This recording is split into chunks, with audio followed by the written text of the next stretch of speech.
out here. These are the best fans in sports, the best place to play. So, what was going through your mind when Najee kind of sealed it, took that last one to the house? I didn't think I was going to take the field again, but it's the best play in football when you're an offensive player to take a knee. And so I'm glad I got to do it one last time. One last time. How do you leave this place, Ben? I don't know. With a win. I'm just so thankful for the fans, my family, obviously, and the good Lord has blessed me in so many ways. We still got another game. I'll be excited and ready to go for that, but this is just an awesome place. All week, you've been saying you've got to focus. You let yourself feel it, but you got to focus. At what point did you just let it all sink in? Probably about now. Just the end of it, having the chance to go back out there, I don't know. I'm at a loss for words. I'm just so thankful for these fans and this place. There's no place like it. We know what you have meant to Pittsburgh. But what has this city, this venue, Heinz Field, what has it meant to you? Everything. Like I said, I'm so thankful and blessed to be able to call this place home for almost half my life. In front of these fans and seeing all the signs and all the jerseys and and just to come out here, I don't know. I've been so blessed and I'm just so thankful. Ben Roethlisberger and the Steelers getting the win. He's 25-3-1 in his career against the Browns. Monday, fewest passing yards by any player with at least 45 attempts in a game in NFL history. He throws for 123 yards in the win. Mike Tomlin and Ben Roethlisberger, 135 wins together. They tie Sean Payton and Drew Brees for the second most among a coach-quarterback duo in the Super Bowl era. And the Steelers clinched their 18th straight season without a losing record. The fans certainly appreciate it, says ESPN analyst Ryan Clark, who's a former Steelers safety. I think it's different. Listen, it's the biggest family in the history of football. And I mean that with no disrespect to any other organization. The Pittsburgh Steelers are run by one of the greatest families in the world, and that's the Rooney family. And because they run it that way, because they are a part of the fabric of that community, so is that team. You understand that you're not just playing for you. You're playing for every steel worker from back in the day. You're playing for every Pittsburgh Steeler that played in the 1970s, the 80s, the 90s, the early 2000s. This is a family that stays together. It's easy to be walking around the building and see Franco Harris, to see Joe Green, to see Mel Blount, and to become someone who is synonymous with those names as Ben Roethlisberger has been. He's right. That is his home. He was born in Ohio, but he will forever be a Yinzer. They will always love him, and he will always have to love them back. Najee Harris, 188 yards rushing, breaking the Steelers' single-game rookie record. T.J. Watt, 21.5 sacks on the season, fifth most in a season since sacks became an official stat in 1982. Steelers get the win. They remain alive in the AFC playoff picture. Colts, Chargers, Raiders, Ravens also in the hunt. Steelers face Baltimore in Week 18.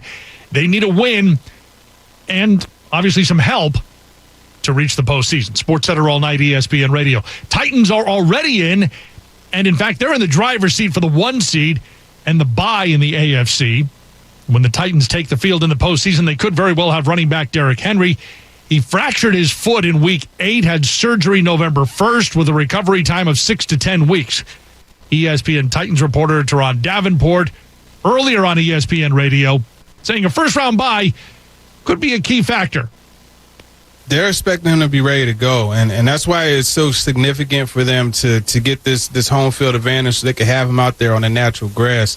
And he worked out today, and he has worked out, ran on the field on cleats, with his cleats on last week, and he's just gradually worked his way back into being able to play football. And, we're talking about, 8 weeks it's been. I believe that if they wanted him to play this weekend, he could do that. He could do it, and they expect him to be there for him in the first game of the playoffs. That's the expectation for them, whether that's the wild card round or the divisional round. Titans playing at Houston in Week 18, and an appearance from Derrick Henry unlikely in Week 18, given the artificial turf surface in Houston. Tennessee would host its playoff opener where the turf is natural grass. Sports Center all night, ESPN Radio.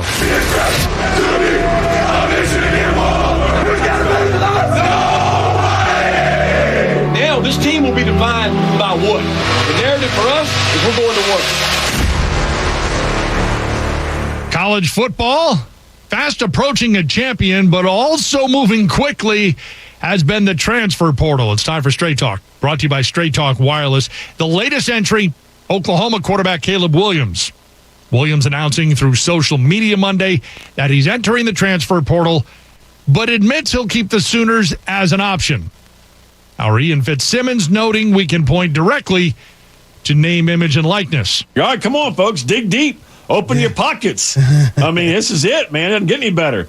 That's what's going on right now in college athletics, especially big-time college football, that Caleb Williams can go 1 year and then hit the transfer portal because he has to do that in order to be able to basically talk to other schools to find out, all right, what NIL deal can you get for me? Quinn Ewers, coming out of South Lake Carroll High School near Dallas, Texas, got over $1 million and never took a snap at Ohio State.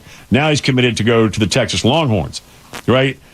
Caleb's looking for a heck of a lot more than that because he's proven that he can play at an elite level. So he hit the open market. Highest bidder, come take me, come get me. That's exactly what it's come down to. Caleb Williams passed for more than 1,900 yards and 21 touchdowns this season, replacing Spencer Rattler.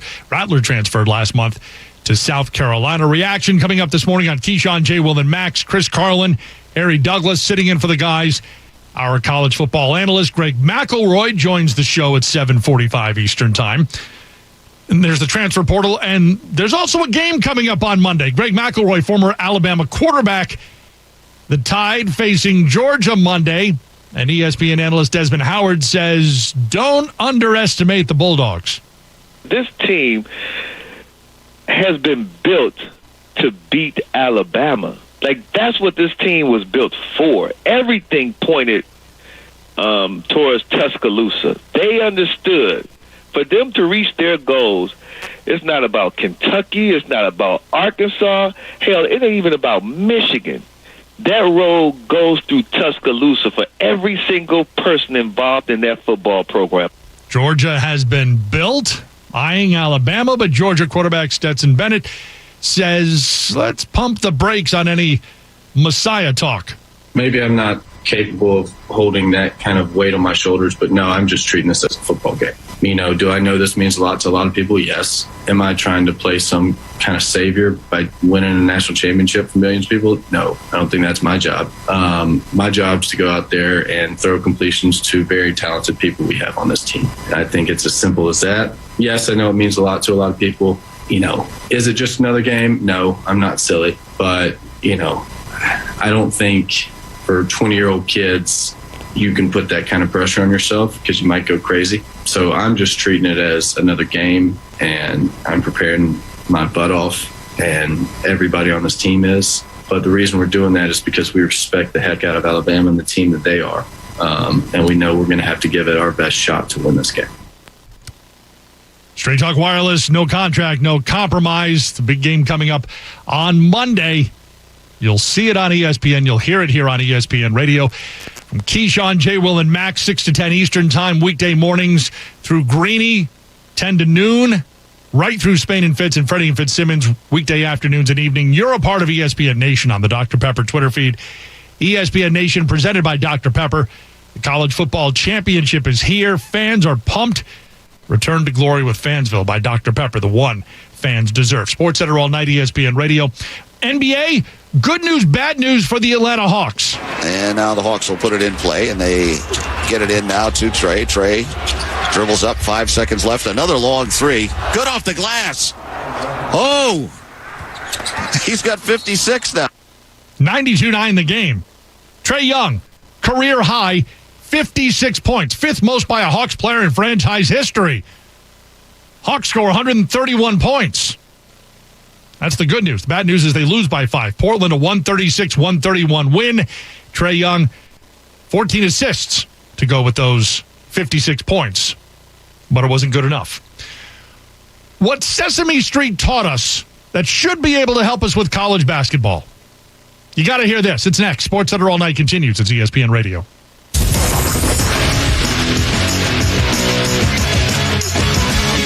Keyshawn, J. Will, and Max. They just left me 37 seconds on the clock. I'm getting ready to ice this thing. I've been in the huddle with people that's like that. Followed by Green. Not one person on that field looked like they gave a damn. Their plan seems to be, let's just throw away a season and hope that all our young guys get better. Spend your mornings with us right here on ESPN Radio. This is Sports Center All Night. In college football, Goodyear knows a new season means new possibilities, where every Saturday is an opportunity on the road to greatness. No matter if you're out there playing your hardest or cheering the loudest from the sidelines, tailgating in the parking lot, or your favorite spot to watch the game, Goodyear knows passion is what drives us forward all the way to the playoffs. That's the road that moves us.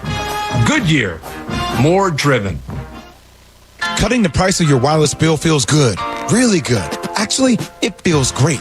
You should try it out. So cut your bill by switching to Straight Talk Wireless. Now offering our $45 Silver Unlimited plan with 5 gigabytes of hotspot and nationwide 5G on America's largest, most dependable networks. The $45 Silver Unlimited plan from Straight Talk. Straight Talk Wireless. No contract, no compromise. A month equals 30 days. See terms and conditions at straighttalk.com. 5G capable device required. Actual availability, coverage, and speed may vary.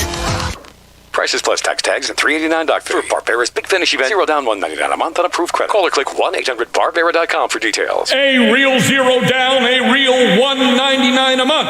It's Gary Barbera's annual dynamic December discounts. You heard right. 0 money down, $199 a month. Jeep Cherokees or America's favorite best built minivan. I am not kidding. Real 0 down, real $199 a month. Is Barbera the money saving best?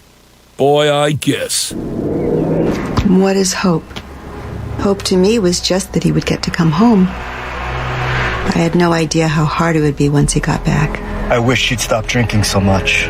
She thinks it's helping, but it's not. I hope she sees that soon. I act like I don't care if he comes to my games, but I hope he does. I used to hope he'd find happiness again. Now I hope our marriage makes it. I hope Grandpa will get help. He thinks it's too late, but it's not. With everything that he's going through, I hope he sees a counselor. I just want my brother back. I hoped he'd get help. Stop hoping things would get better on their own.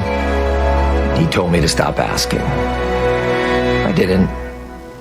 Then one day he asked for a ride. Hope is knowing there are other families just like yours, that the veterans they love got help and recovered. Go to maketheconnection.net and turn hope into action. HVAC contractors and techs. Want to be sure the system you're repairing or installing is running efficiently? Then test it with Testo. Heating, cooling, air quality, electrical, and more. If it can be measured, it should be measured with precision with Testo instrumentation. Testo is a world leader, headquartered right here in Westchester, Pennsylvania. For accurate results, ask for Testo by name. To see Testo's full line of measurement instruments, products, and job site solutions, visit Testo.com. That's Testo.com. Testo, be sure. Women Heart is in a race to save lives. Heart disease is the #1 killer of women. It's 80% preventable if you know the facts. Millions of women are living with or at risk of different types of heart disease, like AFib, which is a type of irregular heartbeat.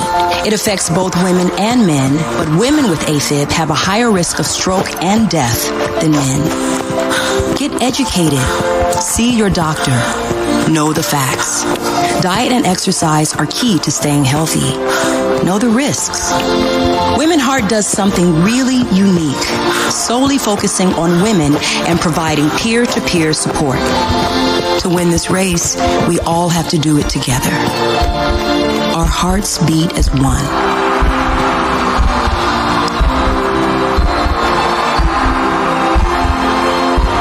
To learn more, visit womenheart.org.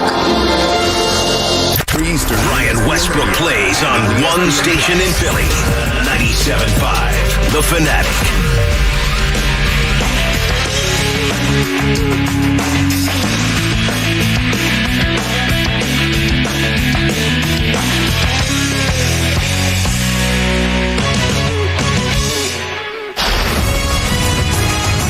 Sports Center All Night continues with Jay Reynolds. Sunday could be the day against the Cavs. That's straight ahead. Sports Center all night. Brought to you by Goodyear. With you for every mile on the road to greatness. Goodyear. More driven. All guests on ESPN Radio appear on the Goodyear hotline.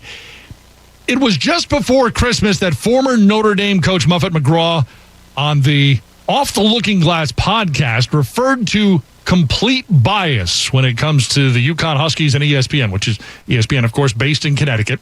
At the time, Connecticut coach Gino Auriemma declined to comment.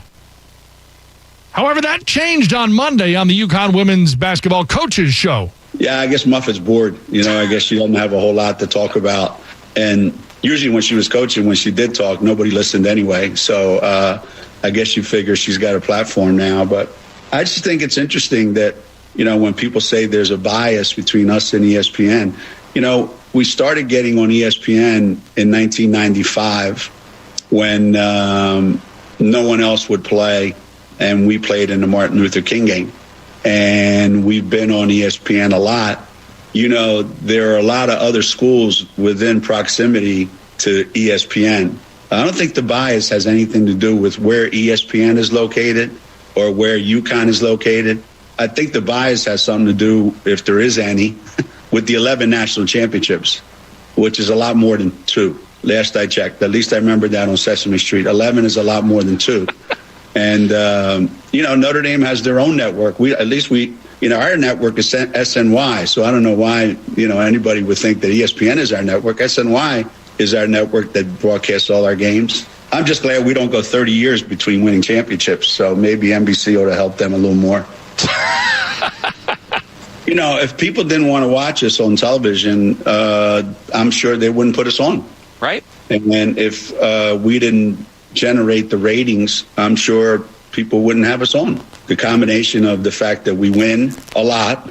I do want to thank the people at ESPN for helping us win those 111 in a row. I mean, if it wasn't for them, there's no way that we could have done it. So hopefully there's some people over there that can take some credit for that. I don't know what we would have done without them. And, I think it all has to do with winning. You could say, well, there's a bias towards Duke men's basketball. There's a bias to the Dallas Cowboys. Alabama. There's a bias to Alabama football. Yeah, when you tend to win a lot, people want to watch you play a lot. And who knows why, why Muffet wants to talk about this stuff. I don't know. I really don't. But I've never understood it. But, she said she did make a good point. We certainly have done some great things here. We won a lot. And she did say we've won more than anybody except Tennessee, which, again, I think she missed Sesame Street growing up. 11 is more than 8. I just think she's, a little bit lonely and wants to talk to somebody, and found an outlet and decided to talk about UConn basketball, and that's that. Gino Auriemma on the UConn women's basketball coaches show with Bob Joyce. Muffet McGraw and Gino Auriemma have had public spats in the past, including, you may remember, a couple of years ago during the Final Four week when McGraw made headlines saying that women's basketball needed to empower women and that she would never hire another man for her coaching staff. Auriemma had fired back at that, saying, quote, I hope she sends a thank you to all those guys that used to be on her staff that got her all those good players that won a championship. McGraw left Notre Dame in the spring of 2020. She is now an analyst with the ACC network, which is under the ESPN umbrella. Sports Center all night, ESPN Radio. College hoops on Monday. On the men's side, here comes Hunter with 3, Hunter with 2, Hunter with 1, tries a 3, and the Badgers win it. Oh my goodness, they've won it. They have knocked off the Purdue Boilermakers 74-69. Matt LePay, Learfield, Wisconsin upending the number 3 team in the country. First win ever over a ranked Purdue team on the road. 8th-ranked Arizona, 95-79 win over Washington. Arizona with 3 players with at least 20 points in the win. Sports Center all night, ESPN Radio. Back to the NBA. ESPN's Adrian Wojnarowski says there's optimism. The Warriors' Klay Thompson will be able to return Sunday against the Cavs. ESPN's NBA insider Ramona Shelburne. I think some of the timeline is really, he could play now. He can play tonight against Miami. But they want to make sure he gets to a certain place, and there's an improvement that can happen within a week. And while they're winning, and you're going to see the shot. Look, he can play today. He made 24 in a row during warm-ups. Is that hard, Matt? Yes. Yeah. I'm just double checking to make 24-3 for Klay Thompson, who we just saw what he can do in game. Yeah. Okay. All right. So what have the Warriors been doing, Ramona, to get Klay back in shape? Well, one of the best things that happened to the Warriors wasn't something they did, actually, is the Denver Nuggets couldn't field enough players to play last week. And the Warriors were in Denver. They couldn't fly home in between because they had a game in Utah coming up, and so it didn't make sense geographically. So they had a full scrimmage in Denver, and Klay was able to get out there with the starters and play with that first-team unit, because when he comes back, Steve Kerr said he's going to start. He doesn't want to mess around, bring him off the bench, all that. They've even moved Jordan Poole to the bench so he can get used to that role. Klay Thompson, 31 years old, returning from a torn left ACL from Game 6 of the 2019 Finals and a right Achilles tear in a November 2020 workout. Klay Thompson could be back Sunday. The Nets, meanwhile, preparing for Kyrie Irving's season debut Wednesday at the Pacers. Nets fall to the Grizzlies, 118-104. Grizzlies' fifth consecutive win. Detroit, meanwhile, says surprise to Milwaukee. He'll get it in to Trey Lyles, right wing to Josh Jackson. Coming to get it, Sadiq. He'll fire and hits a three. 10-point Piston lead, their biggest, 104-94. Pistons beat the Bucks 115-106. 97.5 The Ticket. Pistons closed as a 17-point underdog. Should there be finger pointing in Tampa? That's next at ESPN Radio. Greeny with Mike Greenberg. In the playoffs, can you imagine if they're in the freaking NBA Finals and he's only playing road games? Greeny, weekday mornings at 10 Eastern on ESPN Radio and on ESPN Plus. Sure, we have 30 seconds to tell you that drivers who switch to Progressive could save big. But then what? Well, there is a nice piece of stock music playing behind me that a talented composer worked really hard on. So let's enjoy it.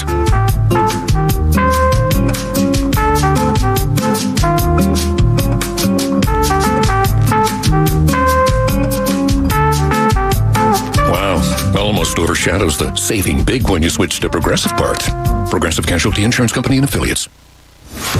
CSX, a growing Fortune 500 logistics company, has immediate openings for freight train conductors. If you're looking for a rewarding career offering paid training at nearly $25 per hour, competitive benefits, and you share a passion for great service, apply today at csx.com/careers. That's csx.com/careers. CSX, committed to supporting military and veteran families and their communities. CSX is an equal opportunity employer. Gentlemen, now you can find the best brands and fits for you without even trying. Just follow these easy instructions. Step 1, shop a personalized store that does all the work for you by customizing a selection for your taste and body. Step 2, level up your closet with the best brands and fits with little to no effort. Not trying has never looked so good. Introducing Stitch Fix Freestyle, your personalized store. We're so you. 97.5 The Fanatic is an equal opportunity employer and is dedicated to performing broad outreach to fill job vacancies at the station. We seek the help of local community organizations in referring qualified applicants to our station. Community organizations that wish to receive our job postings should contact the Fanatic's business office by calling 610-771-9750. We also encourage listeners to visit bbgi.com, where you'll find an online listing of job openings at Beasley Media Group LLC.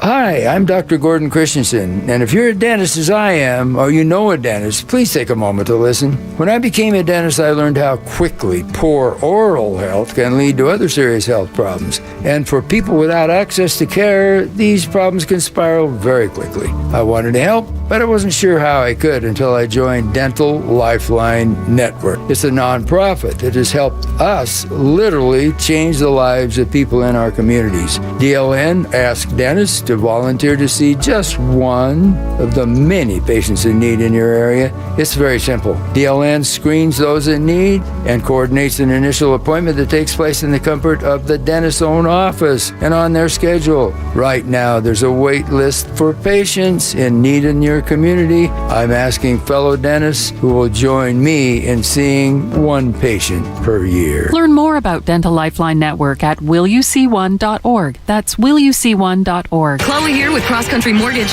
Against all odds, CCM has just closed the Garcia's dream home in 21 days. I was able to speak with their top loan officer before they went into the locker room, and he said it was a matter of dedication. Ultimately, they leaned on their experience as a team. They've been here before. They've done all types of loans. Simply put, CCM loan officers know how to close as a team for your dream home. Cross Country Mortgage is dedicated to getting it done. Back to you in the studio. Cross Country Mortgage, LLC, NMLS 3029, www.nmlsconsumeraccess.org. Equal housing opportunity. HVAC contractors and techs. Want to be sure the system you're repairing or installing is running efficiently? Then test it with Testo. Heating, cooling, air quality, electrical, and more. If it can be measured, it should be measured with precision with Testo instrumentation. Testo is a world leader, headquartered right here in Westchester, Pennsylvania. For accurate results, ask for Testo by name. To see Testo's full line of measurement instruments, products, and job site solutions, visit Testo.com. That's Testo.com. Testo. Be sure.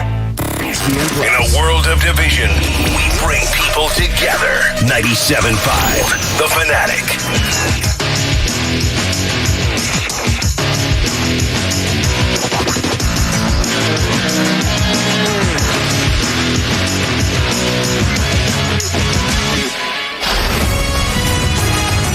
SportsCenter All Night continues with Jay Reynolds.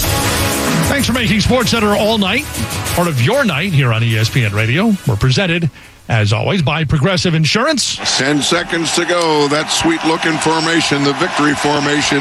Ben steps in. One last hurrah. He takes the knee. And he gets kudos not only from his teammates, but also the Browns players. That's the end of the game. What a moment in Steelers history. And that will be zeros on the clock. The game is over by rule. That's how it sounded at the end on WDVE. Ben Roethlisberger's final snap in his final home game. Victory formation in the win over the Browns. Steelers are a long shot for the postseason, but there is still a chance. As for Roethlisberger's night on Monday, in terms of the emotions, Steelers didn't try to dictate the night. Our ESPN Monday Night Football analysts, Louis Riddick and Brian Greasy.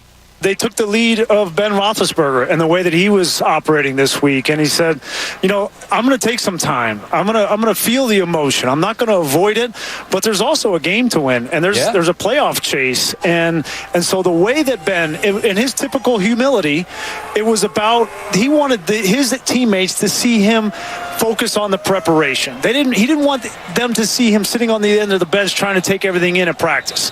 He said he did sign a lot more helmets and gloves after practice this week, which he should, but he did not let it supersede the most important thing tonight, which was winning, because none of this is as sweet if he doesn't win the game. One of my favorite speeches, and I reference it often, it's Roosevelt, the man in the arena, and it's not the critic that counts, it's about the man in the arena. And, you think about Roethlisberger. Was he great this year? No. The difference between wins and the losses have been pretty drastic. But he's still been the face of this franchise for 18 years, and they've had a whole lot of highs. And I just wonder, when you walk out, and you've had this walk, both of you have, trying to put your life that has been your life since you're a little kid in the rear view. Just the challenge of that. What's that like? It's tough, man, because look, your whole life has been about structure. It's been about schedules. It's been about committing not only to yourself, obviously, in your preparation as a professional, but to 52 other guys and to everybody else in a building. Because it's not just about you. Look, we oftentimes try to make football about individuals, because we always want to point blame or really want to assign praise to individuals, but it's really always about the team. It's always been about the team. And that's really what the thing that I think when you transition away from the game, whatever level it is, that's what you miss. That's where the tears come. Your boys, the camaraderie, the bus rides, the plane rides, the locker room, the treatment room, the football field, walking in the tunnel before the game. Those are all the things that now leave you. And how do you replace those things? That's where the emotion comes. I'm never going to be around. You can't duplicate it, Scott. You can't duplicate it. No matter what you do, you can't duplicate it. And Ben's done it for 18 years. And if you're lucky, if you're lucky, Lewis, you have that with your teammates. If you're really lucky, like Ben is, you have that with an entire city. Sure. And that's what we saw here tonight. Yeah, and I'll tell you this, Scott. Look, having gone to school here in this town, sure, this is truly a football town. It's a football town. It's a blue-collar town. Used to have steel mills over here on the south side when I went to school here. Now it's all built up. It's pretty. Lots of bright lights. But this is still a blue-collar town that really cares about, look, they care about the Pirates. They care about the Penguins. They care. They love the Steelers. And they love the iconic figures who were Steelers. And Ben is as big of an icon as any of them. And this place is littered with them. Yeah. And they love them all. Every time they come back here, they cheer wildly. And they will cheer wildly for him when he comes back in here again as one of the icons of the past. Roethlisberger and the Steelers getting the win on Monday. They stay alive. The Browns already eliminated heading into the Monday night matchup. Quarterback Baker Mayfield confirming Monday night that he will have off-season surgery to repair the torn labrum in his non-throwing shoulder, the left shoulder, that injury that he's been playing with since week 2. Mayfield hasn't ruled out sitting out week 18 against the Bengals. Says he'll figure it out with his agent and family before making that decision. Steelers, though, mathematically alive after the win in week 18. They play at Baltimore. They need a win and the Colts to lose in Jacksonville, and anything but a tie in the Raiders-Chargers game. Speaking of the Raiders, rookie cornerback Nate Hobbs arrested on a misdemeanor charge of DUI early Monday morning, just hours after the team had returned from its last-second win over the Colts in Indy. The arrest of the 22-year-old coming 2 months and a day after receiver Henry Ruggs was involved in a fiery high-speed car crash that took the life of a 23-year-old woman and her dog. Ruggs now facing the possibility of decades behind bars if convicted. The Raiders putting out a statement saying they were aware of the Hobbs incident. Sports Center all night, ESPN Radio. I guarantee you this, those men are going to walk in on Wednesday and be ready to roll. We're going to practice hard on Wednesday, we're going to practice hard on Thursday, we're going to practice hard on Friday. And we're going to play for each other on the field next week. If we don't play well, every fan has a right to boo my ass out of the stadium. Got that? It was Sunday. The New York Giants had another embarrassing loss, this one to the Chicago Bears. Giants with mistakes on special teams. They had minus 10 yards passing for the game. After the loss, it was an 11-minute rant from Coach Joe Judge, ESPN analyst Dan Orlovsky. And this is where when you get up there and you use coach speak, you get yourself into trouble, in my opinion. I was on an 0-16 football team. Never once did any of us have our golf clubs out in front. You came from New England. You guys never had to deal with having golf clubs out in front. So what are you even talking about? Your players don't have their golf clubs out in front of their lockers. That's not a real thing. And then you say, well, I've got guys who are going to be free agents next year coming in saying how much they want to be coming back. Well, you can't say that, coach, and then say, I'm only concerned about the now. Yep. I'm only worried about the now. How do you know who is a free agent next year if you are only focused on the now? And then you say guys are calling you. Who left your team last year? The only free agent that I think left the New York Giants is like Wayne Gallman. I don't know who else left your football team and went somewhere else. So you have guys calling you saying they wish they were there when you guys can't win any football games. So that's when you get up there and you just use that coach speak. You lose players. And I said this weeks ago, when you have that persona that you think that you can talk like Bill Belichick, but don't have the wins and your cachet that Bill Belichick has, you get tuned out. Changes could be coming to the Giants organization this offseason. That's what the fan base has been calling for. We'll see what changes get made during this offseason. Sports Center all night, ESPN Radio. Speaking of changes, quitting on his team in the middle of a game where they're down double digits trying to fight to come back. I don't think he'll ever be in a position where there's another NFL team that feels like they can trust him enough to bring him in to help them win. ESPN's Adam Schefter noting on Monday there had not been any official moves from the Bucs regarding Antonio Brown. Wide receiver walking off the field during the game in New York against the Jets on Sunday. Coach Bruce Arians after the game saying he's no longer with the organization. Did not fly home with the team after that game. Arians speaking again on Monday. Hey, B.A., I know you said yesterday that, the perception is that AB, Antonio Brown quit. We all saw him walk off the field, but he wouldn't go in the game because he was injured, and now he's no longer part of the team. Can you Can you fire a player if he won't go because he's injured? I don't know that he was. Did he say that he was, or was there a dispute about that? No. He just refused to go in, or can you tell us more about it? Not really. I mean, what happened is pretty obvious what happened. So he left the field, and that was it. So you didn't tell him to leave. He left completely on his own in this thing yesterday. We had a conversation, and he left the field, yeah. Bruce, obviously you guys gave Antonio a chance, and he helped you guys win a Super Bowl last year. You have him this year. Were there any type of regret? How will you look at this whole experience now that it's ended this way? No, I have no regrets. I just hope the best for him. Bruce Arians saying he doesn't regret bringing in Antonio Brown into the organization. But should there be fingers being pointed? Earlier on ESPN Radio, our Sarah Spain. Unfortunately, what it feels like to me is that the through line for all of this is that the behavior has been self-destructive and manic. It has had victims, including himself and others, and it has never really been a problem as long as he managed to get to the game. So with the Patriots, it was probably going to be a lengthy time missed as they investigated the allegations of sexual assault. So, well, you can't play, so you're out. With the Raiders, it was first the feet, then the helmet, then I want out. Okay, well, if you don't want to be here and you're not going to play football, now it's gone too far. With the Bucs, all of these things are swirling, and at every turn, Arians and Tom Brady and anybody else who wanted to have him out on the football field were willing to sort of look past the behaviors.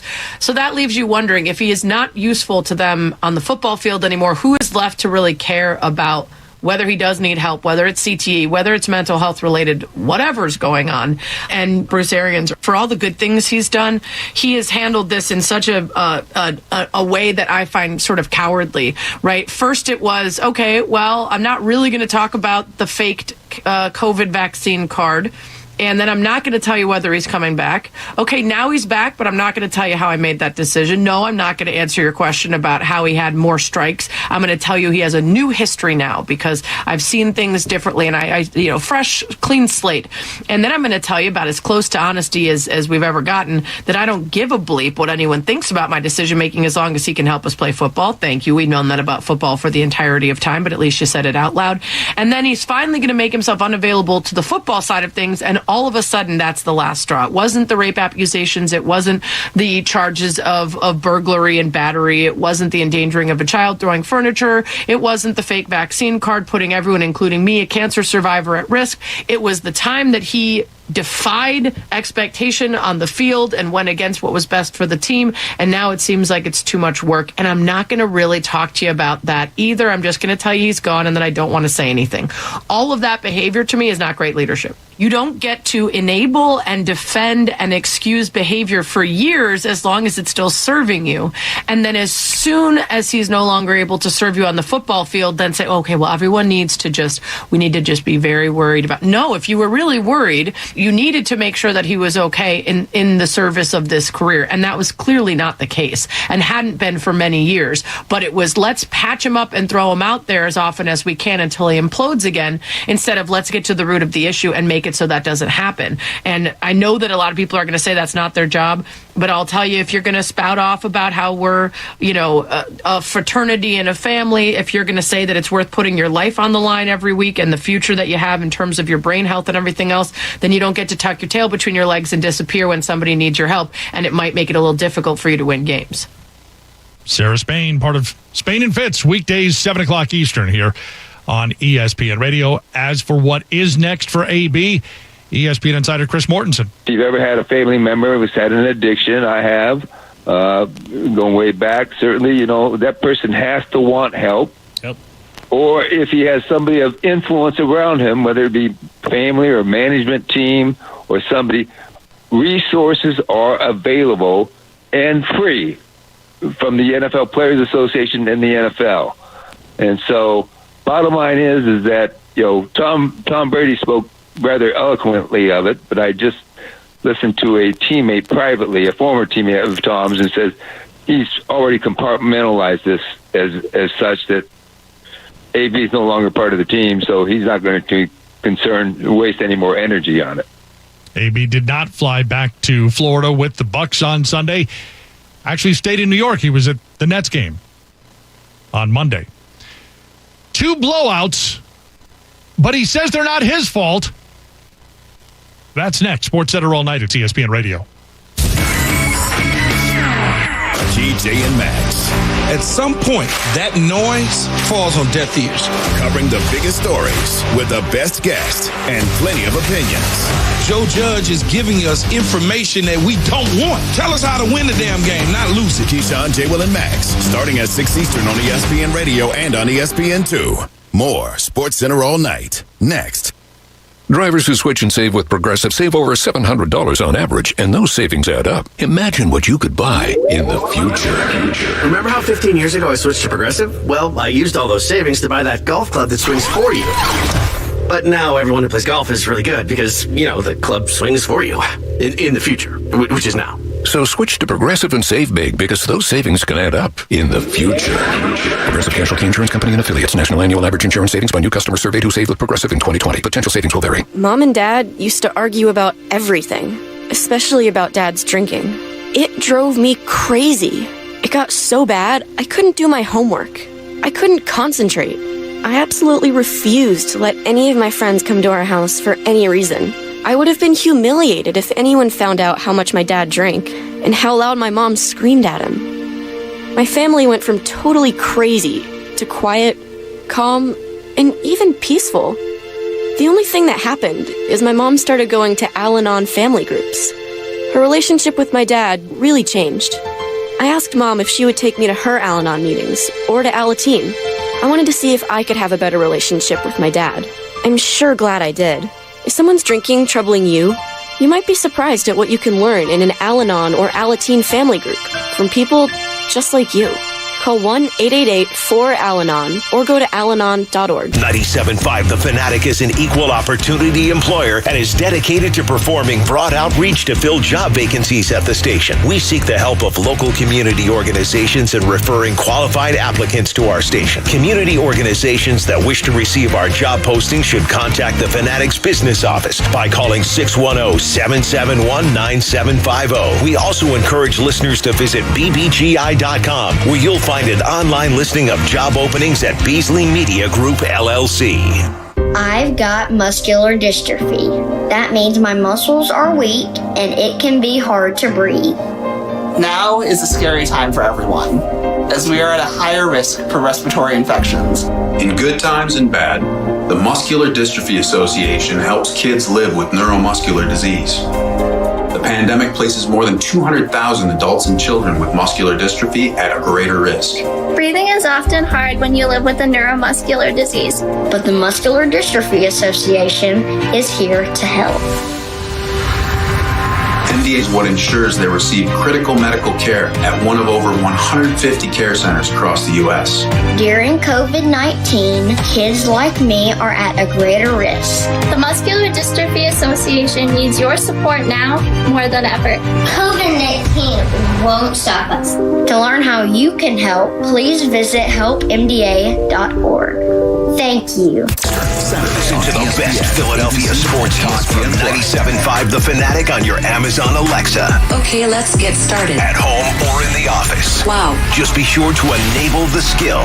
Say, Alexa, enable 97.5 The Fanatic. Then, anytime you want to listen, say, Alexa, open 97.5 The Fanatic. Excellent choice. Sports Center All Night continues with Jay Reynolds. We're presented by Progressive Insurance. At Progressive, they're making things even easier. They'll help you bundle your home and car insurance together so you can save on both. Learn more at progressive.com or 1-800-PROGRESSIVE. We're taking you, as always, to Key, Jay, and Max, 6 o'clock Eastern Time. Guests on the Goodyear Hotline. You're part of the conversation on the Dr. Pepper Twitter feed.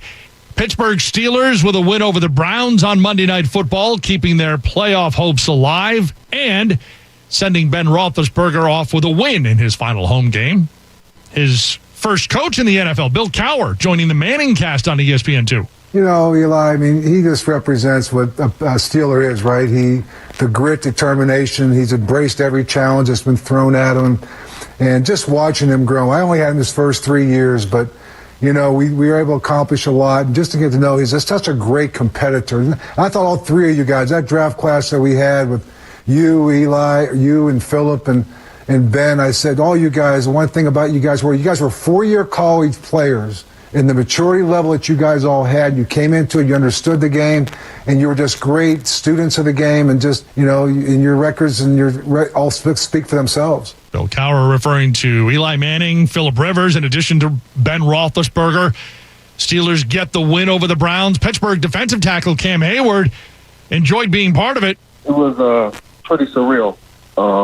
You know, I think, you know, you talk about the greats in their last games, and Ben just really performed well.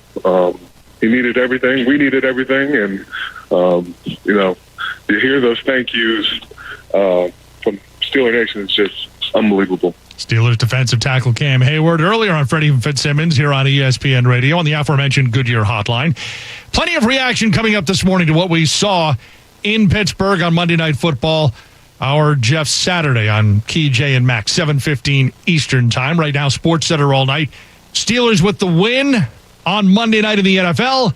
Next Monday, Alabama and Georgia meet for the college football championship. The two of them cruising into the title game over the weekend to the guys at PTI. What did you learn from Friday's college football playoff semifinal games? The first thing I learned, and the most important thing, is expansion would be a massive mistake, meaning expansion of the college football playoff to whatever they're talking about, 8 teams or 12. A massive mistake. These games are blowouts. They're not competitive. Now, if you have other games, maybe your 4-5 matchup and you get more competitive games.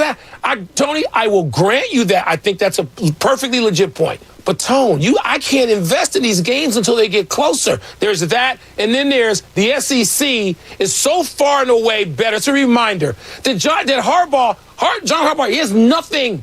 He has a great team. They beat Ohio State. They won the Big Ten. Jim Harbaugh. Jim, I'm sorry. He can't get to the SEC teams. He can't get to Alabama. He can't even get to Georgia. But the expansion, Tone, any expansion is a big mistake. Well, I would go to 8. I would never go more than 8. I would go to 8, but I would put a rider in there that you do not guarantee the Pac-12 a spot, because I believe they're 0-5 in bowl games. Neither semifinal matchup on New Year's Eve turned out to be all that close. Nick Saban, though, says that's not his concern. I don't necessarily agree with your assessment of our game. I can't speak to the other game, but it was a really hard-fought game for us, and we have a tremendous amount of respect for the team that we played. I don't know that expanding, if this is the best 4 teams and they played each other, I don't see the logic in if we had more teams, there would be better games. I don't know how that adds up, but I'm really not in position to answer that. You know, there's a lot of other good teams that, whether it was their consistency in performance or whatever happened to them in championship games or whatever, that may have had the opportunity to get in the playoffs that didn't. But look, I'm not the one that needs to be deciding what the playoff needs to be. There's a lot of good people out there that can make a decision as to what's best for college football. But the more we expand the playoffs, the more we minimize bowl games, the importance of bowl games, which, you know, I said when we went to 4. So I don't think that's changed, and I think it's also come to fruition. Nick Saban and Alabama facing Georgia Monday for the college football playoff championship. You'll see it on ESPN. You'll, of course, hear it here on ESPN Radio. Let's turn now to Jim Basquill and Monday's best. The top 5 plays of the day. Number 5. Jay, Monday, the Steelers sacked Baker Mayfield 9 times, led by T.J. Watt. He now has 21.5 on the season, one shy of Michael Strahan's all-time single-season record.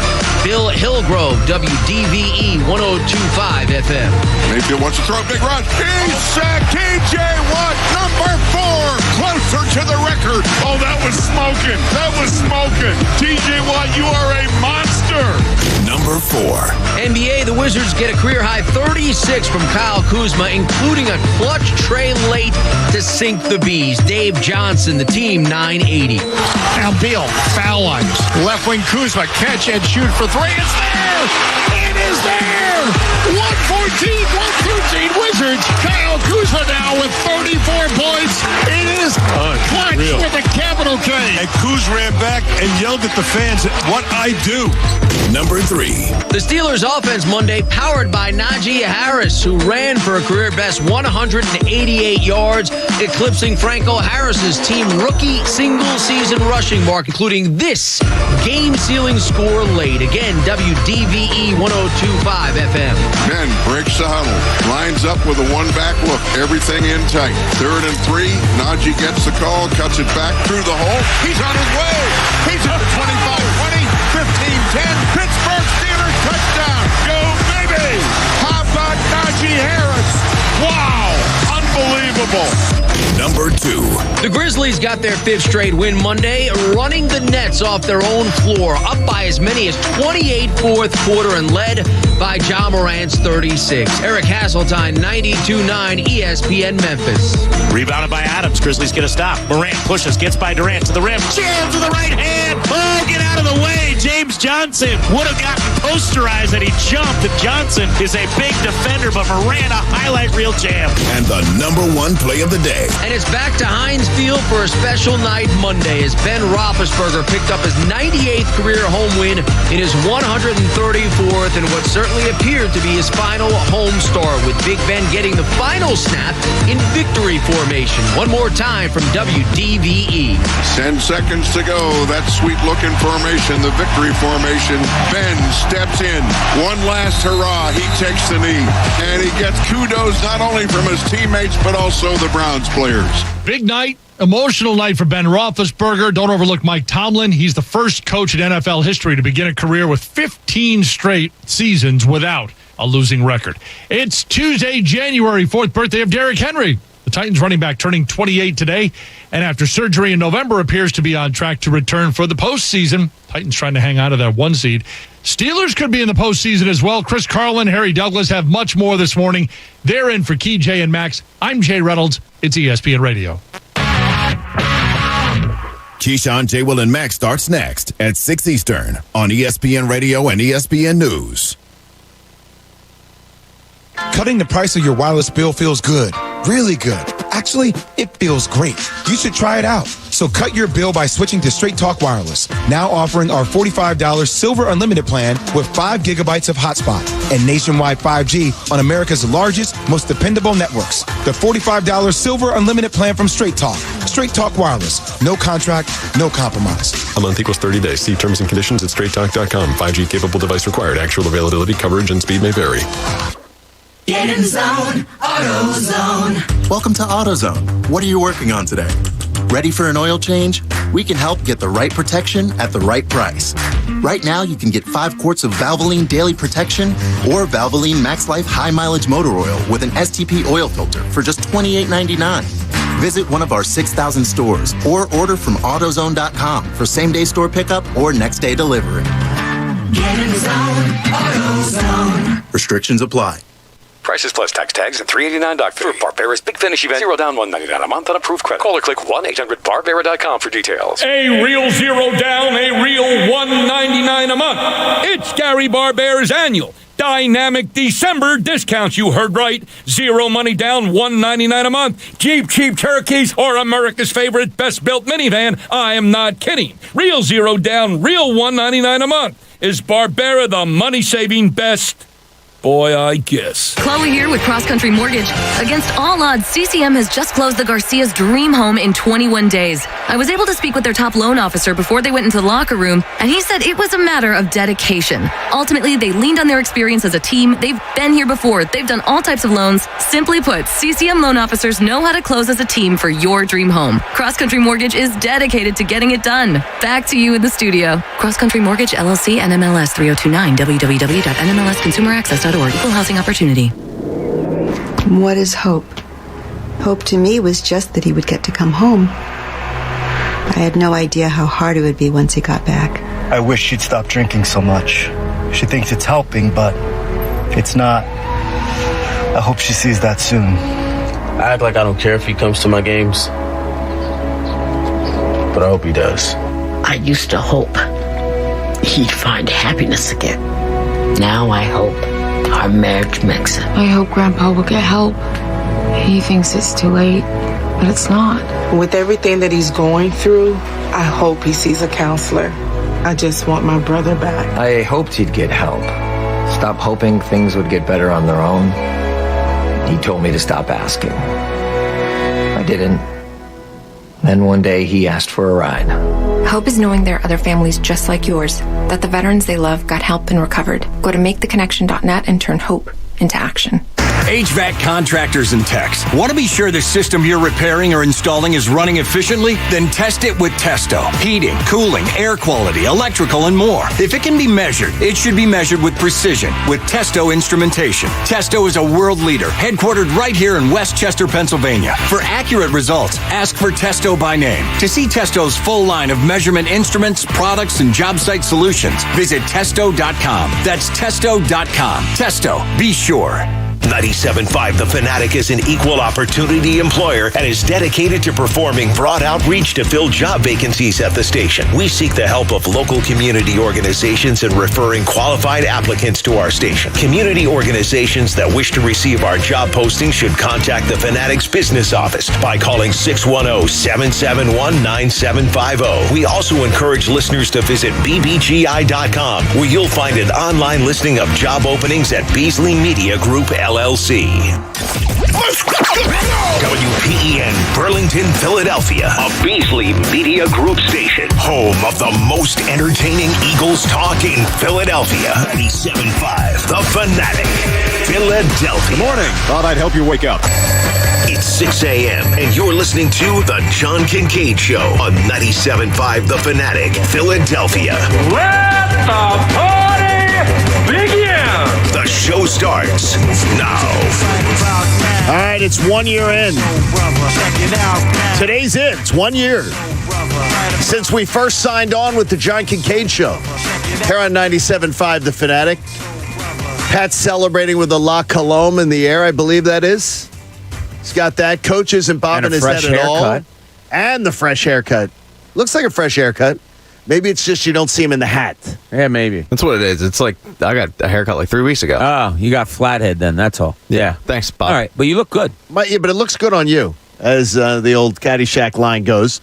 A year ago, you tuned into 97.5 The Fanatic and said, what the hell am I going to be listening to? We appreciate that so many of you decided to stick around saying, it's eventually going to get better. I think they're still saying that. I think they are. Yeah, Both things. I think they're still saying, what the hell am I listening to? Eventually it'll get better. We appreciate every one of you that downloads the app and listens on the app as often as you do. We love it that you go back and check out the podcast later in the day. If you missed something, we love that you watch the YouTube channel and you get involved in that, fun and frivolity as it is. And we just appreciate the patronage of this radio show, and we thank you very much as we celebrate 1 year today with you. But as we start today, the 6 o'clock hour, as always, brought to you by our friends at Bradford White Water Heaters. Bradford White is here for the pro. There are a lot of what-ifs that are surrounding this Eagles 9-7 season. Coach talked about it yesterday in our post show. You could do an entire week on what-ifs around this year's team. And so I've decided to do just that. I wrote down a bunch of them last night. We're going to do a couple, during the course of the week. Some of them could have had a more positive impact on what happened, and they surround the defense. I had a few people saying to me, man, you're giving a lot of love to this Eagles defense. Come on, this isn't the Reggie White defense. This isn't the fantastic defenses of the past. Okay, I got you. But what if the Eagles' high-priced defensive line gave us half the production? I'm not talking about the same. What if they were half as dominant as the offensive line? Could this team have won at least one more game? Because I'm suggesting that they could have won 2. The Chargers game, which was tied with 5 minutes to go and then led to the game-winning field goal. And that first Giants game where Jalen Hurts looked like he was in the Arena League. You realize that just those little turnarounds there, how would 11-5 look to you right now? Well, obviously we'd be panicked because the division would be up for grabs this weekend in a winner-take-all game, and you got 12 guys on the COVID list. Plus another issue here, and it was pointed out to me by an NFL insider the other day. The Eagles' defense is among the worst at putting their offense on a short field. In fact, they're tied for 5th worst in creating turnovers. And they don't do their offense any favors as far as giving them, hey, cash this one in here. We're giving you the ball on the 22, on the 40, on the 35. They don't give them many short fields to work with. And that's something that would really have helped the offensive staff and their numbers. Look, I'm as complimentary of the Eagles' defensive positives as probably anybody out there. But after having it pointed out to me, I think it's important to point out that there are some flaws too. And those flaws don't exactly get celebrated. But the defensive line, it's underachieved this year. And more importantly, when you're not an impactful defense and creating short fields, you hurt your offense. That's where we begin today on our 1-year anniversary with Bob Cooney, Jamie Lynch, Pat Egan, the coach, Eric Camille. Heavy Chevy's out, so the D train is in. Choo choo, bitches. D train is in. Wow. We got D train in for Heavy Chevy. Feel well, Heavy Chevy. We need you back. I was texting him yesterday. But we love the D train. Yeah, I texted with him yesterday too. I FaceTimed with him yesterday. How is he doing? Lose this number. He did say that? To me, he did, yeah. He said that? We love you, Heavy. Hopefully you're feeling well. John Kincade Show on The Fanatic. So I think it was important to point out, we talk about a defense being impactful because statistically the Eagles defense holds up really well to critique. But an impactful defense it is absolutely not. And if you think of what Darius Slay's done this year, which has had some impactful moments, they're just not getting it from anybody else. They don't have playmakers. I mean, Darius Slay put aside, and he's had a playmaking type of year. But out of everybody else that has played defense for this team, who's your playmaker? I mean, T.J. Edwards, I think, can be a playmaker at linebacker. We wouldn't have said that in September. No, and right? you're still just figuring him out. He's only started 8 or 9 games now, and they've done really well in those games, won 7 of those 9. But I think he's growing into maybe becoming a playmaker. But that's what that reeks to me, that they just don't have playmakers. And you're right, the defensive line, as we kind of talked about a little bit yesterday, I mean, has Fletcher Cox had what kind of year? I would say meh. Mediocre. You know, okay. Mediocre year. Yeah, maybe at times he's had Fletcher Cox moments where he's collapsed things, where he's done some things, and you say, wow, that's what he used to do on a daily basis, but he doesn't have that anymore. Josh Sweat has probably been your... Hargrave was really good at the beginning of the year, but where's he been lately? Josh Sweat has probably been your most consistent show-up kind of guy. And what does that tell you? Yeah, I mean, well, it tells me that the contract extension came at a great time. It did. So that really came at a great time. Yeah. But, I mean, it's one of those things, Jamie, where I try to spread some sunshine on the defense, and, you know, it's pointed out to me that, yeah, statistically it is fine, and it's been a much better year than people want to give it credit for.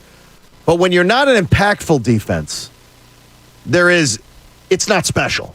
Yeah. There's nothing special about it. I mean... If I told you before the year they were going to lose their top D end and get an underperforming year from their highest paid player, I guess the results are pretty good when you look at it through that prism. Josh. The prism. Yeah, Josh Sweat stepped up. Derek Barnett's on his final year here. Sayonara. Ryan Kerrigan gave you less than nothing. Javon Hargrave was probably deserving of a Pro Bowl in actuality. When you look at the numbers compared to like Clark and other guys, he was actually deserving of it, and that's because he started so strong. He didn't finish as strong, but Josh Sweat then kind of came on. It's, I guess, considering the situation and Fletcher Cox disappearing for like 10 games in the year, it's not bad, but you're right, it certainly should have been better. It's one of those things where, and I just look at it as, I have to just try to tell both sides of the story, because I think the critique of the defense is over the top. But as was pointed out to me, well, so can your praise. Your praise can be over the top, too. Yeah, that's what we were talking about yesterday with Gannon and just the defense in general. Like, well, what are they? Because they have beaten some bad teams, and they have not performed so well versus good quarterbacks. So it's kind of that, but season. Like, that's just kind of the year. It is what it is. Doesn't mean we can't enjoy it. 2021 Eagles. But. Is that what it is, Pat? I think that's our society nowadays. You put up anything that's universally liked, and there's somebody going, but. So That's our society. But with this team, the problem is like they've beaten really bad teams. They've beaten mediocre teams. They haven't beaten good teams. And even the year that they won the Super Bowl, I personally was not a believer until that Broncos game. When you put 50 on that defense, I was like, oh crap, like this team's for real. Because up until that point, they had lost to the Chiefs and they didn't really beat anybody. Right. So it's tough to really tell how good this team is. That's why the playoff game is going to be a good litmus test to see if this team is legit or have they actually been beating up on bad teams and getting lucky with the schedule. Well, the only thing is, and I've heard that a little bit of that discussion too, Pat, in the past 24 hours on this radio station. Yeah, to me, this team having a playoff game, that's the litmus test. They already made the play. Like, to me, this team's already proven itself to be far achieving more than I thought they would. I'm not going to judge them on that one game and say that's what 2021's going to mean to me. If they get their backsides kicked in a playoff game by a Tom Brady, I'm not going to say, man, well, that was a crappy season. To me, it's amazing that we're even going to be talking about a playoff berth. Yeah. So I think they've already passed the test. Now it's a matter of I saw Jamie use the house money analogy. It's sort of a house money situation. By the way, I hate that because I don't know how many times I've had a professional athlete say to me, that's the stupidest thing, but numerous tell me over the years, that's the stupidest thing they hear on sports talk radio. Stupidest thing they ever hear. Because I'll go, well, what's... Well, to them, it's different than us. As a fan, we say it's house money.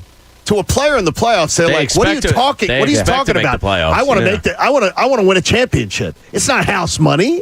We're not going into it going, man. We're happy to be here and anything can happen. Bull. But I bet bigger when I have house money.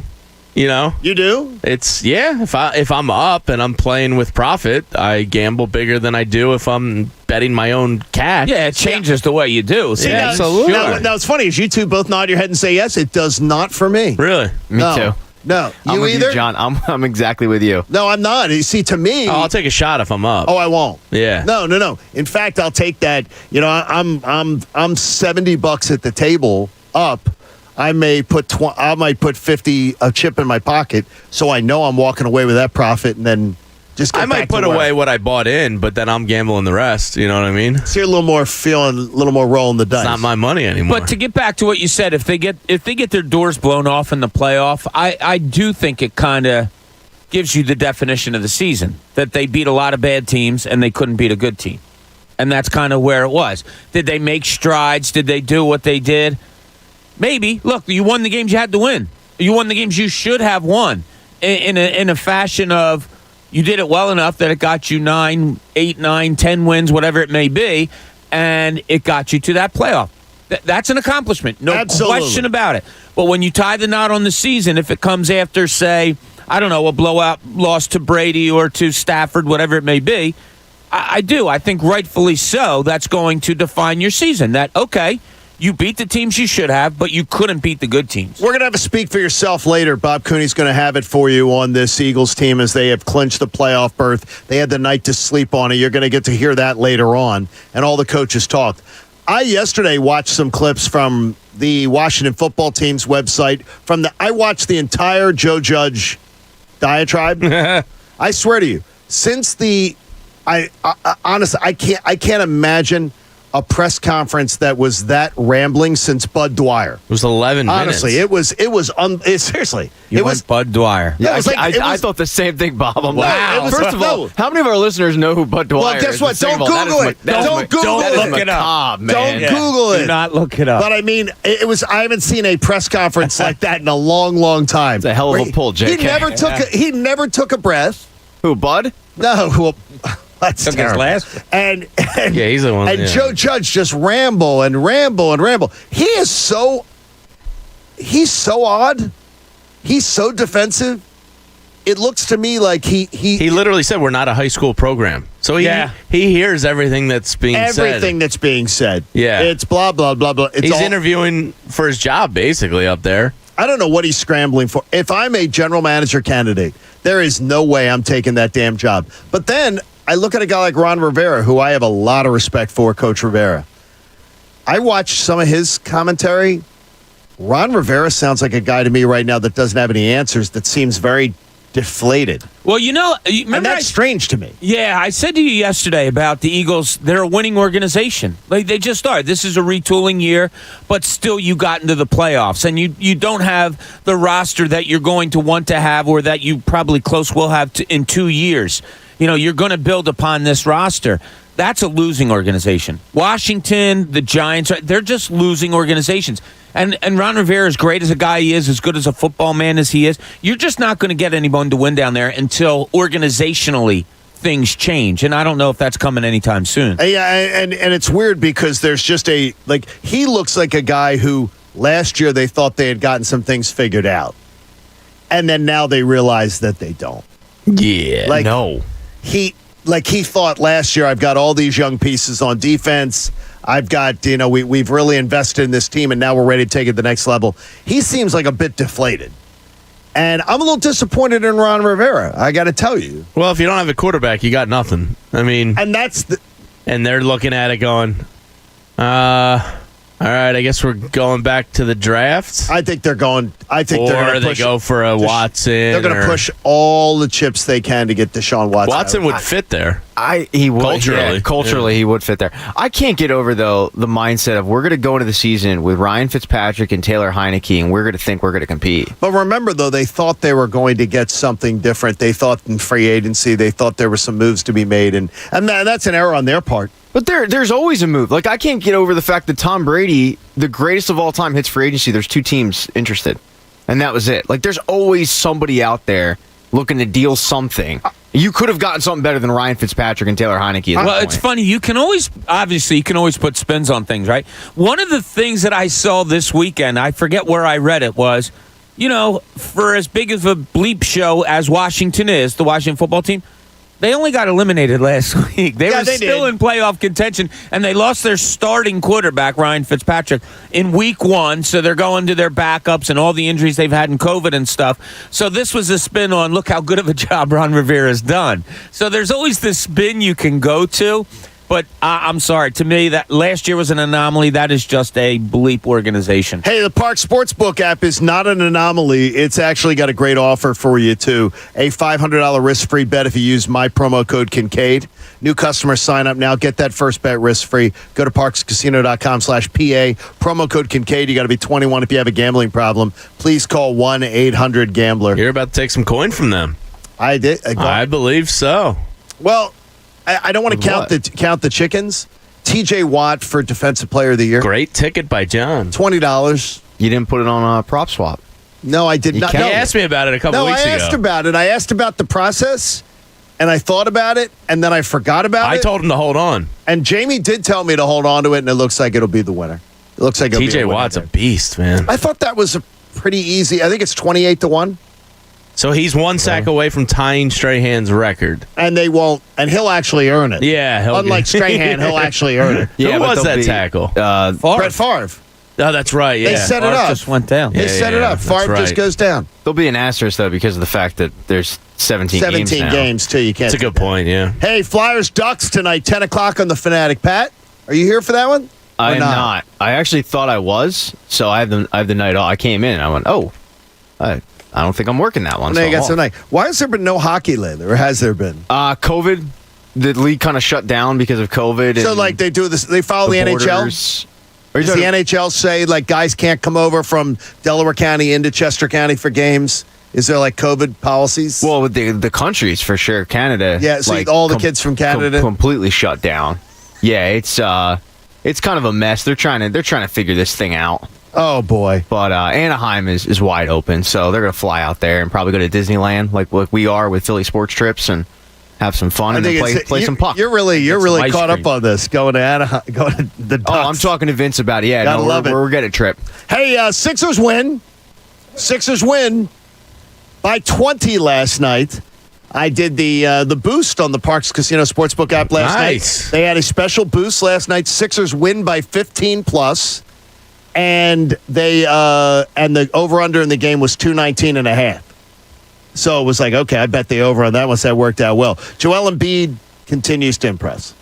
He has improved tremendously.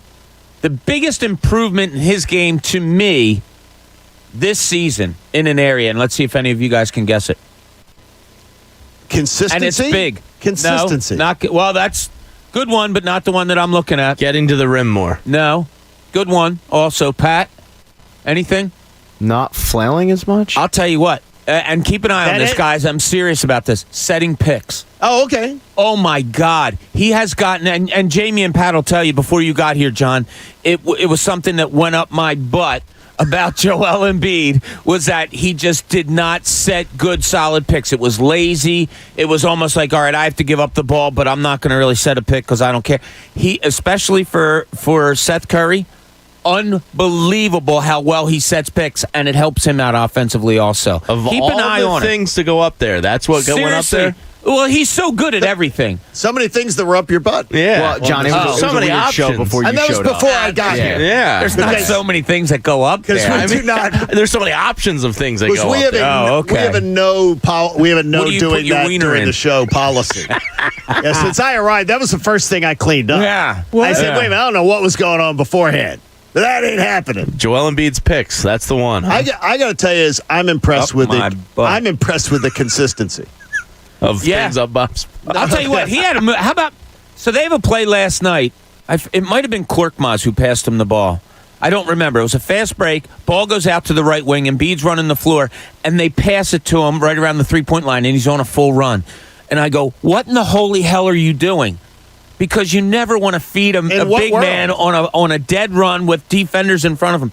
He catches it, sidesteps somebody who's standing there trying to set a pick, and then goes in for the slam. That is just unteachable, unguardable, unfathomable that a 7-foot guy like that can do that. It was a mistake by a guard to throw the ball. Trust me, you don't throw the ball to a big man on a full run like that when his body's in front of him. Yet he made it happen. He has been nothing short of remarkable this year. Yeah, I think it was that play. Mark said, "Oh, look, Embiid's got his legs back." Yeah, it was that play. You're exactly right. It was that play. And Tobias really seemed like he was in a great mood. Yeah. He seems like he had a fun night. Tobias Harris is feeling the screws being put to him. Oh, yeah. Tobias, can I just give you a heads up? When you take the paycheck, you take the pressure. You accept the paycheck, you accept the pressure. Don't tell the fans not to effing clap. Oh, I didn't read into that. I'm with you on this. We're going to get more into this, I think. But I'm kind of with Pat, John. Yeah, we're going to get it. That was a tantalizing tease. That is tantalizing. You're not leaving your dialogue. That's like titillating. Bam. It really is. That was absolutely fantastic. We got so much Flyers hockey tonight. Flyers get back into it. So this is the first game in a while. So since the LA game, right? The LA game was New Year's Eve. Was that New Year's Eve or New Year's Day? It was New Year's Eve. They always seem to play in LA on New Year's Eve because of Disney on Ice being here. Yes, that pushes them out the West Coast. Well, they clawed back into it while I was away, so that's great. They're back in the mix. Yeah. They're back in the mix. Carter Hart's between the pipes tonight. He's all fully recovered. Well, I'll tell you what, he's the guy who will keep them in the mix. Yeah, I think. He has to be the guy to keep them in the mix. Yes. He's got to be that guy. Yeah, he will single-handedly keep this conversation going. Well, they're only this many points back of the playoff spot. I'm feeling good about the Sixers, though. I actually am feeling much more positive than I was a month ago. Yeah, didn't love their defense in the first half last night, and then it's kind of that, come on, guys, don't play this lazy game. But they turned it on when they had to. And as you guys were saying, Embiid is just incredibly... This last, say, 15-game stretch may be the best basketball I've ever seen him play. Bob, when you bet the over, you actually want the lazy defense they gave in the up first half. Exactly. I think going into the second half, I think I needed 94 points to get the over. Let me know when Ben's gone and I can start enjoying my team again. You feel a little bit better about that. All right, coming up, hiring practices are important. Hiring practice consistency seems to be amazing with this team. John Kincade Show on The Fanatic. You know, if you own a home, you need a trusted HVAC company. And that's why I want you to use H&H Heating and Air Conditioning. They have treated us like family. The Hoke brothers, they are absolutely awesome. They've been doing it since 1985. And don't let the name Delco HVAC fool you. Because if you're in Montgomery County, Chester County, South Jersey, or Delaware, they'll take great care of you. You can call H&H or go online at delcohvac.com. Have them give you an estimate on a new system with rebates up to $1,500 or 0% financing for 18 months if you're a qualified buyer. You know that the cold weather is upon us and it's really, really cold, and you don't want your system to break down. If you have any worries, get that maintenance check. 24 hours, 7-day-a-week emergency service. Live person always at the other end of the phone. Visit DelcoHVAC.com and see for yourself why the Kincades trust them and also why they have more than 1,000 5-star ratings online. Check out DelcoHVAC.com and send regards from my family to yours. The John Kincade Show. Talking sense into people isn't really my thing. In fact, I'm better at the opposite. On 97.5 The Fanatic. Philadelphia. Out in front side of the net, they score! It's Cam Atkinson.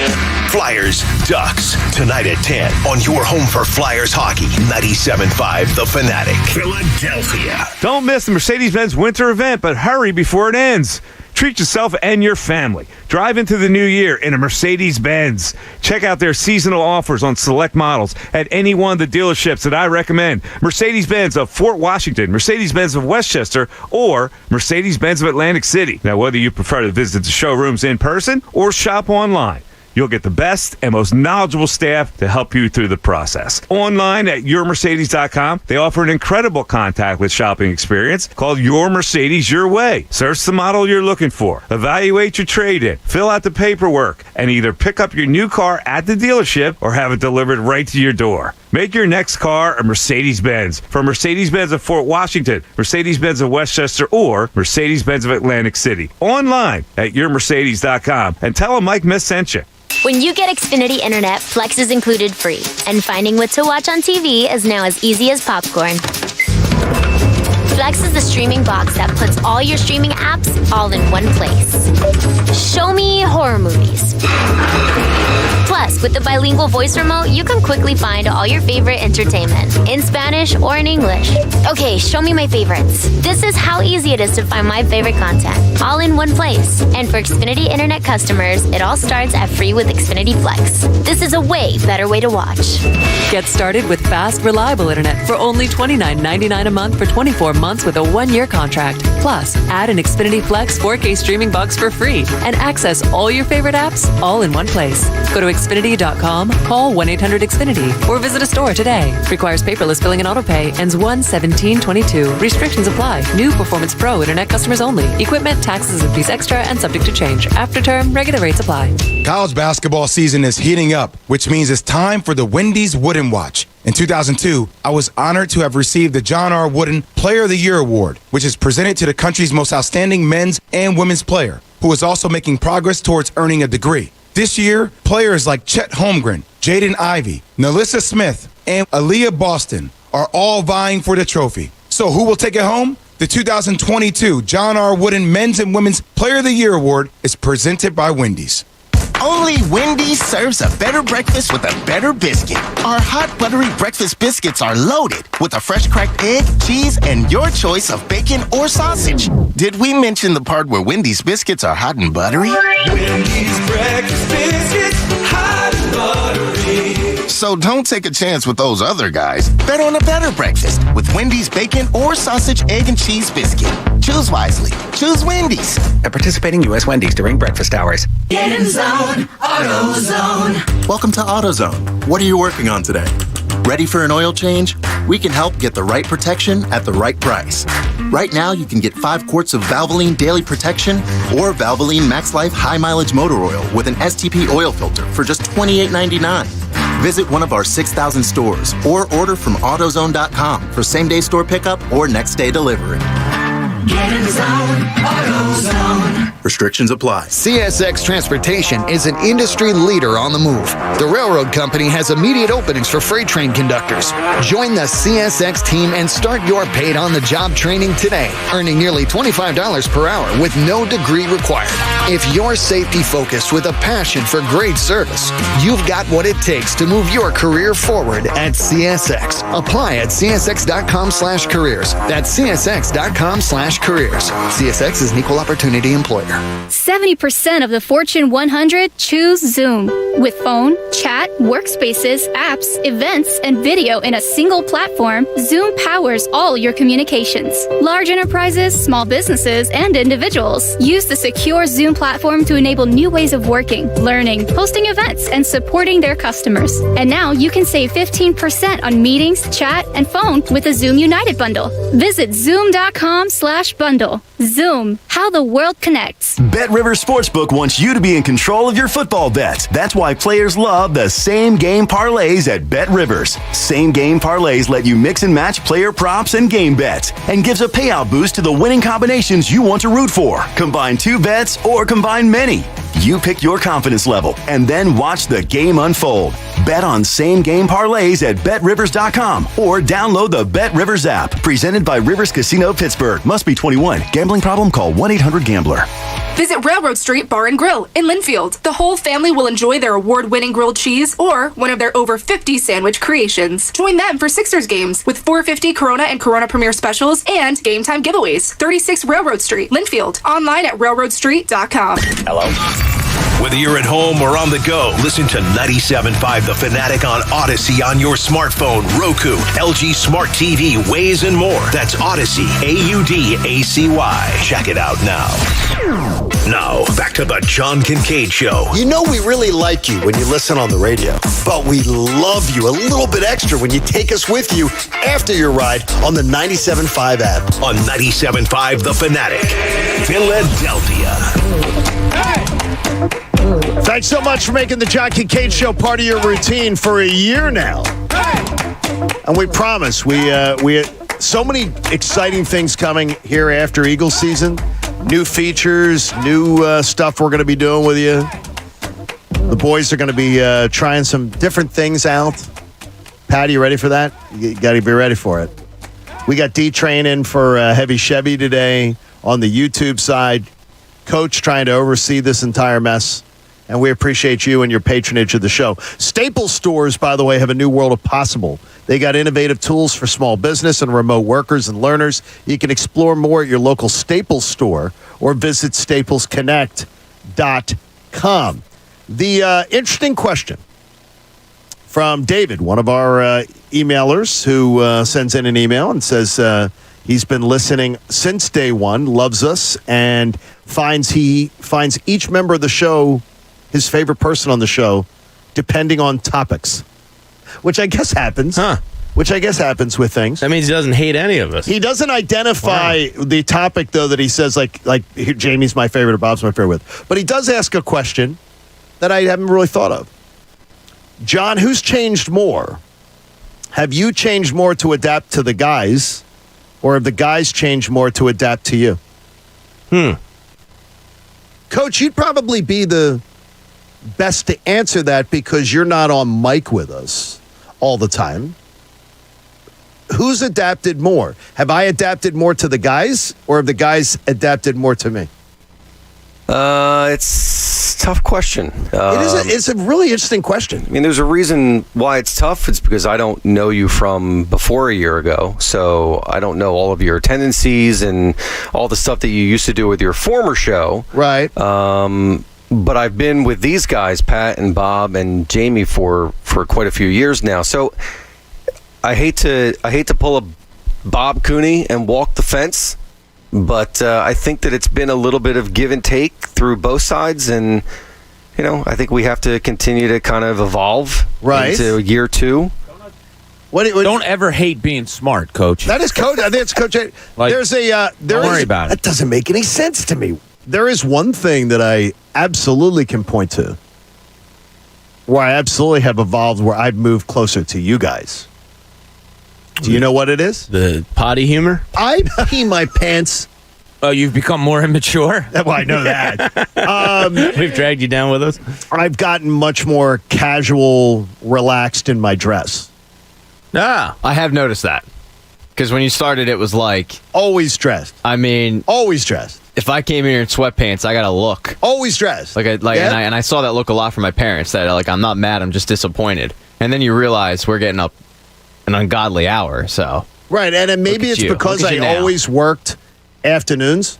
So always working in afternoons, you're seeing everybody, you're interacting more. But that took some loosening up from me. It's a different vibe when most of the office is getting in and you're already halfway done your work day. Correct. Yeah, it's a little bit different there. So, but I learn from these guys every day. Learn little parts of things every day. You're never too old to learn something. Absolutely not. That's what I always say. Keep your ears open. You'll be surprised at who you can learn from and what you can learn. Matt Rule got a 7-year deal to coach the Panthers. Oof. And reportedly, David Tepper is considering cutting him loose. A story that was being now supported by 3 different writers who cover the Panthers. That Matt Rule stood in front of his team and said, I could have any big college job that I wanted if I wanted to, but I want to be here. That, to me, you're in the second year of a 7-year contract, and now enough veterans have told enough media members that story that tells me it's true. And I can't believe you'd be in the second year of a 7-year contract. You're being wildly paid. You're given total control of the franchise, and you're telling your team, "Look, I want to be here. I could have a big college job. People call me all the time about college jobs, and I want to be here." Of course, you want to be here. You signed a 7-year contract. I'm disappointed if that's true from Matt that he did that, and enough players have reportedly told enough media members that I believe the story now. But it just brings me to Nick Sirianni. He wasn't a known commodity. Matt Rule was. And again, the Eagles' hiring practices for coaches is incredibly impressive. And I don't know what they do. I don't know what is different about how they go about it. But the Eagles do have a really good track record of hiring head coaches. And Jeffrey Lurie has to get the overwhelming credit for that because he has been the administrator over all of it since he's taken over the franchise. It is amazing, and not just hiring head coaches, hiring never before been NFL head coaches. Ray Rhodes. I mean, you go all the way back. Ray Rhodes, Andy Reid, Chip Kelly, for whatever he was, did what he did.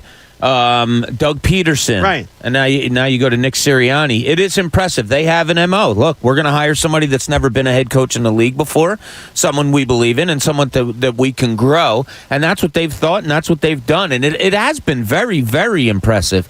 When you think about the Matt Rule versus the Nick Sirianni. Now, look, if they give Matt Rule another year, could he turn things around? Absolutely. Sure, he's a builder. That's what he does. He goes places and builds things from rubble. They don't have a quarterback down there.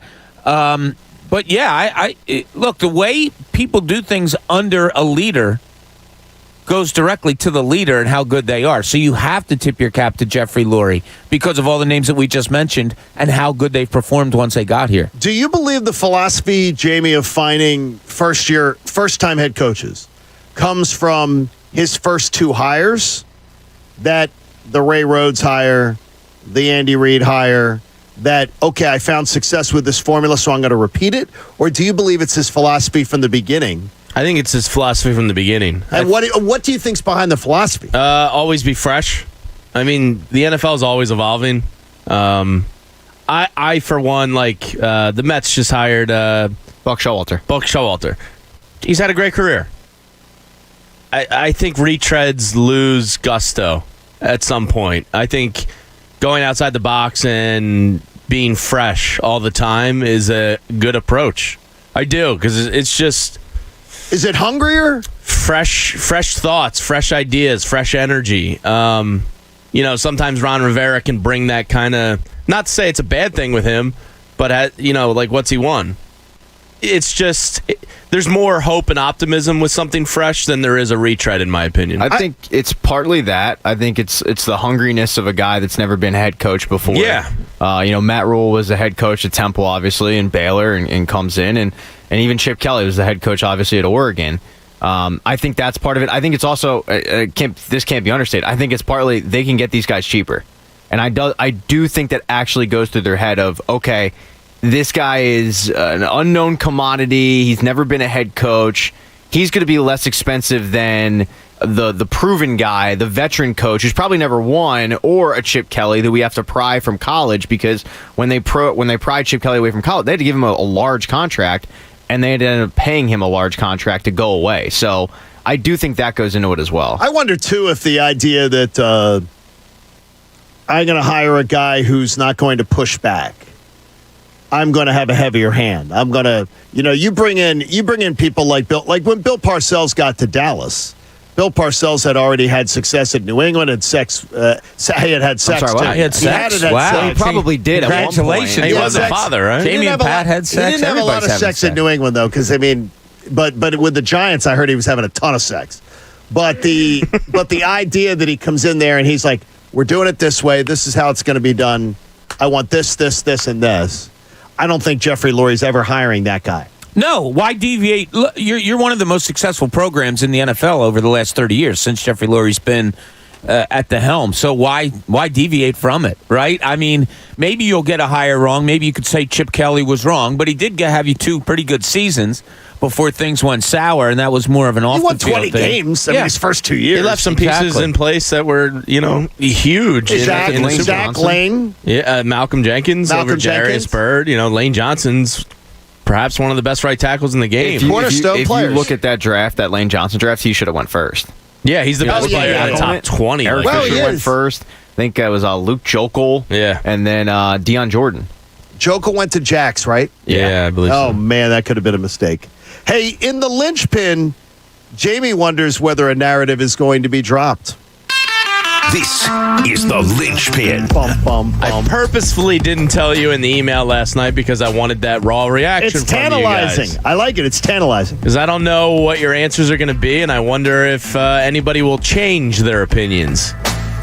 Now that Jalen Hurts has made the quarterback, is the quarterback of a playoff team in, I do air quotes, year one. Sure. It's year 2, but, whatever. Can the narrative now of him being overdrafted be dropped? Now, I say this because the terms overdrafted to me are relative to team need. There's context to each situation. You know what I mean? I think the Eagles were in the market for a backup quarterback at the time. I think they looked ahead at the rest of that draft class and the next year's quarterback draft class and went, all right, there's nobody really here early on that we see that we feel comfortable with as a backup. Jalen, we feel comfortable as a backup. They obviously felt he wasn't going to be there for him in the 3rd round. So they spent more capital on Jalen Hurts. He's now, for all intents and purposes, worked out. Early on in his career, he's the quarterback of a playoff team. Can that narrative be dropped that he was overdrafted? No. And here's why I'm going to tell it to you. If you wanted to trade, let's look at the other playoff quarterbacks. If you wanted to trade Aaron Rodgers today, could you get multiple first-round picks for him? Yes. Yeah, probably at least multiple 2 first-round picks. Yeah. You could. Could you get, for other playoff quarterbacks, I don't believe you could get a draft pick back for Jalen Hurts right now where he was drafted. I don't think what you paid for him, I don't think you could get in a trade today. So that tells me he's still overdrafted. That's interesting. Now, maybe next year that changes. Right now, you're not getting a 2nd-round pick for Jalen Hurts. That would be a great. You have to admit that'd be a great trade if you got that right, James. I don't think you're getting a 2nd-round pick for Jalen Hurts. But you might.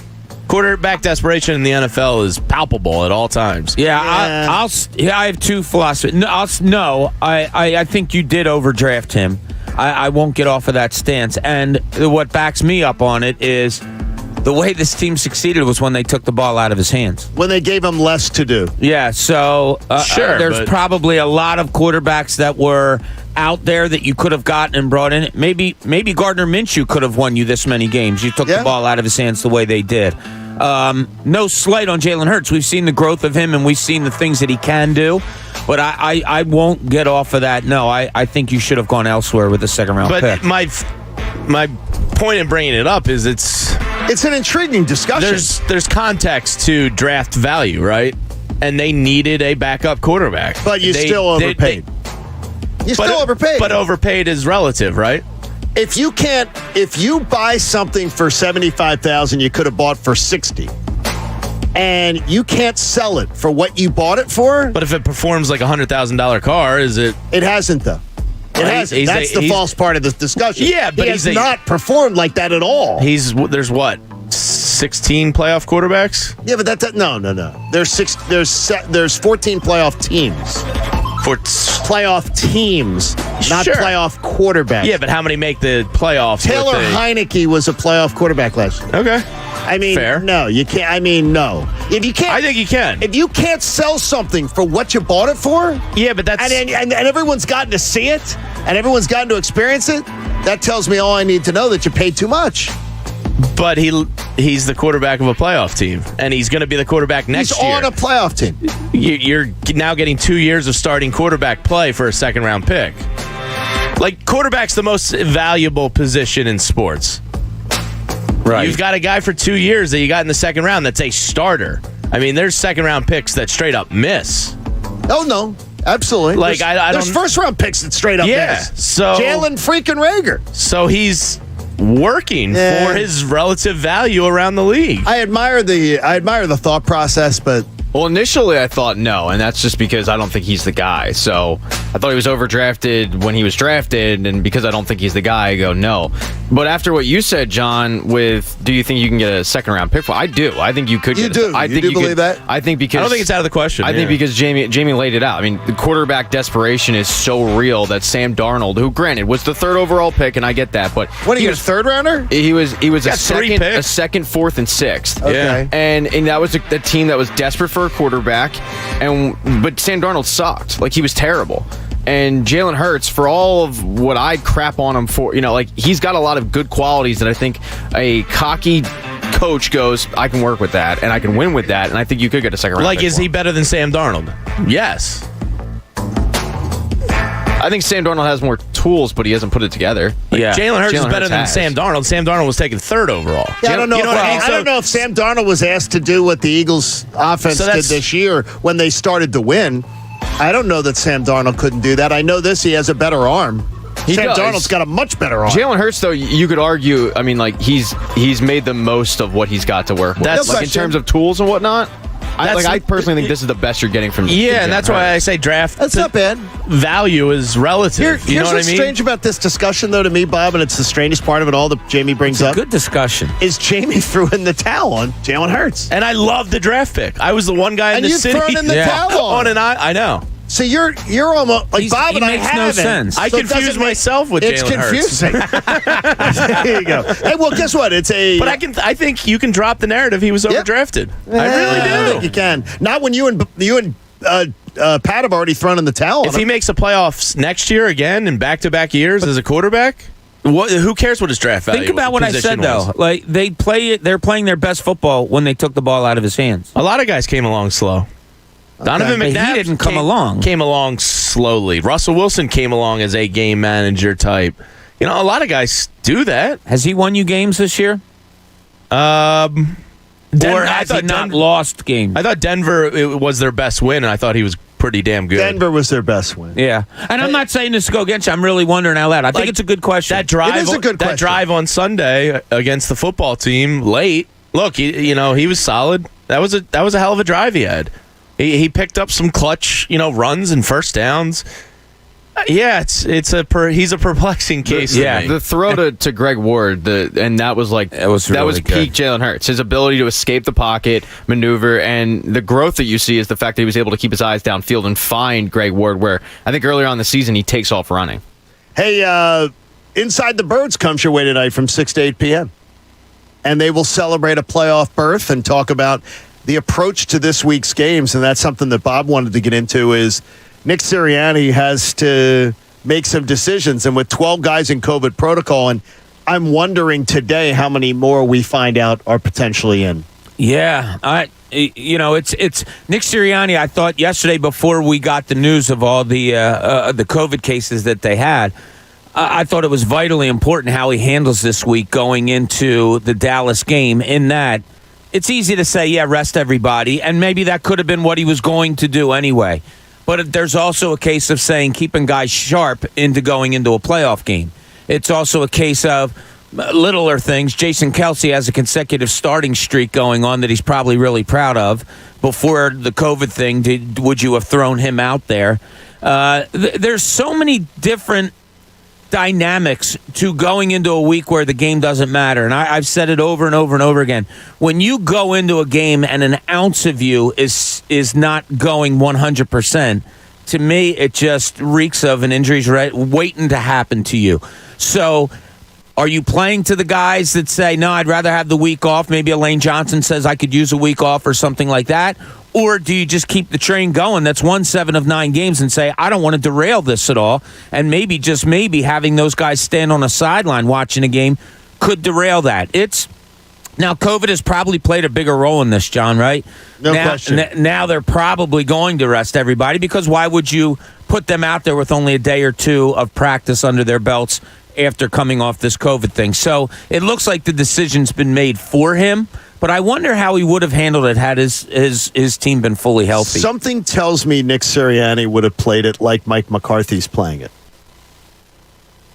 I'm taking this as a game week. I'm not resting people. Yeah. Something about him, and If we don't know. somebody We'll gets never hurt- know. We'll never know. If somebody gets hurt for the Cowboys, he's fired. Well, to me, it's very strange to go into a game where there's no benefit to risk your players. I don't like the philosophy of saying, like, put all your starters out there. It gives me, in a regular season game, that gives me the cringe, because I would be the first person on the air going, what are you thinking? If Miles Sanders went down in week 18 before a playoff game, he goes down in a game. If Jalen Hurts twists an ankle and ends up being out for your playoff game, I would say, what are you doing? There's nothing to be gained. Because I don't believe the 7 seed, 16 means anything. It doesn't mean anything. It's funny. You just said it. When you said McCarthy saying, no, we're treating this like a normal week, right then, if I'm a player, my engine's going. All right, let's go. Here we go. Go normal week. Let's go. If we go into Tuesday and Wednesday and my coach, although he's probably already told the players, but if he comes in and says, well, we're going to do a half type of thing, automatically my shoulders go down. I say, okay, I'm not in it fully this week. I'm half bought in. Look, professional players, yes. Should they be ready to go all the time? No question. But there's also a human aspect to it. All right, I'm playing half of a game. I'd rather have those engines revved, and even if I pull them after the first quarter, I wouldn't tell my players that. What the plan is. I wouldn't. Tell them what the plan is. I would just be like, look, we're playing this as a normal game, maybe a series, pull them out, and then you go from there. I don't know. It's a weird thing, and that's why these coaches get paid the money they do, because they have to know how to handle it. Maybe Doug Peterson could consult with Nick Sirianni. Yeah, right. I think he would have played. I think he would have played as starters. I think he would have just gotten in the experience. Now I think he has the luxury of playing like a Gardner Minshew and upping his trade value, which is a luxury. How about upping your draft position potentially by 2 or 3 slots with your pick? That would be nice. With a loss? You can improve your own draft position. I'm in. For the Eagles pick. I'm really okay with that. Because I do believe Miami loses to New England. New England's got everything to play for. Miami doesn't. Yeah. The Eagles have nothing to play for. Why not improve the draft position? Might Make as well. sure you're healthy going Get me into Kobe Dean. And let's see what... wouldn't that be great? Maybe a Kyle Hamilton if you get... No, Kyle's not dropping that far. Well, let's pray, John. Well, if you get to 10... Nah. What's his injury that he was out for so long? What was it? I think it was like a high ankle thing. Is that what it was? Okay. Nobody thought Laramie Tunsil was going to drop, John, and then all of a sudden bong monster. Well, I promise you this. Kyle Hamilton will not have a bong mask be what drags him down. That I can tell you right now, Photoshop is a hell of a that drop. won't happen with Kyle. Lance Zierlein's on his case yesterday. Kyle's got relatives that I know that would kick his royal ass if that ever happened. So I don't believe that's going to be the issue if that happens. Hopefully, same thing about Laramie. We could always spread nasty rumors and have him drop. I mean, it worked for Warren Sapp. I heard he's got a horrible credit score. When they drafted Mike Mamula, you could have had Warren Sapp. And no offense to Mike Mamula, who a fine guy, but he actually had a decent career when you look at his numbers. But where he was drafted, trading, he had a lot of hurries. Yeah, a lot of hurries. He was the king of hurries. He was the king of. Yeah. That was big.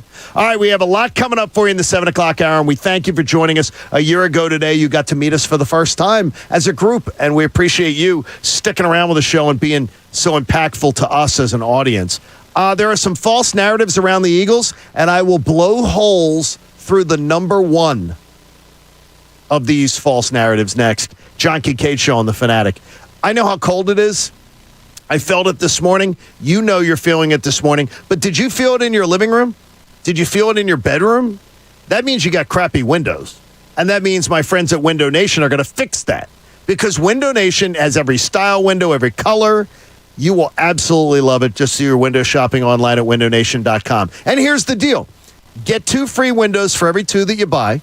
Plus, make no down payment, no payments, and pay no interest for 2 full years. So now I'm telling you about kicking the can to 2024.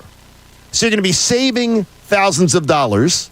Plus, you're going to be saving on your heating and cooling bills for the next 2 years, living in comfort, improving the curb appeal of your house. This is a no-brainer. So do the window shopping online at windownation.com and then call them. They're the best. Go 866-90-NATION. That's 866-90-NATION and tell them John Kincade from The Fanatic sent you. The John Kincade Show on 97.5 The Fanatic, Philadelphia. Could you imagine if the NFL banned the Patriots for a season because they were fixing games? Well, that's exactly what happened to Omega Esports based out of the Philippines. Omega and 6 of their players have been booted from all Valve-sponsored events and have lost their Division I status for tournaments. Looks like we won't be seeing any Omega action in Dota 2 for a while. The latest esports and gaming news. Find it online at checkpointxp.com. Sure, we have 30 seconds to tell you that drivers who switch to Progressive could save big. But then what? Well, we could try to fill the remaining time with awkward pauses. It's often done for comedic effect. Is it working? I can't tell if this is funny. Maybe this is so bad it's funny. Wow, we really peaked at the save big when you switched to Progressive part.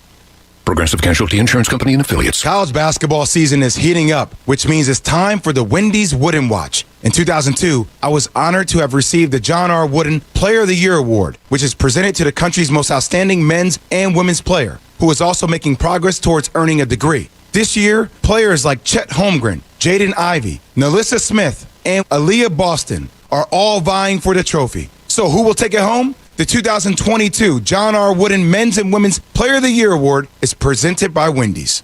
Only Wendy's serves a better breakfast with a better biscuit. Our hot, buttery breakfast biscuits are loaded with a fresh cracked egg, cheese, and your choice of bacon or sausage. Did we mention the part where Wendy's biscuits are hot and buttery? Wendy's breakfast biscuits, hot and buttery. So don't take a chance with those other guys. Bet on a better breakfast with Wendy's bacon or sausage, egg, and cheese biscuit. Choose wisely. Choose Wendy's. At participating U.S. Wendy's during breakfast hours. Making Moves is brought to you by LinkedIn Jobs. The 2005 Texas Longhorns began the season ranked number 2 and stayed there all season. Their defense allowed only 16 points per game, while their Vince Young-led offense averaged 50. The Longhorns went on to face USC in the BCS National Championship game against top-ranked USC, winning 41-38 in what many consider one of the greatest college football games ever played. Build your winning team today. Go to linkedin.com/sports. Teams that win college bowls have great recruits, and great recruiting starts with great conversations. That's why when you post a job for free, LinkedIn Jobs taps into a network of over 770 million professionals to find the right people for your role. LinkedIn Jobs helps you narrow down to only the most qualified candidates, which means you can start hiring the right people faster. Go to linkedin.com/sports to post your job for free. That's linkedin.com/sports. Terms and conditions apply. Esporta Fitness is a new sports club with premium fitness amenities starting at just $9.99 a month. A personal fitness journey should never be compromised, and Esporta Fitness gives you access to a workout community that will push you and state-of-the-art amenities to inspire you, all for a super low price. Get a free 3-day pass to an Esporta Fitness near you at welcometoesportafitness.com. That's welcometoesportafitness.com. Premium fitness for as low as $9.99 a month. Start today. 40 days, up to 40 pounds. With NJ Diet, it only takes 40 days to shed a contractually guaranteed 20 to 40 plus pounds. Their program uses hair, saliva, and bioenergetic scans to personalize natural formulas and supplements where the side effect is weight loss. Then DNA info is used to help keep it off. No shots, no hormones, no prepackaged foods, no surgery. NJDiet.com, NJDiet.com. 40 days up to 40 pounds. 40 days up to 40 pounds. Without the ones like you, who work tirelessly to keep things running, everything would suddenly stop. Hospitals, factories, schools, and power plants, they all depend on you. No matter the weather, emergency, or time of day, you're the ones who get it done. At Grainger, we're here for you 24/7, with supplies and solutions for every industry, and access to product specialists ready to help. Call, click Grainger.com, or just stop by. Grainger, for the ones who get it done. Tonight, it's the premiere of 2 new comedies on NBC. First, the comedy critics are calling the next The Office. American Auto, starring SNL's Anna Gasteyer. What are you doing to my car? I'm stealing your hubcaps. It's fine. I'm the new CEO. Then it's Grand Crew. The comedy critics rave is this generation's Friends. I'm going to ask Alicia to marry me. What? Seriously, dude? I've had almond milk in my fridge longer than you've been with Alicia. American Auto and Grand Crew. Premiere tonight on NBC. Sure, we have 30 seconds to tell you that drivers who switch to Progressive could save big. But then what? Well, radio has been called theater of the mind, so let's tell a story with sound effects.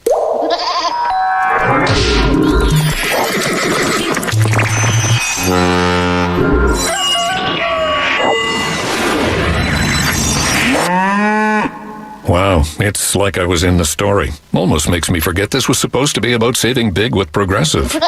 Progressive Casualty Insurance Company and Affiliates. FanDuel could be your ticket to Super Bowl. Refer a friend on FanDuel Sportsbook in partnership with Valley Forge, and you'll be entered for a chance to win an all-expenses-paid trip to Super Bowl 56 for 2. Just share your exclusive referral link from the app.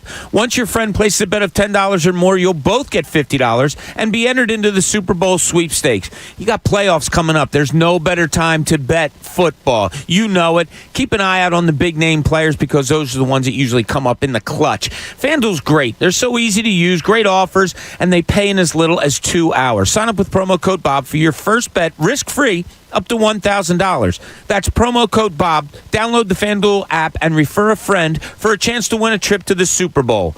21 plus and present in Pennsylvania. Void where prohibited. Restrictions and wager requirements apply. See terms at sportsbook.fanduel.com. No purchase necessary for the Super Bowl ticket promotion. Super Bowl promotion ends January 9th, 2022. Gambling problem? Call 1-800-GAMBLER.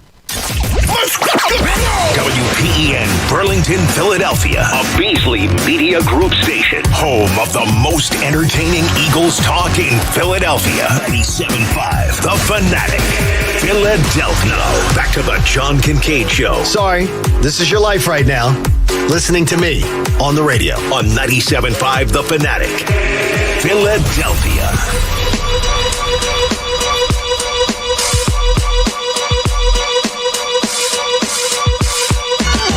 John Kincade Show on The Fanatic, and we appreciate you joining us on the 1-year anniversary of when we began this journey with you.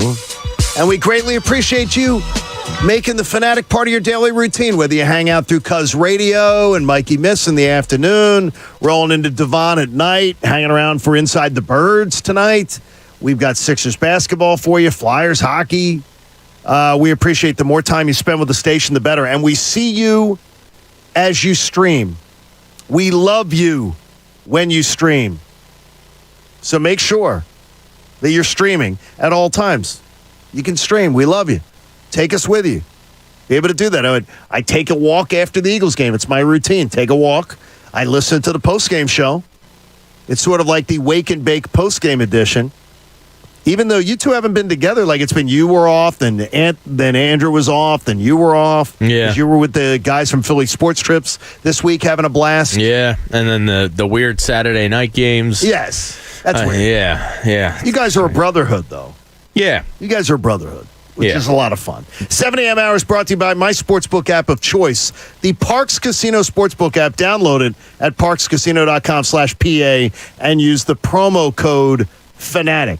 All right, I will There's nothing I enjoy more than finding a talking point and blowing it full of holes that I'm hearing over and over again, especially, which I think tends to happen in this market a lot. And one of them that I hear over and over again is that the Eagles, well, who'd they beat? They didn't beat anybody. Oh, my gosh. They're not beating anybody. Look at the terrible teams they played, the quarterbacks they played. Well, so I decided to just use the archenemy, the Dallas Cowboys, as the measuring stick. Now, we all know that the Cowboys trounced the Eagles in the third game of the season on Monday Night Football. Oof. There's no argument. That was ugly. That was such an awful game. There's no argument that the Cowboys are a better team this year. And by the way, the Cowboys were expected to be a better team by 4 wins by Las Vegas standards, and they're not. So just to point that out. But to dispel the myths, who'd the Eagles beat? Well, the truth is, in common opponent games, the Cowboys are a very impressive 7-3. When they play common opponents, and we take out the Eagles playing the Cowboys and the Cowboys playing the Eagles, the Cowboys are a very impressive 7-3. You know what the Eagles' record is? 7-3. Exactly the same. Wait. But the Eagles didn't beat any good quarterbacks. Well, in fact, the Cowboys beat the same relative group of quarterbacks. The best quarterback the Cowboys beat, Justin Herbert. They beat him by 3. The same guy who beat the Eagles by 3. That is hardly a difference, especially when the Cowboys are supposed to be this really complete team, and the Eagles are supposed to be this growing young team picked for 6.5 wins. The Eagles beat Teddy Bridgewater. Dallas got smoked by Teddy Bridgewater. The only true difference-making win between the Eagles' resume of quarterbacks and the Cowboys' resume of quarterbacks was they beat Mac Jones, a rookie who has sort of seen the wheels fall off a little bit. The Cowboys' losses? They lost to Brady. They lost to Mahomes. They lost to Carr. They lost to Murray. They lost to Bridgewater. Wait a minute. Dallas Sports Talk Radio. Hey, Cowboys Sports Radio here. The Cowboys, who'd they beat? They lost all the good quarterbacks they played. When they played Brady, when they played Mahomes, when they played Carr, when they played Murray, when they played Bridgewater, they couldn't beat them. So are the Cowboys really that good? You can play this game with a lot of teams. It sounds like the Cowboys, just like the Eagles, lost all the best quarterbacks they played too. Gentlemen, the floor is yours. Bob Cooney, Jamie Lynch, Pat Egan, the coach Eric Camille. We got the D-Train in.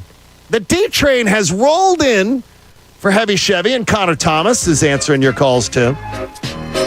The D-Train now has his own theme. The D-Train's subdued today. I just tried to talk. I said, what's up with you? He was a little subdued? He's just kind of like quietly going about his business. And when you have a person like the D-Train quietly going about your business, keep your eyes open. There could be something going on? Something could be coming. He's I don't know what it is. On how to take our jobs. He might be. And I don't know what it is, but something's up. Then maybe he's plotting Connor's overthrow? Is he thinking that maybe... I don't think any of us are safe. I'm certainly with not. D-Train. I'll go that way too, All right. Pat. So, Cowboy Sports Radio. I mean, this is flat out. They could be doing the exact same discussions. Who'd they beat? Well, who'd they beat? They beat a bunch of crap quarterbacks. When they play the good quarterbacks, they lose. If I was a Dallas Cowboy fan, I'd be a little uncomfortable. I wouldn't be very cocky heading into these playoffs. Because it's the same story. Well, it's the same division, and the NFC East played the same out-of-conference divisions. Yeah, but they lost to the same guys. Yeah, that's fine, but they beat Justin Herbert, which is worlds better than anybody the Eagles beat. They beat Justin Herbert by 3. The Eagles lost to Justin Herbert by 3. That's a freaking toss-up. It's a toss-up. They played them Justin Herbert threw up 35 touchdowns this year with a possibility of more. And no, I got you. But you completed, 85% of his passes here? I mean, he gutted you. I look at, the other playoff teams in the NFC, and they all have big quarterback wins against good teams. The Packers have beaten a bunch of good teams. The Tampa Bay Bucks. The Packers, I expect Tom Brady to beat those teams. I expect Aaron Rodgers to beat those teams. Well, Dak Prescott's a top 10 I don't expect the Eagles to. And I don't know why anybody in the world expected this year's Eagles team to be going out and beating Mahomes and Carr and all the better quarterback. The guys are in the top 10 or 12. I wonder why they thought you're that. telling me you don't think they're a legit playoff team. Basically, is what it comes down to. I don't think they are a legit contender. There's a difference. Okay. There's a difference. Yeah. It is kind of semantics. Look, they have 9 wins, 7 losses. They're good enough to make the playoffs. They're good enough that they don't even have to play their starters in the last week of the season. But there's also the point to be made. Yeah, you can make the point that they've beaten bad quarterbacks. Like I just did the numbers during the break. The quarterbacks that they've beaten, here's their average. 23 for 37 for 198 yards, 62% pass completion, 7 touchdowns, 9 interceptions. All right, mediocre. Again, 23 for 37, 198 yards. That's what they averaged in their wins, the opposing quarterbacks in their wins. In their losses, opposing quarterbacks, 26 for 33 for 269. That's a 79% completion, 16 touchdowns, 3 interceptions. They average in their losses, opponents, 29 points a game. When they play the horrible quarterbacks, the opponents average 15 points a game. Like, there's something to be said that they have played a boatload of really bad quarterbacks. But they won those games, and that's what you have to do. Cowboys beat the Saints by 10 with Taysom Hill at quarterback. Eagles beat the Saints by 11 with Trevor Siemian at quarterback. The Cowboys beat the Atlanta Falcons with Matt Ryan by 40. The Eagles beat Matt Ryan by 26. Eagles beat Taylor Heineke by 10. Beat Taylor Heineke by 4. Cowboys beat him by 7. The Cowboys beat Sam Darnold by 8. The Eagles beat him by 3. The Eagles beat Glennon Fromm by 24. Cowboys beat Glennon by 15. I mean, they lost to Mahomes. Cowboys lost to Mahomes by 10. Eagles lost to Mahomes by 12. Cowboys lost to Bridgewater by 14. Eagles beat them by 17. I mean, But there's context to all of that, right? Like, the Cowboys might have had 4 guys out on COVID one of those games, and the Eagles might have been completely healthy. It's hard to do compare common opponent because each week is different in the NFL. No, but you're saying that the Cowboys have this COVID thing that, like, they're... Well, I'm just saying, like, Randy Gregory was out for 8 or 10 weeks. La'el Collins missed some time. Tyrone Smith missed some time. I don't know where in the schedule all that stuff fell relative to their strength of schedule. Bottom line is the same discussion can go on. Because they're playing the same crap division. And the Cowboys aren't beating the good teams either. They're not beating good quarterbacks. Well, then they're not going to win a Super Bowl. I don't believe they're going to win a Super Bowl. I have no doubt they're not going to win a Super Bowl. I mean, I don't think you can be a contender of any level without getting tested in the regular season. I expect to see Rodgers and passing. Like, I expect to see Rodgers and Brady beating other big quarterbacks because they're the best quarterbacks in the game. I didn't expect Jalen Hurts to be out-dueling Patrick Mahomes. No, I would out-dueling these teams. And Dak Prescott can't out-duel them either, obviously. He's not out-dueling. So but like a Jimmy Garoppolo, he should be able to beat. Like, I don't see any reason why. I would see that you could. Sure, absolutely. I don't think that's unfair. Daniel Jones, you should be able to beat. So there was some games he could have or should have won that he didn't, and it's. And you didn't even have to face Daniel Jones. Well, the first time, right? No, they didn't face Daniel Jones. Who? The Eagles. Eagles faced him the second. Yeah, they did. They did. First time. Yeah. Oh, no, they got the neck on. That was a neck injury. This is a good point by you, though. I mean, this kind of reminds me of, like, the power play in hockey. I think every fan base thinks their power play sucks until you actually see the numbers. And I think every fan base for football probably looks at it like we haven't really played a lot of good quarterbacks. So the reality is there aren't a lot of good quarterbacks in the NFL. I mean, that's why the backups are terrible. The good quarterback play is just not there. There's probably 10 quarterbacks, maybe less, that you actually fear and you think of as good quarterbacks. And other than that, it's a bunch of mediocrity and drag. And it's just that I want to make the point there, and that Dallas can do the same talk show. So if that's your talking point, the Cowboys talk radio can do the exact same one. Well, who'd we beat? We haven't beaten anybody. We don't beat the good quarterbacks. We snuck by Mac Jones in overtime, and we got smoked by Teddy Bridgewater. I mean, and all these other good quarterbacks beat us. Well, then maybe they should be doing those shows because I'd be concerned if I was a Cowboys fan. Oh, no, they're thinking, they're talking Super Bowl.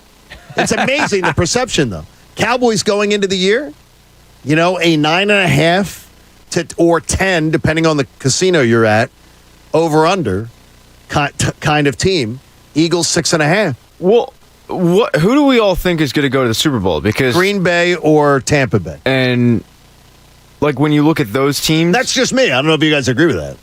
Green Bay. I do not believe in Arizona. Do not believe in Dallas. Well, I'm saying when you look at Green Bay, Cincy's got dark horse written on it. I'm just talking about NFC. Oh yeah. When you look at Green Bay or the Bucs, I mean, who have they played?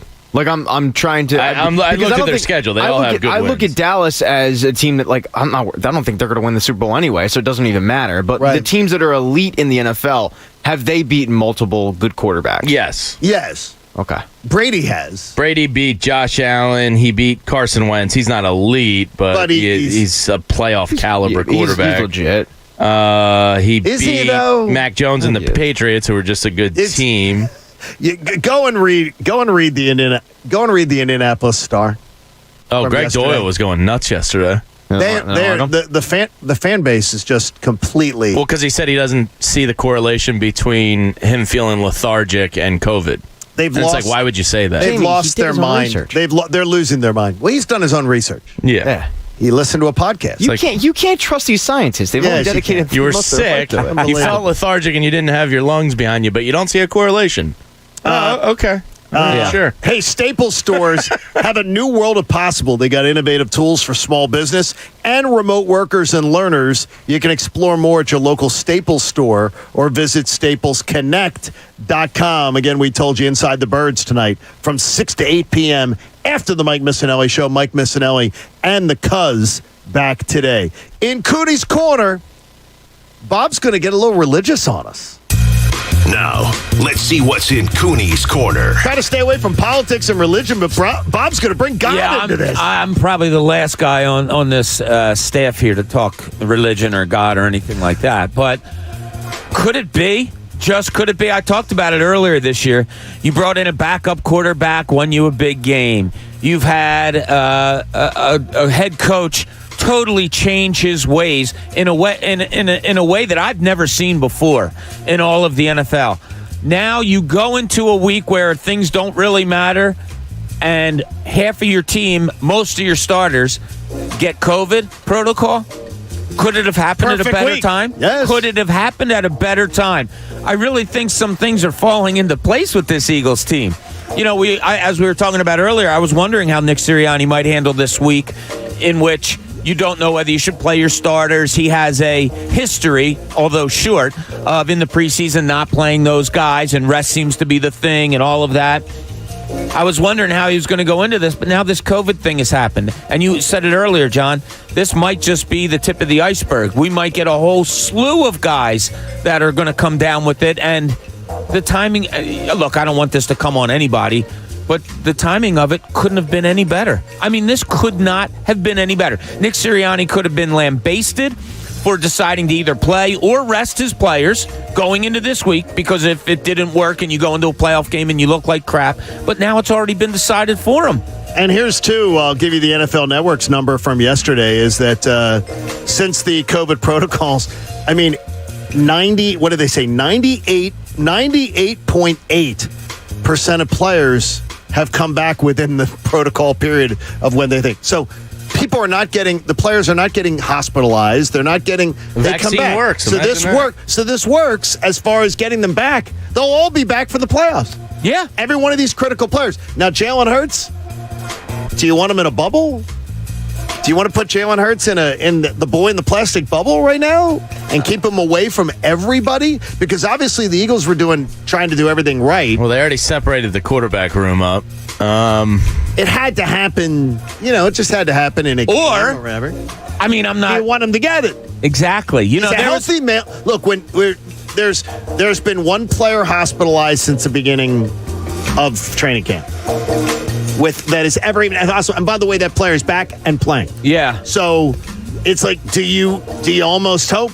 Honestly, do you almost hope that guys, especially if they're vaxxed up? I was talking to a guy in the college basketball world that was telling me, he said, look, I truly believe and have heard that coaches, if there is an outbreak, they want all their whole team to get it at once so they can quarantine, be done with it, 5 days, whatever. You miss a game or two, but then you're good for the rest of the year, hopefully. Did your parents do that with you with the chicken pox? My parents didn't. They didn't care enough about you to do that. I think I had chicken pox, and they didn't even take me to the doctor. When Doc got chicken pox, they made me share the room with Doc so I'd get them. Yeah, that was a thing. As I asked her, like, thanks, Mom. Thanks, Dad. Yeah, it's... Do they do that anymore now? It's weird. No. Kids don't get chicken pox, right? We had an outbreak my sophomore year in high school. Well, no, we did back in our day. Oh, nowadays no. Kids don't. I had it. That was only a couple I think years hand, ago. foot, and mouth's the new rage. Well, foot and mouth with you is a huge rage. Yeah. I mean, at least 3 days a week. I know somebody that got hand, foot, and mouth twice in this school year. What? Yeah. Wild. What is hand, foot, and mouth? You put your hand in your mouth? Yeah, little kids being little gross. kids get it because they put their mouth on everything. And What about they put their feet in their mouths? No, it's hand, foot, and mouth because you get blisters on your mouth, your hands. Okay. So, because that's a new phenomenon, Bob. I think that replaced chicken pox. None of my kids even ever had that. I mean, I think the Eagles already did what they're supposed to. You separated both Minshew and Hurts, so your bases are covered. Because when Minshew stepped in, we all had the conversation at least of, are they better off with Minshew? And it was kind of, memory serves me right, we were kind of torn on it. But I don't think they're at such a hindrance that if Jalen Hurts were to get it and he were to be out, that Minshew couldn't step in and win a game. I want to watch Minshew Saturday night. And I'm already in on that totally. I do not want to see Jalen Hurts on a high ankle sprain. 2 weeks off, 2 weeks of treatment. Right now, there's no reason to play Jalen Hurts on Saturday night. No, and now with all of this going on, you really have to rethink who you are playing at all. Obviously, any of the guys whose names were on this list today, they don't go this weekend. There's no question about it. Because you go 5 days from now, that takes you, to Saturday? And you didn't practice all Yeah, exactly. And no. So that decision's been made for you. So Nick Sirianni, yesterday he talked about it a little bit, and he was kind of chuckling when he said it, but the decision's been made. He's good to go. He somewhat lucked out on this one. It took critique off the table. Yeah. Yeah, absolutely. But would you have criticized him if he sat as starters? No, because I would not get it. But I would have. Part of me wants to see Hurts for a half. I would have been the guy that says, okay, that's his decision, and then seen the performance and critiqued if it was justified. See, I would have loved seeing Minshew Mania. And just knowing that, okay, if something does happen with COVID, then you know that Minshew again showed you, hey, he showed you again he can deliver. Or a bad play in the first half in a playoff game by Jalen Hurts. I mean, does that trigger get a little easier to pull, Right. Yeah, absolutely. I don't know. But Mike McCarthy, if he gets somebody hurt, oh boy, I'd be worried. Yeah, I mean, imagine that. Dak Prescott takes a bad shot to a knee or something like that. McCarthy's going to get lambasted. Well, he already lost he lost the secondary wide receiver. Yeah, Gallup's one huge. of your three. Yeah, one of your three's gone now. Future Eagle Michael Gallup with the surgery stuff. I mean, do you throw Zeke out there and rest Pollard? Honestly, he's kind of your more explosive back right now. It's a tough situation. I hate for a coach to be in it. It's nice in that you already know you have the playoffs and all that. But, man, I've always been taught every time you step on, you play as hard as you can no matter what and anticipate that you're going to play. That's how I would approach my team. I'm going to tell them, look, we're going all in. And as I said, maybe a series and I pull them. But the decision's been made for Nick Sirianni. He doesn't want any of his guys sick, but he couldn't be more happy, I would imagine. It's been made for him. Okay, a ruling from every one of you gets a vote. Before the year, I talked about it that a buddy of mine bet me that the Eagles and the Cowboys would be flexed into the Sunday night I got Saturday night spot, prime time, the final week of the year. And I scoffed at it because I said the Eagles are not going to be good, so that's never going to happen. And it was a $100 bet to a $10 bet. The Eagles were flexed into Saturday night. Is it still NBC? He's like, oh, wait a minute. They got flexed into... I said, they didn't get flexed into Sunday night. And I have the email. So I'm not paying. Am I being a D? No. When you make It a said bet, Sunday the wording. night. No, when you make a bet, the wording is key, and it has to be absolutely to the word of what the bet is. Yeah. The email says Sunday night. I'm paying. You're paying? Yeah, What? because I think you should pay because the bet was basically like, are the Eagles going to be good enough where the game is? No. Say, well, I understand. You don't want to give up your $100, so you're going to make every excuse in the book. No, it's not an to pay excuse. The email will, Yeah, as we you should spelled pay. it out. The email as we spelled it out. Terms of the bet being the line. The Eagles-Cowboys game will be flexed into prime time on Sunday night, the final game of the year. Good day. Yeah, The final game of the year. They flexed into a playoff game with Los Angeles, Las Vegas. It wasn't flexed into Sunday night. Flexed into Sunday night. That was the more important win the game. bet. You lose and you should pay. That's going to try to make me feel guilty. You should. This guy doesn't. Is it NBC Saturday night? I think it's ABC. I don't know. Maybe. If it's NBC, that helps the other guy's case. If it's not NBC, He says Sunday night, then though. you don't It have to clearly pay. says Sunday night. Final game of the year. It says, too. It's not the final. Oh, it does say final game of the year? final game of the year. The Sunday night the Sunday night primetime game. All right, so I'm going to keep my $100 and win my 10. Are some athletes really doing this, or are they just talking the talk and not walking the walk? We'll find out what it is next. John Kincade Show on The Fanatic. I got the Park Sportsbook app, and it's been so good to me recently. Well, honestly, the Park Sportsbook app is always good to you. It always gives you great options. It always gives you those same-game parlays. It always gives you amazing ways that you can bet on individual player performances that help you cash in. But honestly, it's been good to me lately because I've been making smarter decisions. There are so many exciting little games you can play to. Like last night, there was a boost offered where you could win it was plus 352. Also, if the Sixers were to win by 15 and the over was hit, which was over 219.5, I took it. Threw some money on there and I win.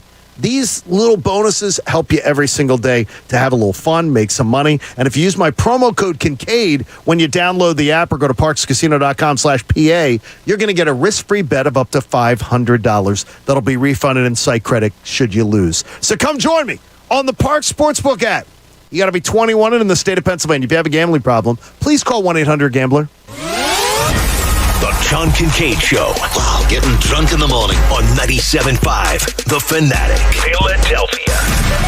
Could you imagine if the NFL banned the Patriots for a season because they were fixing games? Well, that's exactly what happened to Omega Esports based out of the Philippines. Omega and 6 of their players have been booted from all Valve-sponsored events and have lost their Division 1 status for tournaments. Looks like we won't be seeing any Omega action in Dota 2 for a while. The latest esports and gaming news. Find it online at checkpointxp.com.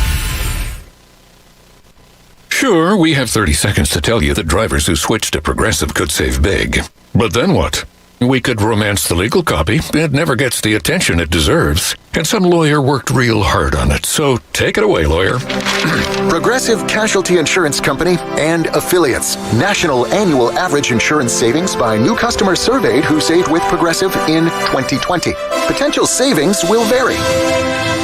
Now that was some beautiful legal. Well done, lawyer. Well done. It's a new year. And for all kinds of small businesses, that means a new start.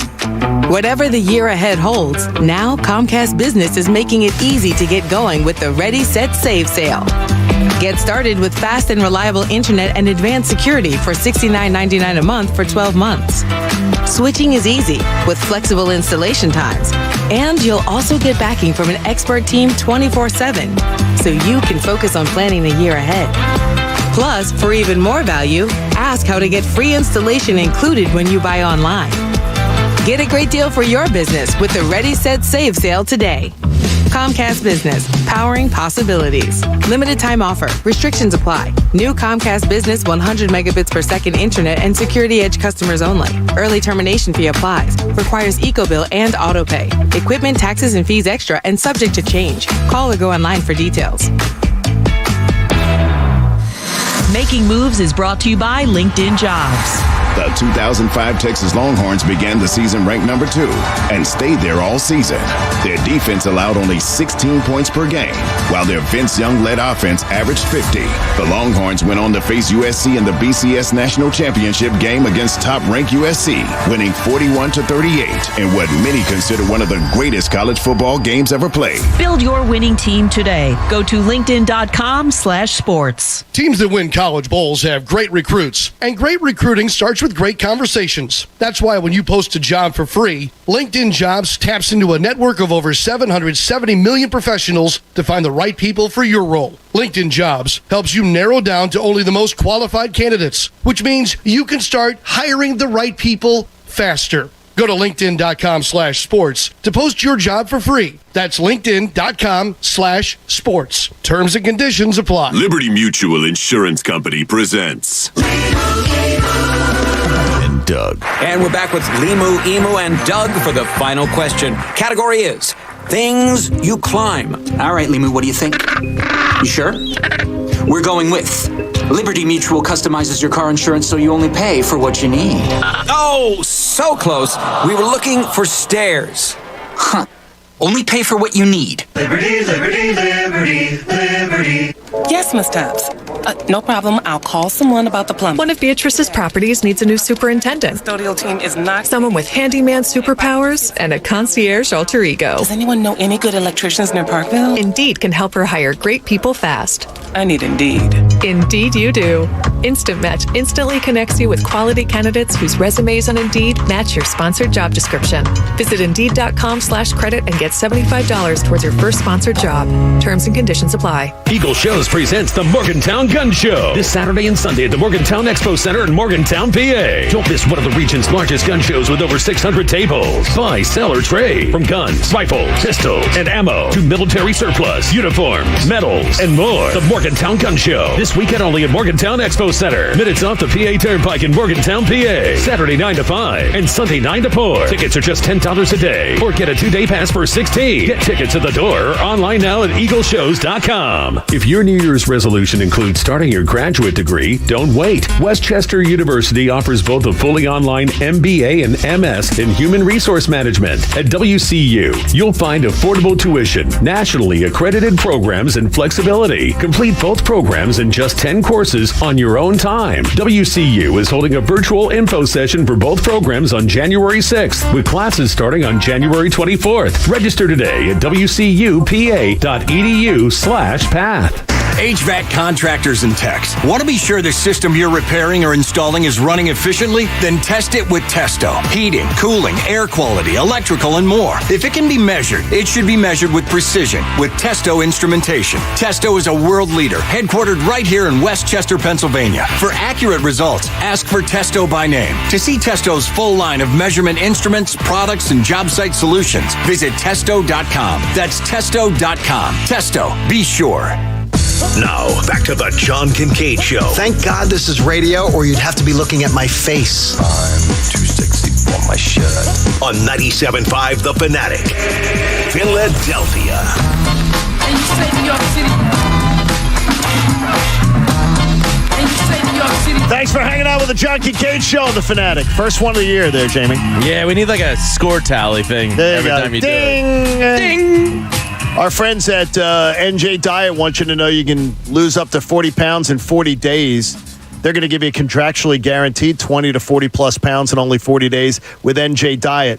855-5NJ-DIET or go to njdiet.com.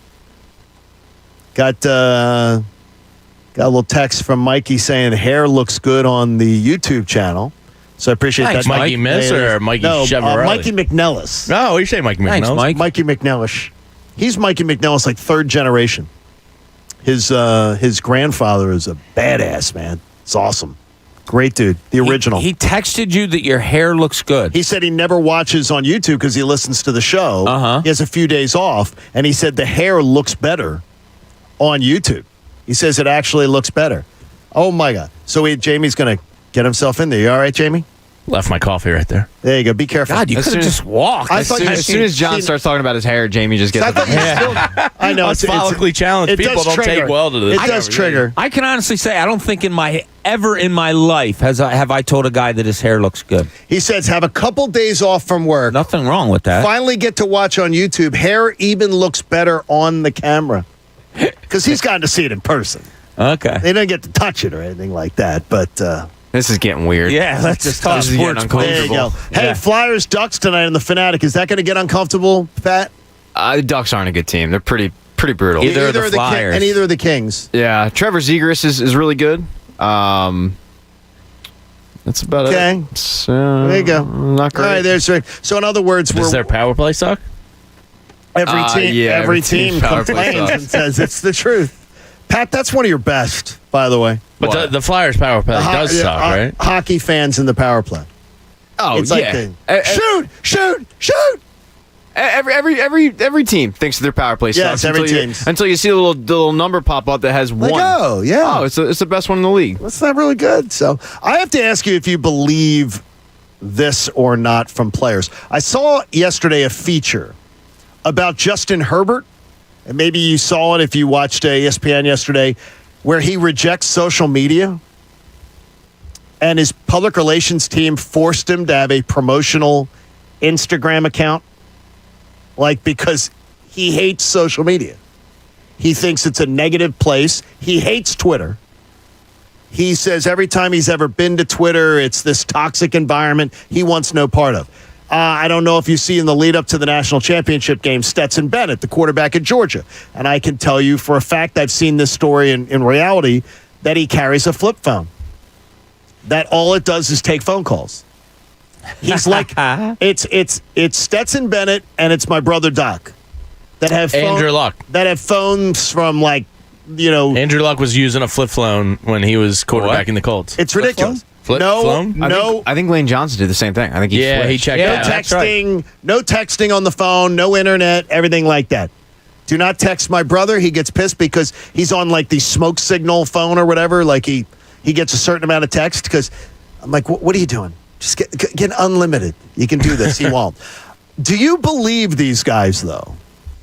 Yes. When they say they ignore it.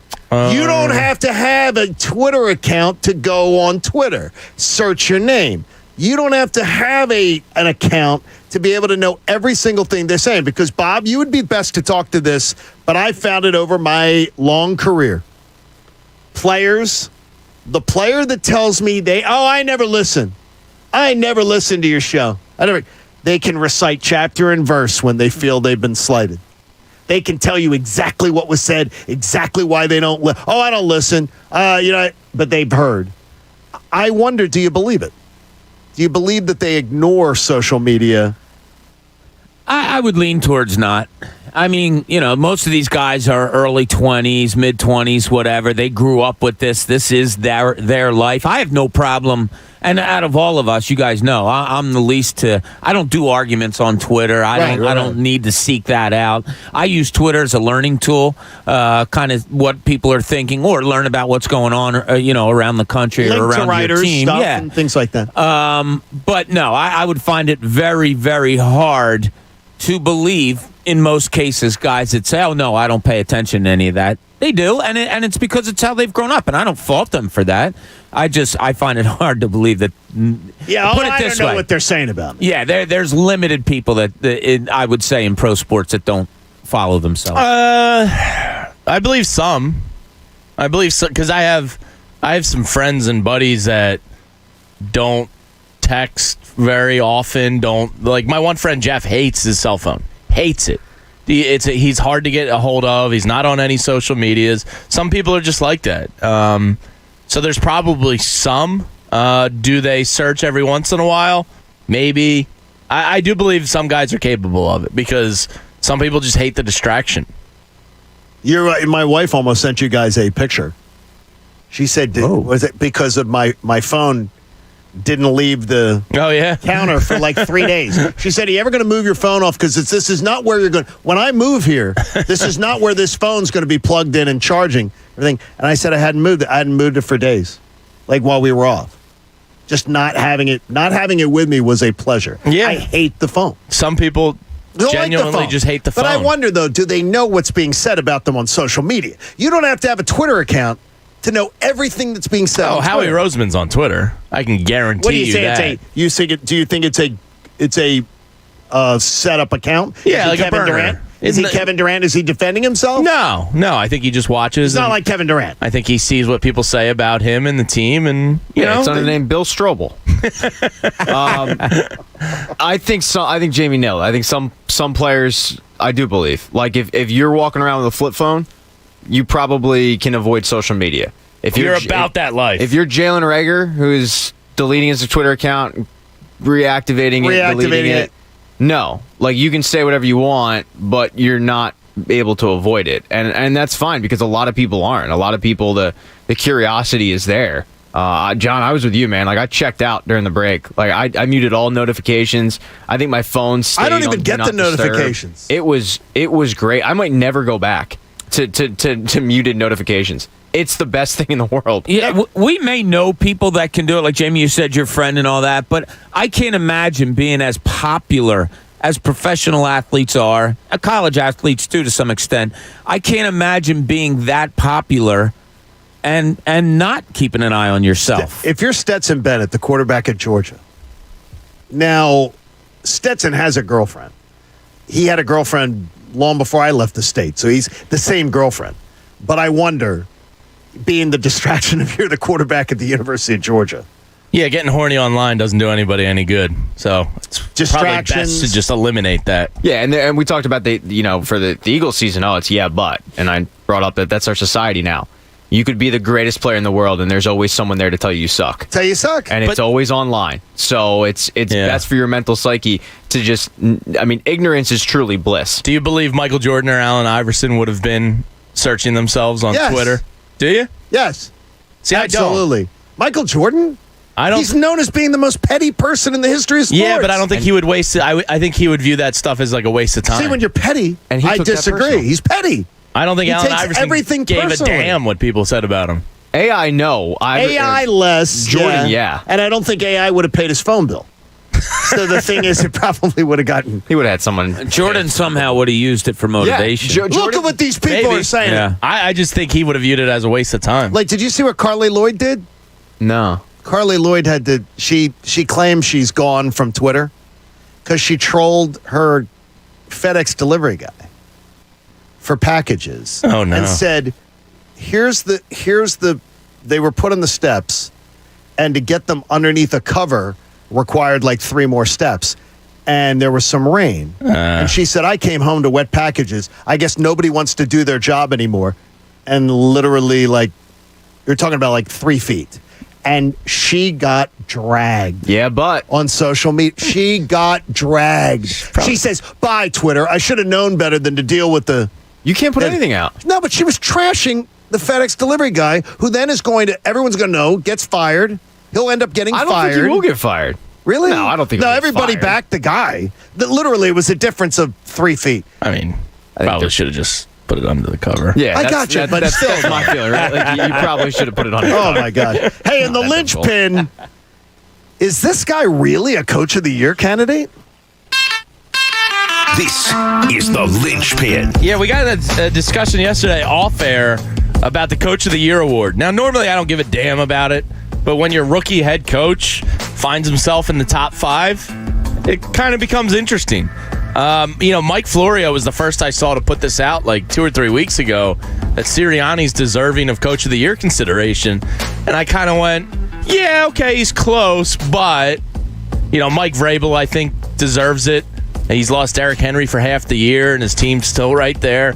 Julio Jones has been out. He's just overcome a lot. Yeah, I know. Shocker, right? Julio. Matt LaFleur, I saw, has won 39 games in his first 3 seasons, which is the most in NFL history.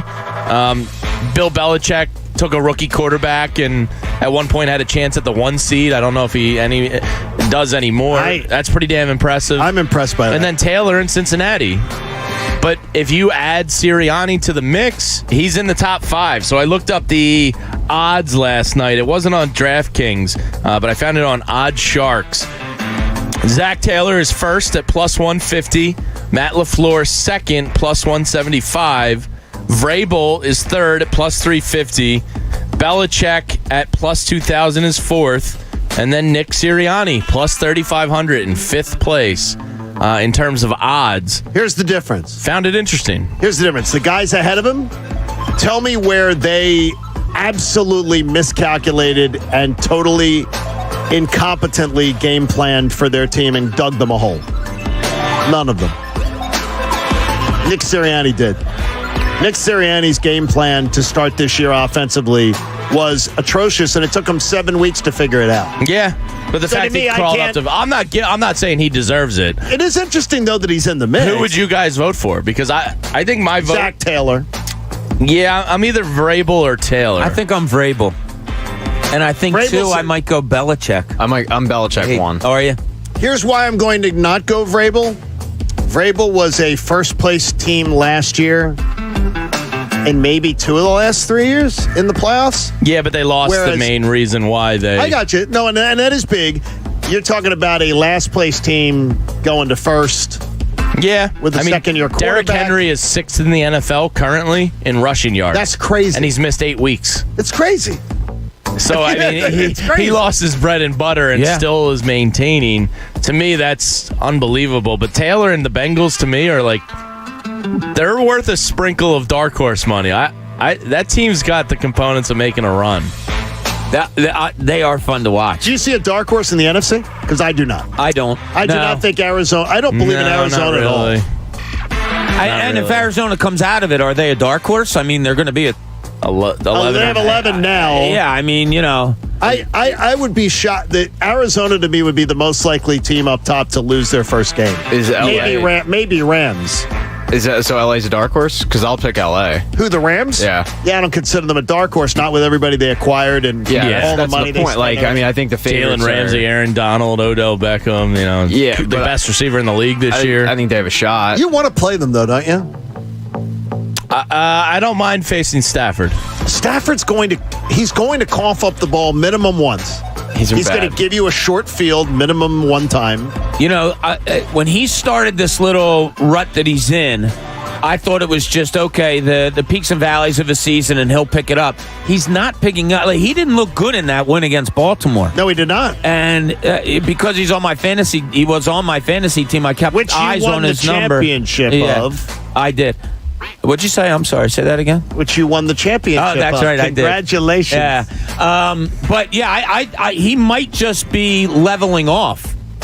And I'll tell you what, between him and Brady, with all, I hate to say this, but that Tampa team, with all of what they have going on the offensive side of the ball, with injuries, with the Antonio Brown thing, Fournette, Brown, and Godwin, all those are big losses. If Coach Waxed doesn't get to the Super Bowl this year, Matt LaFleur, waxing his eyebrows, waxing everything, if he does not get there this year, he may never get there. I have a 9-1 Green Bay ticket. To the Super Bowl? Yeah, champ. Oh, I think you got a great shot to cash that. Yeah, I like that. Great shot. I wouldn't Aaron put that Rodgers is still my favorite player to watch in the NFL. He's so much fun to watch. I don't like him, but he's fun to watch. He's incredibly talented. I just don't want to see Matt LaFleur win. LaFleur. I'm telling you. As a quarterback's coach, he was an arrogant SOB, learning from Shanahan. Some people think you got to be arrogant to be a coach. Yeah, but then, though, look at Belichick. The weird thing is, though, is that whole thing was the Shanahan, LaFleur, that whole tree. Wasn't of Saleh guys. in there? McVay was in there. Yeah, McVay, Saleh. And everything. And Saleh isn't. McVay isn't. They're not arrogant guys. They can be charming. They're very engaging. Well, Saleh's just a spaz that runs out on the field. He's a spaz. Dan Quinn used to say the abs room between Shanahan and then they would be like, look at my abs. Look how my abs are. God. Look how I got my abs going. They were very. But doesn't he look like that guy? Yeah. LaFleur? Yeah. He's that guy. Yeah, but he might get coach of the year. He may. 39 wins in 3 years. It's the best ever.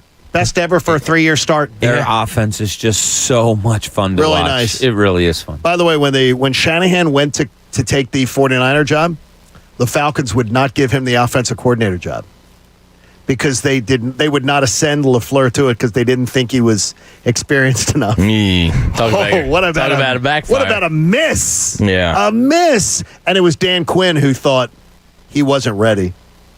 Oh, boy. That sort of backfired. Coach Bro. That is Coach Bro. Bob, you're talking about influence, and you've had great influence on. We got asked earlier today, have I changed more to be like you guys, or have you changed more to be like me by David earlier on in an email? So, but you're talking about influences in sports and how they're played. Yeah, and it's. I think it's, and maybe I'm wrong here. I kind of wanted to put this out to you guys to see what you think also. And it's not that, in Jamie's term, hoagie mouth, oh, the referees stink. I have a lot of friends, as you guys know, that are NBA referees and people that run the league there. I know how much work they put in. But right now, it just seems to me that refereeing, umpiring, if you look at now hockey I'll take aside because I don't know, Pat, you could probably speak to it better than I, but take the other 3 sports, there has to be, something has to change.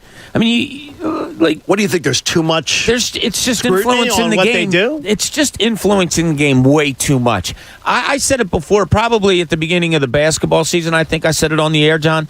Let them play.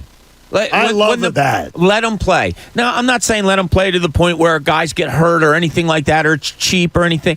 But players know how to conduct themselves when they know exactly what they're allowed to do.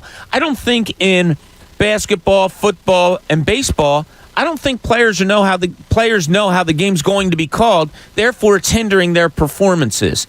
I don't blame solely. I really don't. I'm not blaming the refs or the umpires or anything. I think there has to be a come together between players, coaches, and referees to say, all right, how are we going to go about this? Because I just don't think players know how to play anymore and what they can and cannot do anymore. If you had if all the referees, I'm just an example, in the NBA come in and say, look, guys, we're going to let you play. We already told you about the dribbling into people. We're not calling that anymore. You have to be a real foul in order for you to foul, for us to call a foul. It's not going to be ticky-tack anymore. I just think players in their mind be okay, and they would police themselves and know how to play better. Football, the same way. I just think there has to be some kind of a medium coming in to make sports better. I would absolutely love it because I would find the game much more entertaining if the officials were less a part of it. Yeah. All the laundry, especially in football. But also, too, it would affect how I construct my team. How I draft. What kind of coach I hire. Yeah. What's your approach to the game? You know, I mean, it would be a far-reaching change in philosophy in the sport. I would love it. I was talking to Vince from Philly Sports Trip Sundays down in the lot, and we watched the Super Bowl season year in review on the trip down. And he raised a good point. He was like, that Malcolm Jenkins come on Tom after he dropped the ball. He goes, in today's NFL, that's a taunting penalty and 15 yards first down Patriots. And I was like, wow. Yeah, that is sort of the truth, right? That's pretty wild to think about. It's a heavy influence on the game these days. It's funny. You don't want to condone violence in any way, but like when a guy catches a pass and then stands over the defender and gives him kind of the business, and the defender looks at the ref and points and says, look what he's doing. Throw a flag. Oh my God. I'm not condoning getting up and shoving the guy. But I'm kind of condoning getting up and shoving the guy, and the ref saying, all right, guys, get back to your huddle, knock it off. You know who the coach is that's the biggest push, Pat, for the no taunting? Do you know the coach that was the biggest advocate to remove that from the game? And it'll shock you. Mike Tomlin. Mike Tomlin was one of the biggest advocates for all these new rules about let's remove taunting from the game. Well, he tripped penalties on Jacoby Jones on the sideline, so he doesn't want more penalties. Let's remove... No, but he wants taunting gone. Do you see he's now... No, he wants the taunting penalties. Oh, he wants the penalties. Taunting removed from the game. Oh. He wants it removed. And... that surprises me. And to me, I think of tough guys not caring. As long as it doesn't go on and on, I got no problem with a guy giving the guy the business. It's an emotional game. Let him be emotional. What about when Brady threw the interception, got picked off in the Saints game, and Sat on the field? No, and he got the defender who gave him the folded arms and smiled at Tom like face to face, and Tom's looking to the side like, is this a penalty? Yeah. You got to throw a flag? You'll also learn how to. This is horrible. You'll also learn how to taunt in a way that other people won't see it. Absolutely. Larry Bird was the biggest bleep talker in the history of the world. You didn't know it until after his career was really done, because then people started coming out and saying, and you had him mic'd up and all that stuff. You can do it in a way that the world doesn't have to see it. How good has this Eagles season actually been? Sometimes the stats can lie, and sometimes they tell you, maybe it's better than you think. We're only halfway home. We are 1 year in today. Thank you for being here. We appreciate you being here every single day on our 1 year anniversary. It's the John Kincade Show here on The Fanatic. You know that the moment you've been waiting for is finally here. Steven Singer's got his brand new rose color for this Valentine's Day. And I saw it over the holidays. I saw The Wizard of Oz. I saw the yellow brick road, and then I'm thinking, is it yellow? No. Steven goes, John, where were they going to? And I went, oh, the Emerald City. And that's it. Picture it. A real rose, dipped and trimmed in pure 24-karat gold with sparkling deep green petals. This magical Emerald City rose is going to take her breath away this Valentine's Day. It is absolutely amazing. It's unique, and it's different.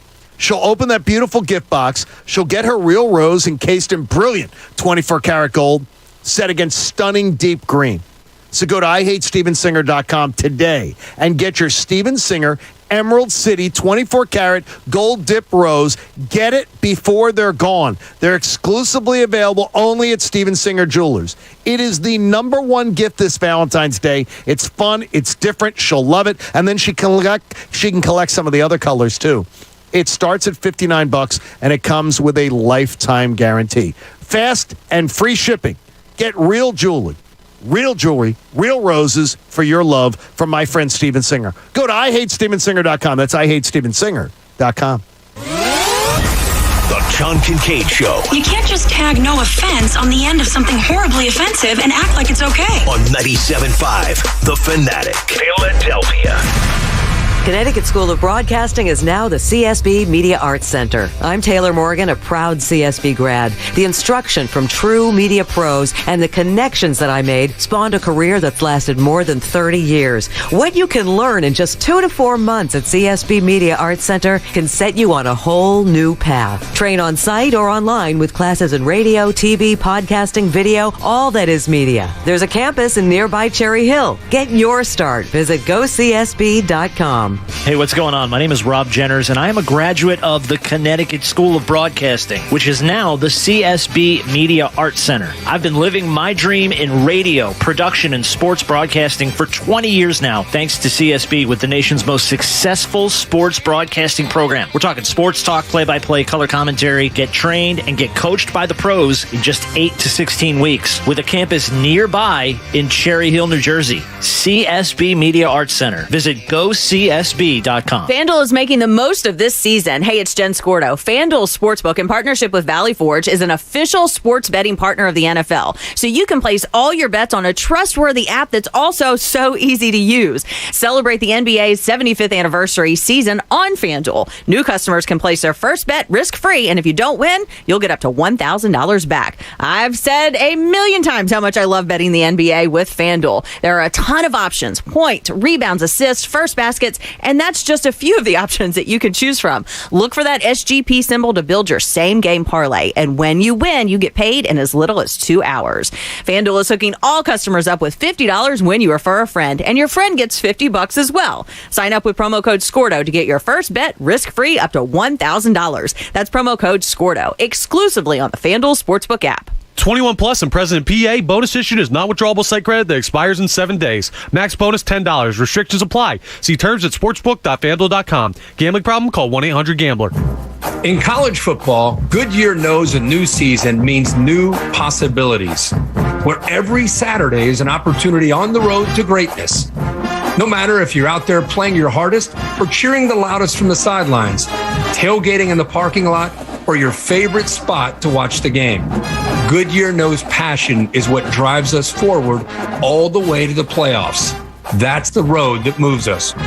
Goodyear, more driven. Welcome to Allstate, where you can really control your savings. Because when you drive less, you save more with pay per mile. So you're really in control of your savings. Only paying for the miles you drive. Yeah, life is good when you're in the driver's seat. Allstate. Here, better protection costs a whole lot less. You're in good hands with Allstate. Click, call, or visit allstate.com to save today. Not available in every state. Savings vary, subject to terms, conditions, and availability. Allstate Fire and Casualty Insurance Company, Norfolk, Illinois. Hey, Carrie, we need that tax report by tomorrow. Hey, Bobby, get me that expenses. For Hari's accounting firm, client growth is exponential. I know we're a couple of accountants short. He needs whip-smart accountants at whiplash speed. Hey, so why aren't these receivables matching up? Indeed can help him hire great people fast. I need Indeed. Indeed you do. Instant Match instantly connects you with quality candidates whose resumes on Indeed match your sponsored job description. Visit Indeed.com/credit and get $75 towards your first sponsored job. Terms and conditions apply.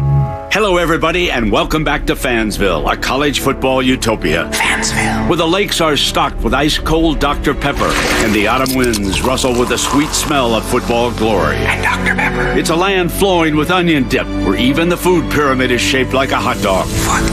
Where every yard gained is a yard worth celebrating, and every celebration is beyond excessive. With ice-cold Dr. Pepper. Return to glory this season with Fansville by Dr. Pepper. Grab some today. Tonight, it's the premiere of 2 new comedies on NBC. First, the comedy critics are calling the next The Office. American Auto, starring SNL's Anna Gasteyer. What are you doing to my car? I'm stealing your hubcaps. It's fine. I'm the new CEO. Then it's Grand Crew. The comedy critics rave is this generation's Friends. I'm gonna ask Alicia to marry me. What? Seriously, dude? I've had almond milk in my fridge longer than you've been with Alicia.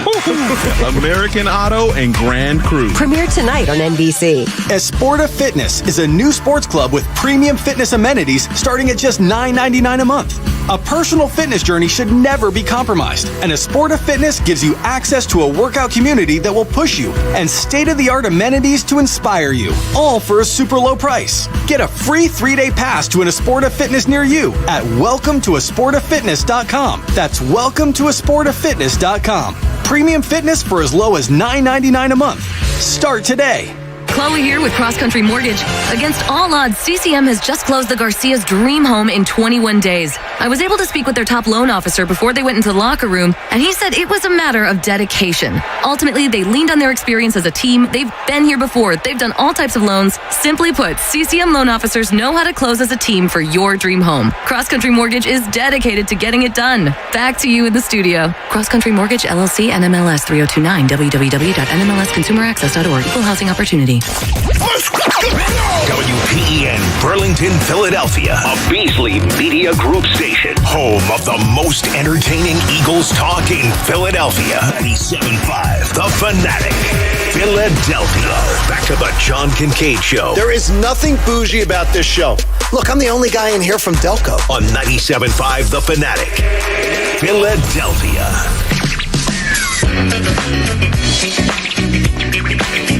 I love a good old school rap song.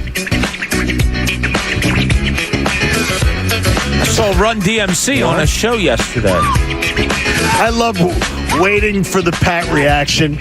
Is well worth it. John Kincade Show on The Fanatic. This is certainly Catholic school rap right here. Yeah, this is. Yeah, yeah. Were you a Fresh Prince of Bel-Air fan? Oh, I watched every episode. Love that show. Loved it. Pat? You seem a little... Oh, you were? Yep. Okay, you did. I saw a thing over the holidays where this guy does the deep dive that the Fresh Prince of Bel-Air was actually Breaking Bad before Breaking Bad. That he gives the whole backstory to why actually Uncle Phil was a drug kingpin. And it explains all these things that happened during the show that you go, oh, wait, why did the judge have a mansion in Beverly Hills? Yeah. What was the problem thing? How was he able to protect them from the guys back home? Was he the one pushing the drugs into West Philly? And it's really funny. It's a really funny comedy bit that it was actually the greatest crime drama ever, The Fresh Prince of Bel-Air. And very well done. I wish I could credit the comedian right now. I did not know him going in, but a lot of people think that the Netflix show Cobra Kai, which originally started on YouTube, just came out again, right? Yeah, season 4 just dropped. But a lot of people think that the reason why Cobra Kai was started was because of a video called "Daniel is the Real Bully," and it's a similar premise. But a guy goes into explaining why Daniel LaRusso is actually the bully in Cobra Kai and not Johnny Lawrence. Do you have a? Or Karate Kid, I should say. Did you ever see? Bob likes a good musical.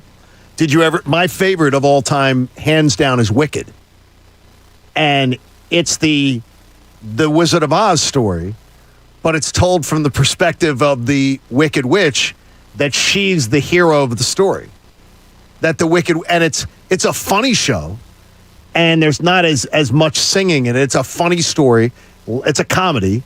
But it's all told from the Wicked Witch's perspective, and you find out that she was the actual hero of the Wizard of Oz, and that Dorothy was the villainess. Yeah, and Belinda just had nice clothes. Yes, she's funny as hell. The character in that is great. It is if your wife ever says to you, "Take me to a musical," and you don't want to go to a musical, and you're like, "Oh, I don't want that," go to see Wicked. Grab the tickets. Say, "Honey, I thought I'd take you." You'll love it. It's a great show. 8 a.m. sponsor is Martin Law, the law firm for injured workers. Visit paworkinjury.com so you can check that out, too. There is scoring offense and scoring defense. And those are two stats that, back in the summer, I told you, if you fall into certain groupings, you are top 10 scoring defense, top 10 scoring offense. You are making the playoffs 80+% time in both categories. So if you get there, Eagles are currently 9th in scoring defense, 12th in scoring offense. It's really impressive. But how much so? Here, I'm going to compare for you. In 2019, in their last playoff season before this one, because we had that long playoff drought of 1 year, they gave up 22.1 points per game. Right now, they're giving up just under 21. So not really a big difference. In that year, they scored 24 points a game. They're currently at 26. They're scoring 2 more a game. So impressive. And that was Carson Wentz's year where he pulled it out of the fire and needed that big December comeback to do it. In 2018, year after the Super Bowl, you realize they only averaged 22.9 points per game? That team averaged 3+ points less a game than this year's team. The year after the Super Bowl. And they allowed more points than this year's teams allowed, 21.8. So those are 2 recent playoff seasons where the Eagles are better both offensively and defensively. In the Super Bowl season, the offense was 2 points a game better, and the defense was 2 points a game better. Fact is, when you go down the road of the Eagles' playoff seasons, this is actually one of their best performances ever on both sides of the ball, the balance. But it sure doesn't feel like it. No. Does it? No. Not at all. And statistically, if I just go, I did the Andy Reid playoff era on, where they were number 1 seeds some years, and they weren't that much better than where they're sitting currently right now.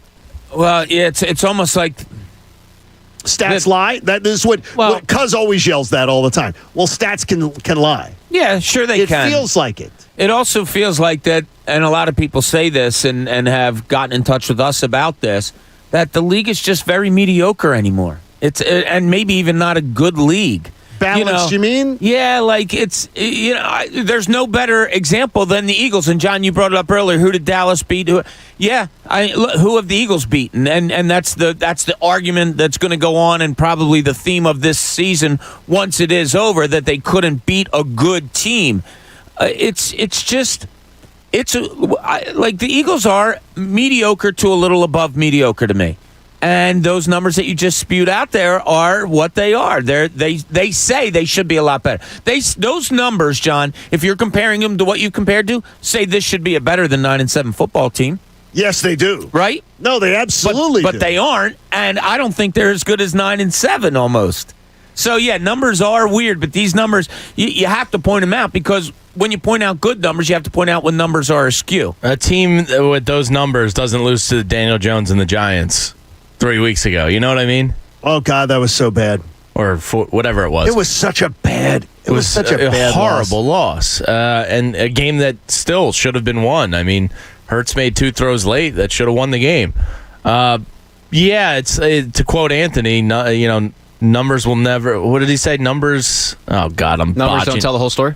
No, Numbers don't lie, but they can deceive, or something like that. Yeah, Teach a man to fish. You can lead a horse to water. I mean, when you say that these numbers are better than the Reed era teams, no, it's fairly comparable to most of them. Yeah, that twists my brain up in a pretzel because those defenses were dominant. Okay, they were also, though, and conversely, so I did the research to be able to say to you, too, because it's something that I think you would point out. Those Reed teams, when they were putting up those numbers in those playoff years, except for the first year, were not playing last place schedule. Yes, and I do think that's which affects numbers. Yeah. Sure, it affects numbers. I think this year's schedule was incredibly favorable, not only in the NFC East being pretty bad for the most part, but the out-of-conference schedule you got on top of it. The division just wasn't very good. So, if you play the NFC West this year instead of, who did they end up? NFC South, you're probably not a playoff team. You know what I mean? Like, it does have that big of an implication. The Eagles almost won the NFC South. They were 3-1. Yeah. I mean, right now, by the way... But if you had to play Arizona, Rams, Seattle, and who's the other team on this? San Fran, all in the same year, it's not it's a different animal. Next year, you do. Yeah. Good and luck. next year, the way that rotation works. By the way, last night, you didn't pay much attention to it, the Steelers game last night. Now you got right now, the Steelers are sitting there. If the Ravens lose or the Steelers win, or if they both lose, the Steelers will be the team that comes to Lincoln Financial Field next year, not the Ravens. It's critical to watch. That's one game makes a big difference. I'd much rather play the Steelers with a new quarterback, whoever it's going to be. Yeah. And I don't believe Russell Wilson. I don't believe it's going to be Aaron Rodgers. That's the big rumor. Yeah. And I don't believe Pittsburgh has the capital to be able to go get Russell Wilson. I don't think they've got. Do they have the cap space? Do they have the? I'd have to look at the their draft cap. capital. You might want to look at that for later in the week, Jamie. As far as could they go shopping for that? I don't believe they can afford Aaron Rodgers. I don't think they can be able to pull something like that off either. And that would be the most un-Steeler thing to do. Would be to go mortgage the future and do everything for. They'd actually have the money. It looks like they're heading into the offseason, according to Tom Pelissaro, with 43.7 available. And you can always create more if you know what you're doing. Well, we know here that this guy knows what he's doing. Yeah. How he knows what he's doing. Somehow, a lot of the league hasn't caught up.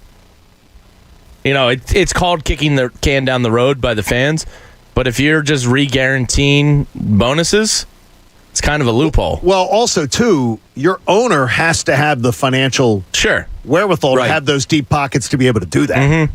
And Jeffrey Lurie has never been afraid to go in and pay and get. Oh no, Howie's been a wizard at using Jeffrey Lurie's money. There's no question about it. This like team my wife last week, while she was in town. Yeah, it's just a home goods trip, John. Don't worry about it. Oh my God! If there's one more home goods bag in our house, I'm going to be homeless. Unbelievable. You're going to have so many amazing signs, though. No, she doesn't do any of that. It's going to be great. No, she hates those. She hates that stuff. Live, laugh, love. No, she hates that. She doesn't like those. Happiness is a warm belly. Oh, I told my buddy he should start a fake company for like dude signs, like home is where the toilet is, stuff like that. I bet you guys would buy them. If you sprinkle when you tinkle, be a sweetie, wipe the seedy. How about we have that in our bathroom? We don't swim in your toilet, so don't pee in our pool. Yeah, I've seen that quite a few places. I might have to get that on. Don't have any of those. Buddy of mine lost his legs in the war, and his pool is Stumpy's. His pool is Stumpy's Beach Club. He's got Stumpy's Beach Club. So there's, you can do that. You can do fun signs like that too. By the way, we want the Steelers to be that team that comes in. Yeah. And also right now for our West Coast swing next year, the Arizona would be the team that the Eagles would play right now. They would go to Arizona. Certainly not easy. Or if the Rams lose to the 49ers and Arizona wins this weekend, Arizona wins the division, and it would be a trip to L.A.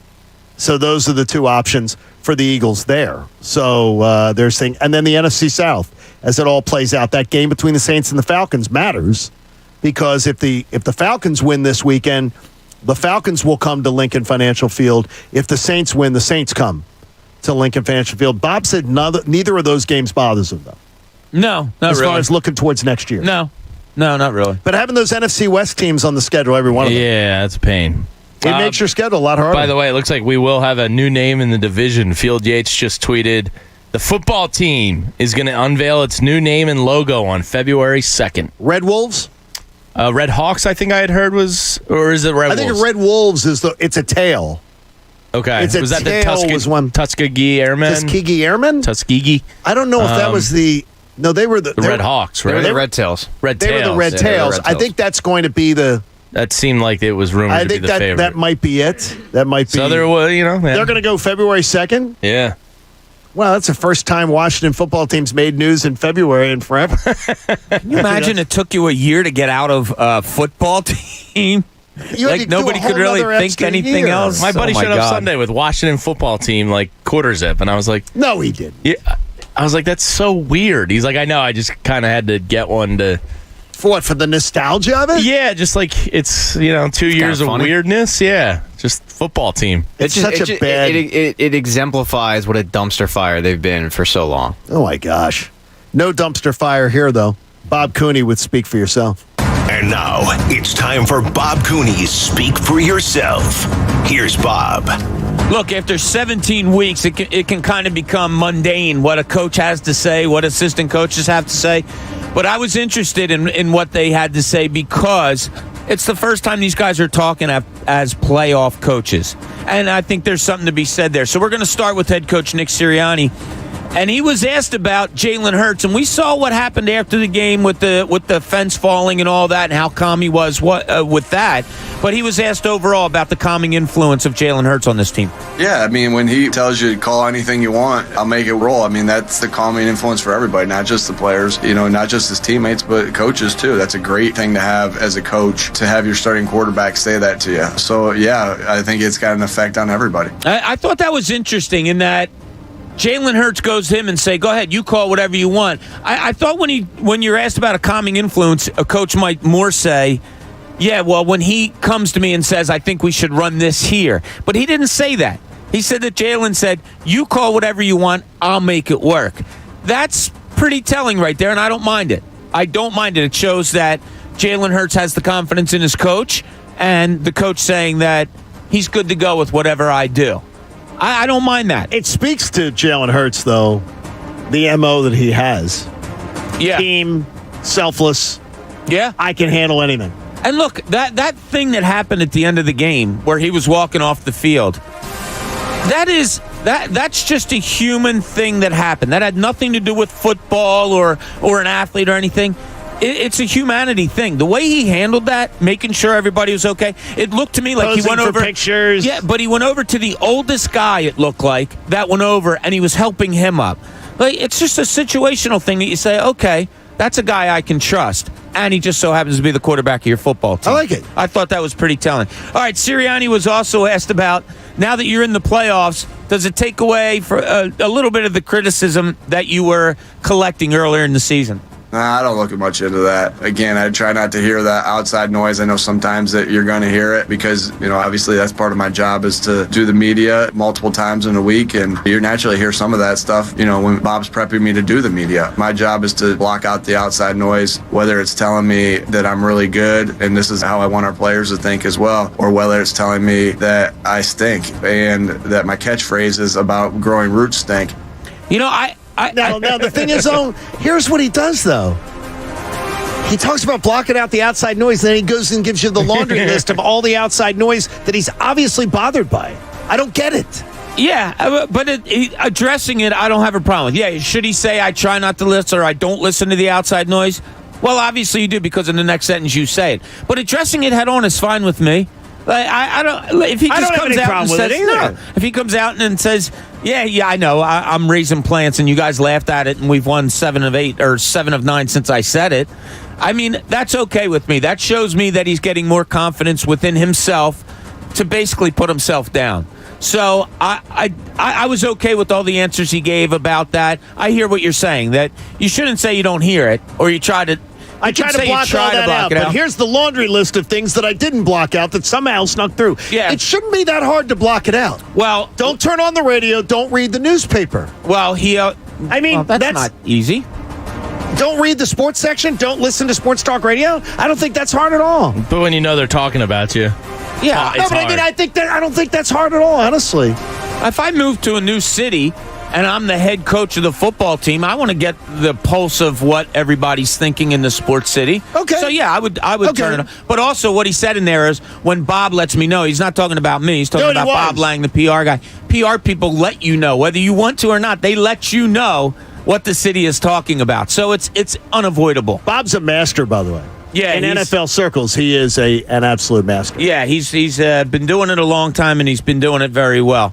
All right, another thing on Jalen Hurts, he was asked about just overall improvement, because we talked about it a little bit, what he sees down the field, the way he adapted to Greg Ward the other day, and so Sirianni was asked about that. Jalen has gotten better and better at that as the years went on. Like if you looked at Dallas Goedert on the one where he breaks up the seam, he retraces and comes back to the football, and Jalen gets the ball to him and he finds the open area. Same thing with Greg Ward. Greg runs a sit over the ball. Jalen breaks right. Greg mirrors him, and we get a big play from it. Yeah, I mean, it has improved. I think this might be the one area that we've seen the most improvement with Jalen Hurts, and maybe it's been minimal, but it's been the most improvement, I think, if that makes sense. If you have no improvement, but you have improvement in one area, even if it's minimal, that's your best improvement. I think Jalen Hurts is kind of looking around a little bit more. And I thought that play, they said they've been working on scramble plays with receivers and backs doing different things when he is scrambling. I think he's looking for it a little bit better, and it showed in particular in that Greg Ward play. I think eyes downfield. It's been the thing keeping his eyes downfield has really improved. Yes. And I swear it's improved since Minshew Mania, too.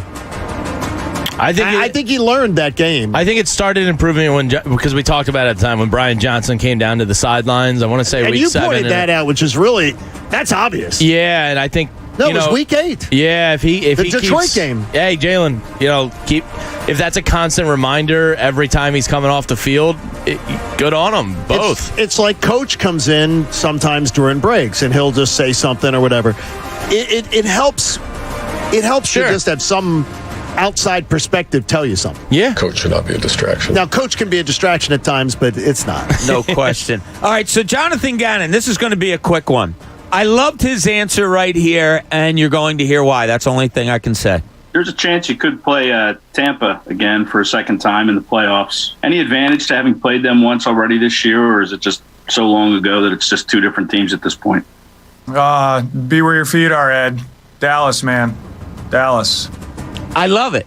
I like that answer, too. Now, Ed Kratz wasn't getting out of line and asking about Tampa Bay because obviously yesterday was a day where you're thinking playoffs. But the fact that right there on his feet, Jonathan Gannon didn't bite. Not that anybody was trying to lure him into anything. It was a good question. But he just, nope, be where your feet are, man. Dallas is the next opponent, not Tampa. See, here's where the missed opportunity is. He could have said, you're playing Dallas for the second time this week. He did follow up with that. That's what I'm saying. Exactly. You start with that, you go there, and then does that carry over to the playoffs, too? I wonder, too, because the other team's seeing you for the second time. Sure. So they're going to adjust something. Absolutely. Yeah, they're going to find a way to adjust. It always seems to be that the team that loses has to make the more adjustments. With Tom Brady, that's not necessarily the case. All right, last one here, and this is Sean Steichen. He was also asked. Shane Steichen. Did I say Sean? He said Sean. Shane Steichen. Sean the sheep. Shane. I should know the name. Shane. Hi, Shane. Yeah. He was also asked about Jalen Hurts and the first reads, how it's changed. Yes, he's been tremendous his last couple weeks. He's been accelerating his vision to the back and getting those guys catches. So it's been really good to see. That's a great job by him. I'll tell you what, it can become a very, very big weapon in Jalen Hurts' game if he learns how to. We know he knows how to avoid traffic in the pocket. He's very, very good at it. If he can do that, keep his eyes downfield, and make running his secondary option, man, that could become a really, really big thing. Anybody who doesn't believe, Bob, great job there, too, is that the idea that there is that there has not been there's a learning curve. It's your first full year as a starter for Jalen Hurts. And I feel better about Jalen Hurts in December than I did in November, and better in November than I did in October. And that's why yesterday I said I'm all in for 2022. I don't even want to consider going and getting some retread veteran quarterback. I don't want it. I'm willing to roll. And that's this. I think we all agree on this. That's a sign of a good coach. Does your team, do individuals get better the more you coach them? Well, what about this Andy Eagles Reid, team right? This Eagles team has. Jalen Hurts has. Individual players you could go down the line have throughout the season. Andy Reid, Bill Belichick. After if there was a graphic they had on the last Chiefs primetime game about Belichick and Andy Reid after the first 5 or 6 games, and their winning percentage is stupid. Yeah. You got to get them early. And the Eagles had a chance to get Andy Reid early this year. They had a chance to get that win. The Chiefs' defense was struggling. And they had the ball in their hand, 5 points down in the fourth quarter, and you couldn't capitalize, but you got to get these guys early. Because Belichick's talked about it. He looks at the first 3 or 4 games of the year as training camp, sort of an extension of training camp. Maybe the Eagles did too, because they really didn't play anybody in preseason games anyway. Hey, Staples stores have a new world of possible. They got innovative tools for small business and remote workers and learners. You can explore more at your local Staples store or staplesconnect.com. So much coming your way. If you stick around with us as we get ready for an Eagles-Cowboys weekend that doesn't seem that way because of the fact that it doesn't really mean anything to the Eagles. But what does this guy returning mean to his team? Did they cave? Did they give in? We'll get to it next. It's the John Kincade Show here on The Fanatic. When you own a home, you need a trusted HVAC company. Because if your HVAC system goes out, and if you've got one in your home that is maybe on its last legs, you got to call H&H Heating and Air Conditioning. DelcoHVAC.com. I don't want you to have to call them in an emergency, but if you do, they've got 24-hour, 7-day-a-week emergency service available with a live person always at the other end of the phone. They're going to give you fast, friendly, and local service you can count on, and you find them on the web at DelcoHVAC.com. Again, don't let Delco HVAC fool you. It's a great company, but if you're in Chester County, if you're in South Jersey, Delaware, Montgomery County, Delco HVAC has got your back. They also have more than 1,000 5-star ratings online, but just take it from us. We had them review our system before we even moved into our home. We are one of those people, we like the maintenance plan, where they come in and they maintain your system and make sure that it's running great. Whatever you need, Delco HVAC's got the answer for you. Go to DelcoHVAC.com, get introduced to the Hoke brothers, and send regards from the Kincades, would you? The John Kincade Show. Sir, one more outburst, I will strangle you with my microphone wire. You understand me? On 97.5 The Fanatic. Philadelphia. He's got a man in front. Couturier, he scores! Flyers, Ducks. Tonight at 10 on your home for Flyers hockey. 97.5 The Fanatic. Philadelphia. 40 days up to 40 pounds. Say it with me. 40 days up to 40 pounds. That's how much you could lose when you join NJ Diet, because NJ Diet only takes 40 days to lose 20 to 40 plus pounds. Now, since NJ Diet is a contractually guaranteed money-back program, you have absolutely nothing to worry about. NJ Diet is 100% tailored to you by using bioenergetically personalized supplements based on your hair, saliva, and blood work. Then NJ Diet uses DNA testing to create your ideal diet plan and workout regimen to help you keep the weight off.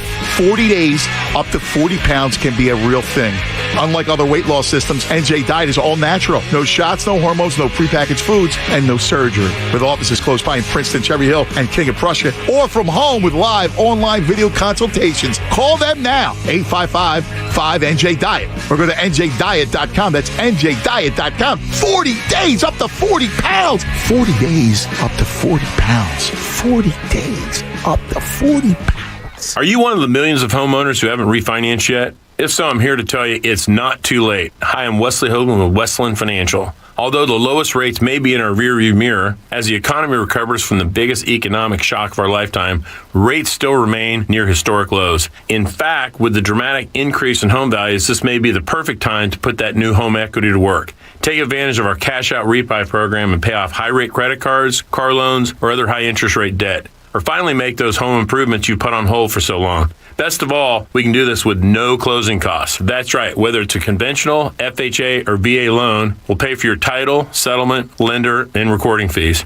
So call Westland at 888-455-3669. That's 888-455-3669. It's the biggest no-brainer in the history of mankind. 888-455-3669. Westland Financial Corp is licensed by the Commonwealth of Pennsylvania Department of Banking. NMLS number 3304. Not all loans apply. Equal housing lender. Cutting the price of your wireless bill feels good.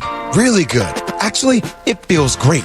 You should try it out. So cut your bill by switching to Straight Talk Wireless. Now offering our $45 Silver Unlimited plan with 5 gigabytes of hotspot and nationwide 5G on America's largest, most dependable networks. The $45 Silver Unlimited plan from Straight Talk. Straight Talk Wireless. No contract, no compromise. A month equals 30 days. See terms and conditions at straighttalk.com. 5G capable device required. Actual availability, coverage, and speed may vary. Welcome to Allstate, where saving on your auto insurance is kind of like a joyride.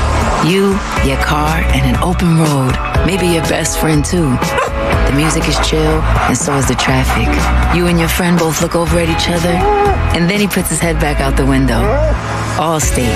Here, better protection costs a whole lot less. You're in good hands with Allstate. Click, call, or visit allstate.com to save today. Allstate and affiliates offer products and services subject to availability, terms, and conditions. Hello, this is Discover, and we take customer service very seriously. We know that if you have a question or concern about your credit card, that's a serious matter, and you need to talk to a real person about it. So we offer around-the-clock access to seriously talented representatives in the USA. Again, it's a serious endeavor. The only funny thing about it is Bob. If you call us and Bob answers, you're in for a treat. Get 100% US-based customer service and talk to a real person day or night.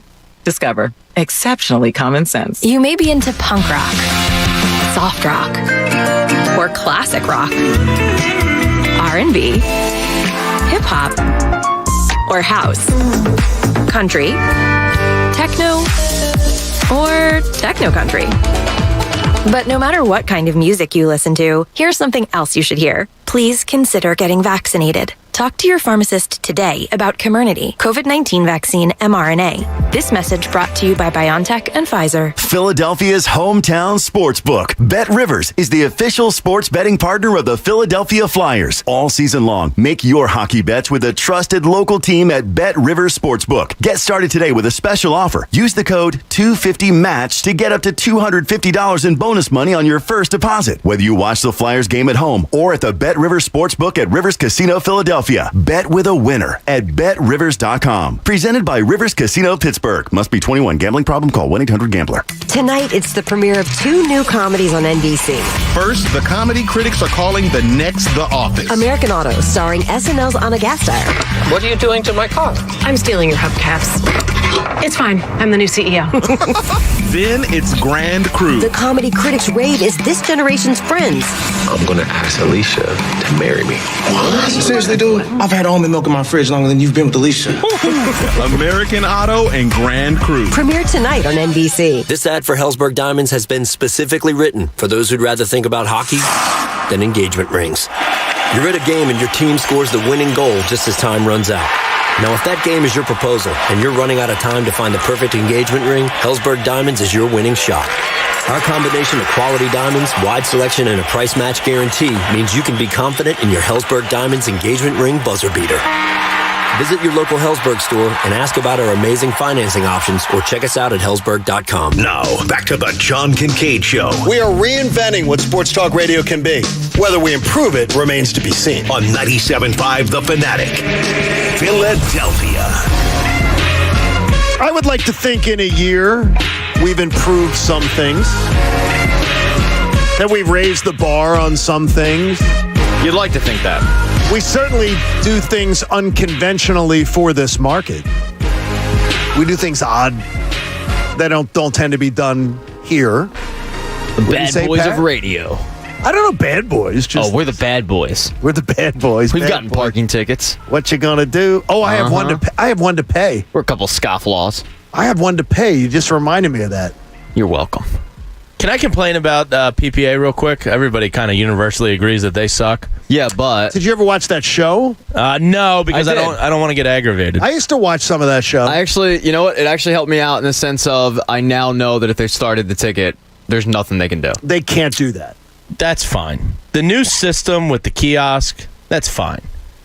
The fact that you have to enter your license plate in the machine is the dumbest freaking thing I've ever heard. Well, one, who the hell remembers their license plate? Take a picture. Take a picture. I have a so picture. now I have to keep a picture of my license plate in my camera and scroll through and find it. No, I've got just got to set Just up give me there. the damn ticket I can put on my dashboard. It's ridiculous. Once I misentered, I fat fingered a letter wrong and got a ticket because my license plate didn't match what I paid. Oh well, you got screwed over there. But it's a scam. Did you get off for that? Yeah, because I tweeted at them and I dragged them through the mud. So I recently... What are you, Carly Lloyd?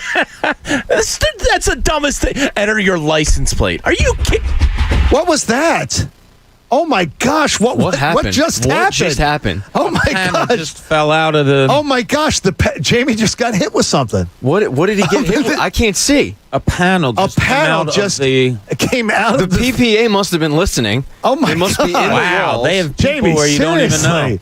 There is. Oh my gosh! He just got crushed. Hit me right in the kneecap. That's what happens when you talk crap on the PPA. They got people in these streets, Jamie. They got people and they'll attack you. That would have to have been some little person underneath the thing. You just got hit right Guess in I'll the never knee. talk bad about PPA Talk, again. bleep, get hit. And that made a lot. It sounded like a boom, boom, boom, boom, boom, like hurt. you'd gotten shot. Yeah, that hurt. I can Yeah. imagine See what that. happens? All right, do we have YouTube? I'm gonna have to watch it because I didn't see it. Dylan, hopefully we got copy of that. Are you all right there? Oh my gosh. Yeah, panels just fall out of things here. James, don't worry, it'll be fixed You know by what? next month. You need to stop playing with the panel. That will be the.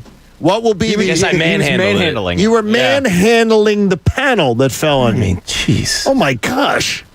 Jamie just got Poor Jamie is in the middle of a great rant on the and PPA. you know what Bob and I did? Bob and I looked at him. We're like, "What's going on?" I didn't even kick it. Well, Jamie, I agree with you. To get back to the rant, Scam. I recently went down to Center City, had to do the thing. I actually forgot that I had to enter my license plate, so I walked back and I zoomed in and took a picture of my license plate. Came back, did it. Came back after going to the movies, and I had a ticket. Why? I don't know. Because it's a scam. I honestly don't know. I entered everything correct. I paid, so I got a receipt. They'll text you a receipt. Luckily, I did the text receipt, so I took a screenshot Scam. and argued it. With all that's going on in the city right now, Yeah, Jamie's getting hit in the all knee. the problems in the city right PPA is now, taking me out. parking is like the least of them. But it's not Says even the just a guy city. who doesn't have a ticket. You went to a movie in the city and came back and were able to tell about it. Here's another scam. I was in Wayne last week at Great American Pub, and they're parking now. Yeah, my cousin. Yes. You have to download the Flowbird app because the machine was down, so you use the Flowbird app to park. Ambler does the same thing with Flowbird. Then Flowbird wasn't accepting my Apple Pay credit card that's synced. Then it crashed when I entered my manual card. I spent like 35 freaking minutes trying to get a parking ticket for $1.05. Something's about to fall. This is all I'm looking at the lights. I'm looking at the lights above you. I went on YouTube to see if I could see the exact anything? time that it happened. I got on there late, but there's a great. There's somebody said on here. Are they working at WFT Stadium? This feels like it at some time. Has this Live from FedEx Field. Has this ever happened to Peter and Stan? No. I'm not thinking Peter and Stan's studio has those same issues. Well, they don't manhandle things down there. They don't manhandle everything. That's It's the us. difference. As I said, it'll be fixed in a month or two. What does the return of Kyrie Irving mean to the Nets? You better pay his parking tickets up front. In my head, I'm saying they're likely to now run away and hide in the Eastern Conference as the number one seed. That it appears he's coming back. But is caving to his agenda, and I call it an agenda because it's not based on any kind of science, it's not based on any kind of logic, but is caving to him a good look for the Nets? Because on one hand, I think it gives them the number one seed, but in another way, I think it shows great weakness as a franchise that they're caving. To whom? They're caving to Kyrie Irving. No, but who's it show a weakness to? Whoever put the policy in place that wasn't going to cater to him. Well, my point being... Would that be the coach? I would think Steve Nash had a lot to do with it. Steve Nash was not happy with him reportedly. Well, sure, it's one of your best players. You're not going to be happy because they're not following rules to play the game. Yeah, I could understand him not being happy, but the only people whose acceptance you need if you're Kyrie Irving are the other 11 guys on the bench. That's all that matters, and 3 or 4 of them don't even matter either. And really, it only comes down to James Harden and Kevin Durant. If they accept you, that's all that matters. I don't think he's popular. I don't think so either. It's clear that because none of the players were defending him publicly and saying... And this predates the vaccine, too. I mean, he was taking off, birthday party weeks last year. If you're a teammate, it's got to be pretty annoying. But when you know he's one of the better wing players in the league, you welcome him back, And remember, though, he was fighting for the little guy. Yeah, the voiceless. So what happened now to the voiceless? Which are very voiced. So now he doesn't care about the voiceless anymore? I don't know. Well, what did he... I mean, ultimately, you say, what did you prove? He proved nothing. Yeah. He proved nothing. So, and Kyrie Irving claiming that he cares about the voiceless is such a biggest load of crap of that entire thing that he cares about that. If you saw the entourage that he traveled with, just at the Uncle Drew premiere, if you saw the entourage that he travels with, to be able to literally, I guess there's, and I'm sure one of the guys, I'm not sure if it was or not, but one of the guys I think was carrying a roll of Charmin. He may have been the wiper. He was probably the park it ticking meter guy that ran out and entered the license plate for him. He might have been the wiper. Yeah. The guy responsible for that. Just get a bidet, Kyrie. Oh, my gosh. It's just, I think it's a bad look for the Nets. Yeah, again, to whom? And I'm not being a wise guy here. Like, what? No, I get you. You're caving. Yeah, but you said you weren't going to cater to him under these demands, and you are. You're going to cater to him. You said you wouldn't. You drew a line in the sand, and now you're backing down. I mean, to me, that's weakness. That's because nothing's changed. No, and so, hey, their team's going to get better. They're 2 games out of the 1 seed right now. I think they guaranteed the 1 seed with him back. Done. They may run away. They may run away with it. He's only playing half the games. It's can't play at home, right? Still, it's going to be. By the way, how does Antonio Brown get into the Barclays Center last night? I don't know. I don't know how he got in. Supposed to be vaccinated, right? Oh. Put that on Twitter. That's a good point. Let's get an explanation of that. Someone may respond to that. I don't know. I legitimately don't know. Well, he got vaccinated. Did he? Yeah, he did. Because he was suspended for. No, he had to. Yeah, but he had to get back. Yeah, but he had to get vaccinated to get back in. Like they did something then he had to make that right. Then That's that probably explains it. Hey, a new client on the station. We love them, and the Kincades will tell you personally we love them. Budget Blinds. And you hear the name Budget Blinds, if you've never worked with them, they bring the showroom to you. They tell them what they love, what you love, and they're going to make it happen for you. Budget Blinds will come, and they'll bring the samples, and they'll show it to you. They're America's #1 provider of custom window treatments at a price that fits your budget. You want the wood shutters, you want the regular blinds, whatever you need, Budget Blinds has got them for you. We appreciate our friends from Budget Blinds joining the family here at 97.5 The Fanatic. Rick in New Jersey joins us. Rick, good morning. You're on The Fanatic.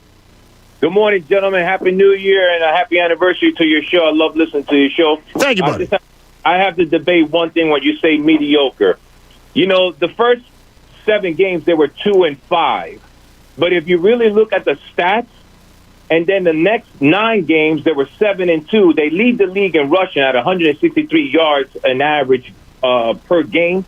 But they didn't even average 120 yards. So that's a big difference. If the coaching would have started from the beginning all the way through the season, there's probably a difference of 2 or 3 games that they would have won. No question there. I mean, this coaching staff got off to a bad start. If they would have played from the beginning all the way to this end of the 17th week, the same way, rushing the ball, leading the league in rushing, passing it, and putting Jalen Hurts in better situations. That's, and I respect your opinion. I think that's fair, Rick. Have a great one, mate, buddy. Yeah, that was me that was saying they're mediocre to a little above mediocre. Look, I've said all along, too. They do something elite, and that is run the football. It's none of our faults that it took them 7 games to realize that. Well, that's what mediocrity is, that it takes you 7 games to realize something. I think since then, they've been above average. I said yesterday, I think they're sort of good. Yeah. They're sort of good. They're not. I don't have any illusions about what this team is. And to Rick's point, look, it's an underlying thing that we maybe want to put under the carpet and we roll our eyes at saying it. but you have to look at who they've played in this winning streak. You just have to. And when they're beating teams that they should beat, it's hard for me to rise them far above mediocrity when I think that's your starting point. I think sort of good is a sort of good perfect way to put it. Yeah, they're sort of good. They're sort of How's that knee? It hurts. They're good, but look at the schedule. Yeah. But Pat, I think's laughing about the knee thing. Well, I'm laughing in the sense of, like, I've had the exact same thing happen in 4Q, and I know what the response is going to be when we asked to fix it. It took like it's going to be Jamie's fault. Jamie went down like a gunshot, though. Well, you heard how loud that was. That was loud. There's some weight to that panel. And that weight went on his knee. That's 15 or 20 pounds of weight right there. Martin Law will be getting a call. The law firm for injured workers. Hey, in Cooney's Corner, he's going to look back at the draft. Now, let's see what's in Cooney's Corner. Yeah, well, I'm not looking back as much as I'm looking forward, John. My wording was messed up on here. Nakobe Dean! This is why I put this out there, because you mentioned this yesterday, James. At the beginning of the year, we knew they were going to get 3 number 1 draft picks. We were hoping they were top 10, whatever it may be. This Eagles team has changed. We talk about going to the run now. But what has changed as far as your outlook in drafting? Has it changed all that much because this team has now won 7 of 9? For me, and yes, no. We're revisiting this, but I think you have to roll with the tide. I think we see more of what this team is now, or what it can be, or what it needs. So Jamie just jumps right out there and says, no, it's not changing from what? It's still the same 3 positions to me, which is a edge rusher, a legit linebacker, and one of a cornerback or safety. Whichever one has the stronger free agent market, maybe you draft the other. But you need... Steven Nelson probably won't be back unless it's another 1-year deal or something like that. So you either got to draft a cornerback or a safety, because Anthony Harris and Rodney McLeod are getting up there in NFL years. So those are the 3 positions to me I'm going all in with. All defense. All defense. I'm sure I'm going to change 3 times between now and the draft. Well, have you changed since the beginning of the year? So where are you going now, and where were you? I wanted 3 draft picks in the beginning of the year. I want 3 draft picks on defense right now. Okay. So you're staying there also? I'm staying there right now. Isn't it funny? This team because of the impact players. I want a linebacker. And I want impact players. Yeah. And you get them in the first round. Yeah. Especially defensive side of the ball. TJ Edwards is great and all, but as a secondary guy. I think JT Edwards is even better. Or TJ. Wait, I said one of those. I said TJ, right? No, you didn't. You said CJ. So I said. So I check the tape on that. Yeah, it's funny. This team has changed drastically. You're 2-5. We're on a plane coming back from Vegas saying, "Oh my God, this sucks," and then they win 7 of their next 9. But our outlook for the draft hasn't changed, although this team has changed dramatically. So I wanted to just like do a check-in kind of to you guys. Are you still there? I'm with Jamie. Look, if you could give me a playmaking linebacker, I'll take that from day one, no question about it. I'm not far off. Actually, I might be exactly where you are. They're going to need an edge rusher because Derek Barnett's gone, Ryan Kerrigan's gone, so you're left with Sweat, BG coming off of surgery. Maybe Milton can play a little edge. You have to get somebody. If I was going to go maybe another position, this is going to make you all throw up in your mouth. Oh, no. It might be wide receiver. No. I'm signing somebody. I can't. I just can't. Sign somebody. But you know what, though? I wonder, too, about Milton Williams intrigues me, but I wonder about his size, and I wonder about what's best for him as far as to get the most out of him. But sweaty time has gotten really nice and sweaty. Yeah, he's done very well for himself, and it looks good there. I like that very much. It's That's going, interesting. I want playmakers. So you need playmakers on that defensive side of the football. After Darius Slay, I don't know really who you have as a playmaker. Cornerback's got to be addressed. Well, just because Slay's, 30? Yeah, 31. 31. It has to be addressed. It has to be addressed pretty soon. But maybe, just maybe, like you said, if you get that safety, maybe that gives Slay another year or 2. It might. Knowing he has that help or whatever it may be. It's interesting because I just thought maybe we would have some. No, I haven't really wavered. There you go. I once thought quarterback might be a real consideration. Outside of that, I haven't really wavered a ton. That's good. It's there is one thing I can just. We will, by the time late April comes, we will probably flip-flop on guys. I don't think we will flip-flop on positions. Probably not. Yeah, that's... We will each have our favorites. By the way, Jamie has some brand new stuff that'll premiere after the Eagles are eliminated. The week after, well, we'll do the week after, post-mortem. But then when we get into the draft stuff, Jamie's going to have some new draft features to get you ready for, not just his mock. It's going to be all different stuff to sort of take you under the hood and start to look at some of these players. Yeah. Which is good. Nakobe Dean is... Nakobe Dean's a great one. He's got my eyes and my heart right now. He's a really cool young man, too. Yeah. He'd be a nice... He's Eagle material. And by the way, you get SEC... Isn't that great? Like shop in the SEC. Wow, just go first and second round in the SEC. It's amazing. It usually works out. I think Howie's figured it out. I would hope so. No, I think he has. But I think he has. It took a long time to figure out that shopping. Don't go to the Pac-12. Shopping at Kirby Smart Store and Nick Saban Store are great places to shop. Yeah. Sort of like going to Target and Walmart. Yeah, they're absolutely. great. You can find everything you need is there, and you can find it. So I was talking to, I played golf last Friday, and the bartender in the men's clubhouse was like, anybody like Cincinnati tonight? And I was like, don't do it, man. Don't do it. Connor Thomas did. I just said to him, boil it down to this. How many pros are on Alabama? 25 to 30? How many are on Cincinnati? 3? I said that to Pat in November when everybody's trying to convince me that they belong that they deserved. They did. Deserved being the word. They did. The AAC champion does not deserve to be in the college football playoff. And I am a fan of the AAC as you are. Give it to Alabama every year then. It doesn't have to be. They don't deserve it. You don't. They're Cincinnati. I didn't mean for this to start. Cincinnati would have been Look what happened, dude. Cincinnati. Seriously, man? You deserve. No. Because you open up this can of worms. You deserve what happened to your knee. Now I'm getting animated because this jagaloon is going on the same rant he's been going on all season. Cincinnati would be a 2-loss team in any other power conference. They'd lose twice. Well, who do you put in there? It wouldn't matter anyway. No, it doesn't matter. There's you don't belong. Winning the AAC does not make you okay. Who are you going to put in there? I don't know who I would put in there, but I would put. It wouldn't matter. Anybody would have a legitimate opponent. It's like a consolation prize. Yeah, I don't believe whoever you put up against Alabama and Georgia, we're going to get their asses kicked. No, like a couple of years ago, Washington lost 24-7. I think in a game to Alabama. Yeah, it doesn't matter. It doesn't matter. Hey, it's a consolation prize. Jamie says a big freaking.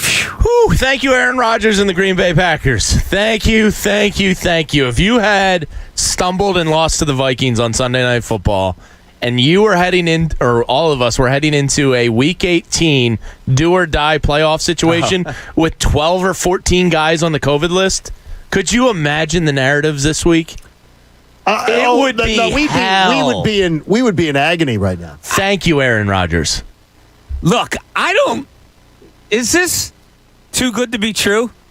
I know. I had the thought yesterday. I mean, I am not that conspiracy guy, and I don't look at that. Yesterday. But yesterday when it came about, I was like, oh, wow. They were like, all right, bust out the real test now. We've been using those fake ones for a couple of weeks. Well, in fun seasons, you can always point to this. Because they can't be tested for 90 days after they've been in protocols. Right. Correct. So they're safe for the playoffs. They're safe for the playoffs. But here's the one of the things that you'll look at it as, and we've disagreed on this.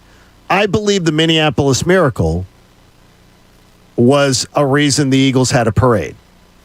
I think that Minneapolis Miracle created the opportunity because certainly didn't hurt. Because I think the Saints would have. I think the Saints were a completely better team. Chris Long has said it. Anybody was going to catch those hands. I expect Chris Long to say that. But there was something special. He wasn't. You weren't facing Drew Brees. Then. You weren't. But I also think that the Minneapolis Miracle set them up to win because that was Minnesota's Super Bowl. Oh, like no as soon question. As that moment happened, it's like, that was they're it. done.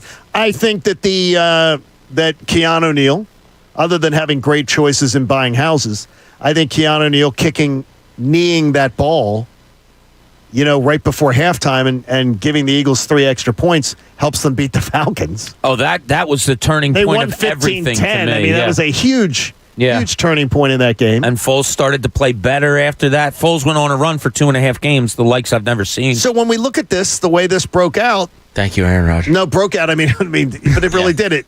I mean, it worked incredibly well because all of these guys are safe the rest of the way. To Bob's point, I did have those conspiracy theorist thoughts yesterday.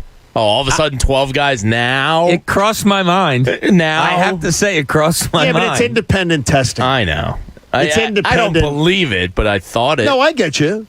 I absolutely get you. And if that was reality, good work, Eagles. And we're going to come to look. They're already loosening the protocols in pro sports. And again, I do believe that testing healthy people doesn't make doesn't make any sense at all in that situation. The youngest, and it's shown by this year. It's shown in the NFL that nobody is. Deion Dawkins ended up in the hospital for a couple days. And Temple University's own.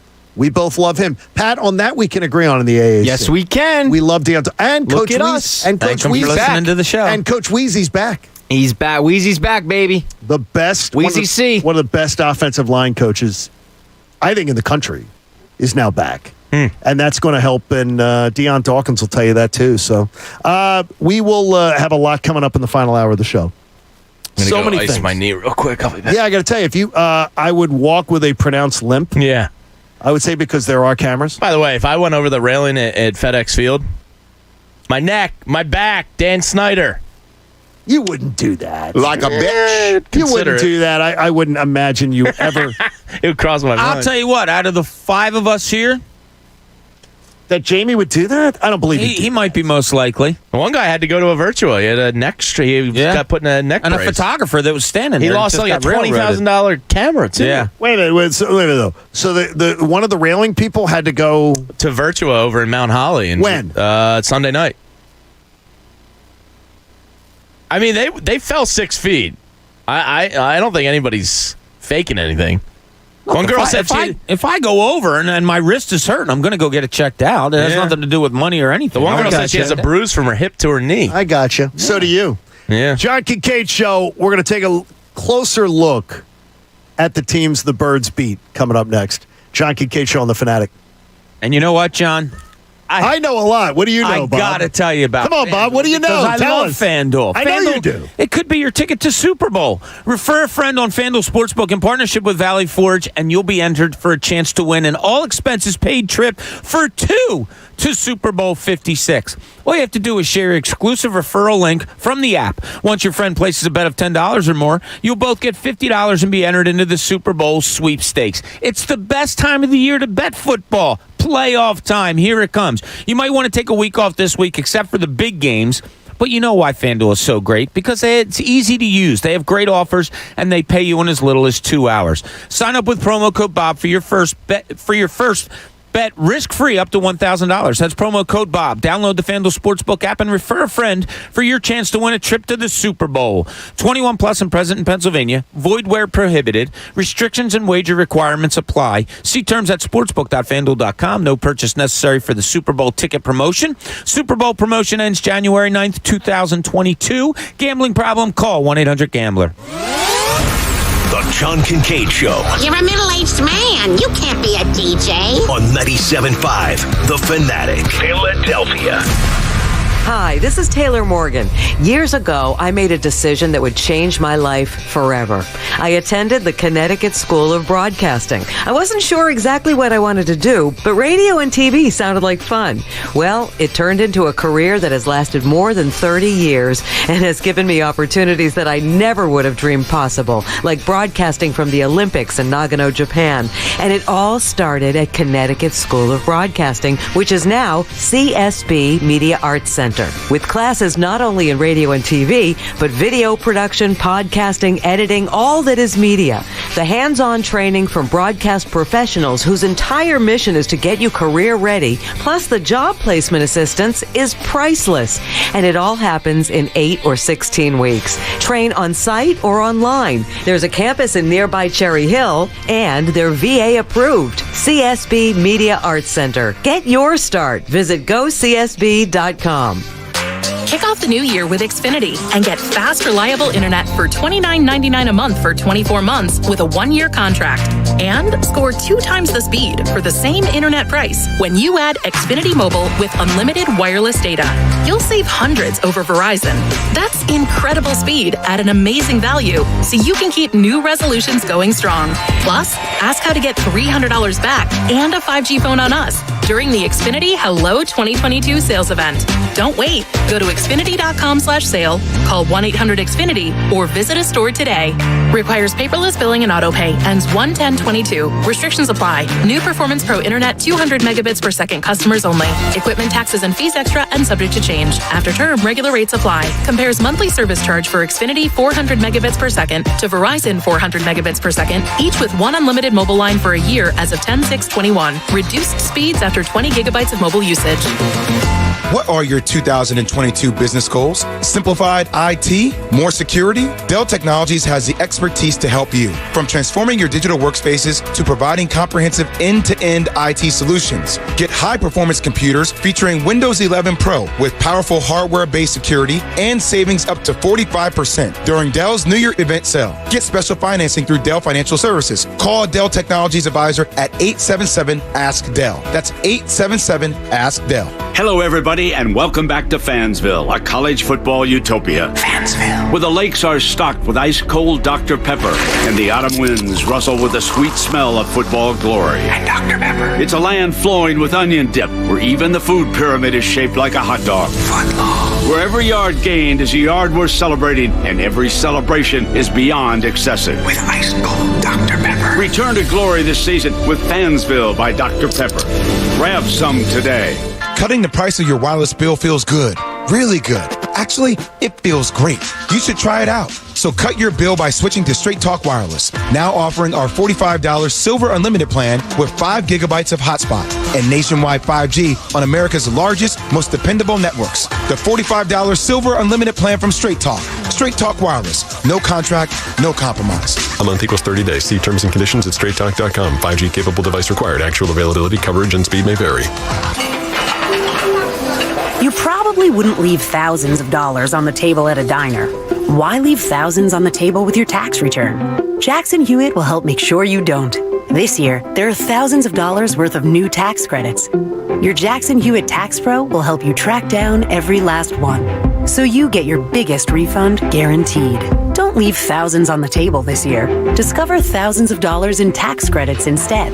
Check, please. Learn more at jacksonhewitt.com. There's only one thing better than watching really tall men in big baggy shorts running, bouncing, and shooting, and that's the after party at Delilah's. Just show your ticket stub for free admission. You'll be surrounded by outstanding food and the world's most beautiful showgirls, and not one of them will be wearing big baggy shorts, at least not for long. After the game, come play at Delilah's, the Gentleman's Club and Steakhouse, just off Delaware Avenue and just out of this world. Delilah's, voted America's #1 gentleman's club. Delilah's, always on top. Get all the details now at delilahs.com. Fanatic fan favorite. This season, watch football, eat wings, and drink beer at Hooters. It's all you need. For dine-in, to-go, curbside, or delivery, Hooters brings the flavor and fun to football season. Visit NortheastHooters.com to find the location nearest you. Go to NortheastHooters.com now. Fanatic fan favorites on 97.5 The Fanatic. Hey, it's Mike Miss here. You know, Philly sports is a big business, and we've got you covered every weekday with the Fanatic's Business of Sports Reports, powered by Pico for Business. For information on how your company can save with Pico's incentives, go to pico.com/business. You're on your way to work, and then, bam, your whole life changes in that second. Forever. You're injured, and now you have to fight for justice or live your life in pain. Morgan & Morgan. Visit forthepeople.com for an office near you. WPEN Burlington, Philadelphia, a Beasley Media Group station, home of the most entertaining Eagles talk in Philadelphia. 97.5 The Fanatic, Philadelphia. Back to the John Kincade Show. This is the radio show I always wanted to host here in Philly. Question is whether it's the one you've always wanted to listen to. On 97.5 The Fanatic, Philadelphia.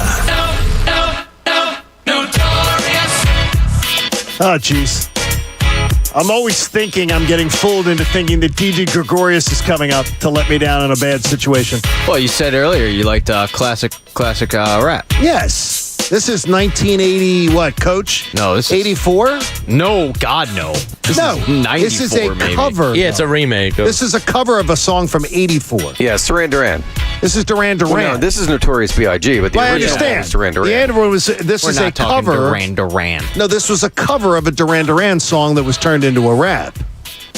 I just watched during the break Snoop Dogg give Eli a Death Row Records big gold chain for his 41st birthday on the broadcast last night. And Eli goes, "Oh, that's awesome. I think I'll look really good in that." He should wear it. Oh, he absolutely will. And Peyton said, "You got to wear that in 2 weeks." They asked Roger Goodell what his favorite Snoop Dogg song was. That broadcast is awesome. Those guys are great. And the way Peyton watches a football game. Oh, my gosh. It is such a learning experience. And he lives through the quarterback. When a wide receiver drops a pass, he gets animated. Oh, man. I'll tell you what, it's one of the most genius things since we've been around that I think ESPN has done. This might all be over, though. If it's true that Peyton and his group are going to buy the Broncos. Productions. Oh, and then he's out. Yeah. He has to be out. Then he can't do it. Yeah. Which would suck. That would because suck, Eli yeah. can't. Oh, no, Eli can't. Eli is. Peyton runs that. Eli is Kramer. He can't. Yeah. You can't do a show with Kramer. No. He can can't be lead. a part of the ensemble. Yeah, sure. But you can't do that. 9 o'clock hour is brought to you by The Bagster. It's a dumpster in a bag. You can get yours today at Home Depot and Lowe's. For details, go to Bagster.com. Great seeing all the sales folks in. Yeah. Everybody back. It was great. All the smiling faces. Everybody over there getting ready for a great 2022, and we appreciate it. They're probably having a meeting today going, how can we sell Connor outside? Because it's going to be Connor's outside all winter. I want like twice a week. I want him to be out there at least. I want snow after snow. There's already some offers on the table. Connor right on there and get in there. I don't know if he can do anything. Connor got a little hurt there. Yeah, he got an injury. I don't know what happened. So Jamie gets hurt, and then you look like you're moving all right, though. Yeah, I mean, it doesn't feel great. You're going to have a bruise. I'll be all right. That's a heavy panel, though. Yeah. That was a heavy panel that fell on the you. audience heard it. My gosh. They said that it did happen in Peter and Stan's studio once, like 20 years ago. The person was never seen again. That was responsible for it has never been seen again. Yeah. Those guys have power. Mm-hmm. They got clout. Mm-hmm. So, They also have panels that don't fall on their legs. hey, let me take you back to the summer. How many games were the currently 9-win Eagles favored to win? The answer to that on September the 1st was 2. I was going to say, I remember we had this discussion, and it wasn't very many. They were favored to win 2 games. They were underdogs in 14. And there was one, the Detroit game, where it was even money. That was on September the 1st. Wow. By the way, they will be Vegas's biggest mistake of the year from the September 1st lines. They will be the team that Vegas missed the boat on the most. They were pretty. If you just went by the lines makers, they were supposed to be 2-14-1, and the Eagles are 9-7. They were favored at home versus Washington and the Giants, and even money at Detroit. They beat Atlanta, a preseason Vegas 7.5 win team that didn't meet it. They beat Carolina, a preseason Vegas 7.5 win team. They beat New Orleans, a 9-win preseason team. They beat Washington football team, an 8.5 over-under team. Twice. They beat the Giants just once, who were a 7-win over-under in Vegas. They beat the Jets, who were a 6-win over-under team. If we always point out who the Eagles beat, let's remember the Eagles helped make a lot of these other teams underachievers. Those are the September 1st numbers. And Vegas missed the boat of 32 teams. They missed the boat the worst on the Eagles. So it makes me feel a little bit better. Bob always is kind when I'll do the let's review where I was stupid on something. And Bob will go, well, don't rip yourself too much on that because of this. This number, Bob, I actually believed in. I'm looking at like the guys who study behind the scenes and analyze these teams and analyze the games, completely missed the boat on the Eagles. Yeah, we did talk about it before the season about 2 out of the 17 they were favored in. Two out of 17. And but it also goes to your point of not wanting to do wins and losses before the season starts because you never know. Right. Now, my question off of that is, did the Eagles get that much better? Did a lot of the teams in the NFL get that much worse? Or did they make them worse? The Eagles beat those teams that they beat up. The Eagles beat up those teams and made them become underachievers. Washington was an 8.5 preseason. The Eagles beat them twice. Washington's going to end up like a 6-win team. Right. The Eagles helped make them an underachiever. The Giants just were underachievers. Yeah, Giants we thought were going to be but bad. Atlanta, Washington, Carolina was supposed to be good. Carolina was supposed to be like a 500 team. And the Eagles helped to make them a little worse. So the Eagles contributed to some of this. Yeah, they did. There were some guys from PFF yesterday I saw that had them predicted to win 2 games. And they were kind of clowning themselves, and I was like, all right, well, good for owning it at least. Right, revisit but it. But I never thought this was a 2-win team. I mean, their lines were built too well. 6.5, I thought, was a fair number, even looking back on it. You had a lot of question marks. You didn't know if Devontae Smith was going to be a legit number 1. You didn't know what Jalen Hurts was going to bring you. You didn't know if Lane Johnson and Brandon Brooks were going to stay healthy. One did, one didn't. You didn't know Devontae Maddox and Josh Sweat were going to take that next step in their careers. You didn't know TJ Edwards was going to come in and be a competent linebacker. So it's tough because there was a lot of question marks on this team. I think we've gotten more answers than we haven't. Does the improvement on those players reflect more on the player or the coaching staff? They're at that year mark in their careers where they should be taking that step. So I put it more on the players than the coaches. But the coaches certainly help bring it out. I always thought, I always go back and forth on this. Can a coach hinder a player more than he can help him? Because ultimately, I do think it's up to the player. I do think no matter what improvement you're going to make, you can be told, go from A to B, and here's how you do it. And if you don't do it right, that's on the player all the time. Right. I think getting better is always on a player. I think if a player regresses, then maybe a coach has maybe a little more to do with it. So you look at regression maybe be more tied to it. That's an interesting way to look. You're there. You're in the NFL because of your physical ability. So you put some blame on Doug Peterson for Wentz's regression. I do. Yeah, I think he gets some. Yeah, some. Yeah, I think, but it's mostly on Wentz. But now you're seeing Wentz in Indianapolis with the quarterback guru.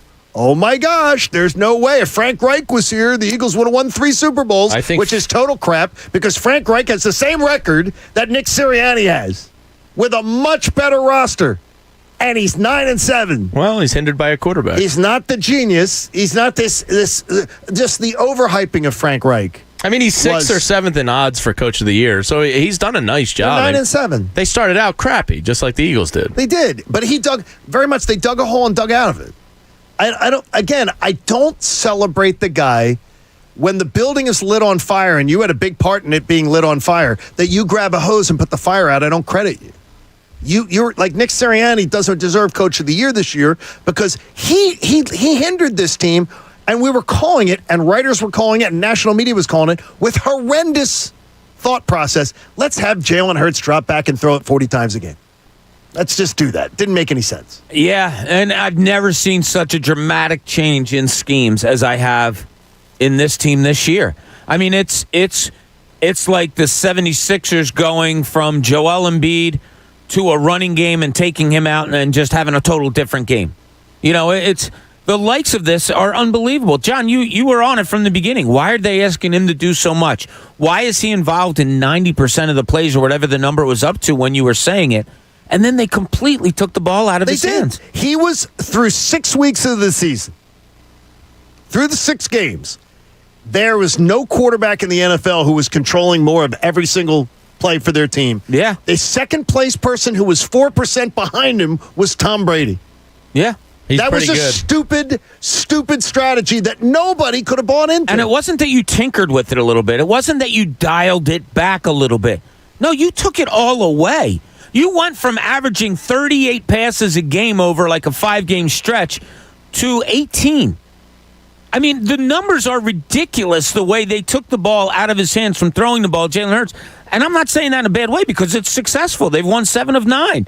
I've never seen the likes of this at all. From every quarterback you can name since I was a little kid, I've never seen a scheme change like this in the middle of the season. It's as drastic as any team's ever approached it. I didn't pay attention to the Colts' first, 6 or 7 weeks that they had closely. The hard schedule, remember? They did, but it seemed like there was a shift to Jonathan Taylor as the offense now, too. They did. They took it away from they realized they can't trust Carson Wentz. It's ironic that, our offense and that offense both changed dramatically. Pat, there are 3 columns in a matter of 2 days about Carson Wentz terrible decision-making getting worse in Indianapolis press covering the team. I would imagine in Minnesota, too, with Cousins. He's driving them crazy. And they don't understand it, how this is happening.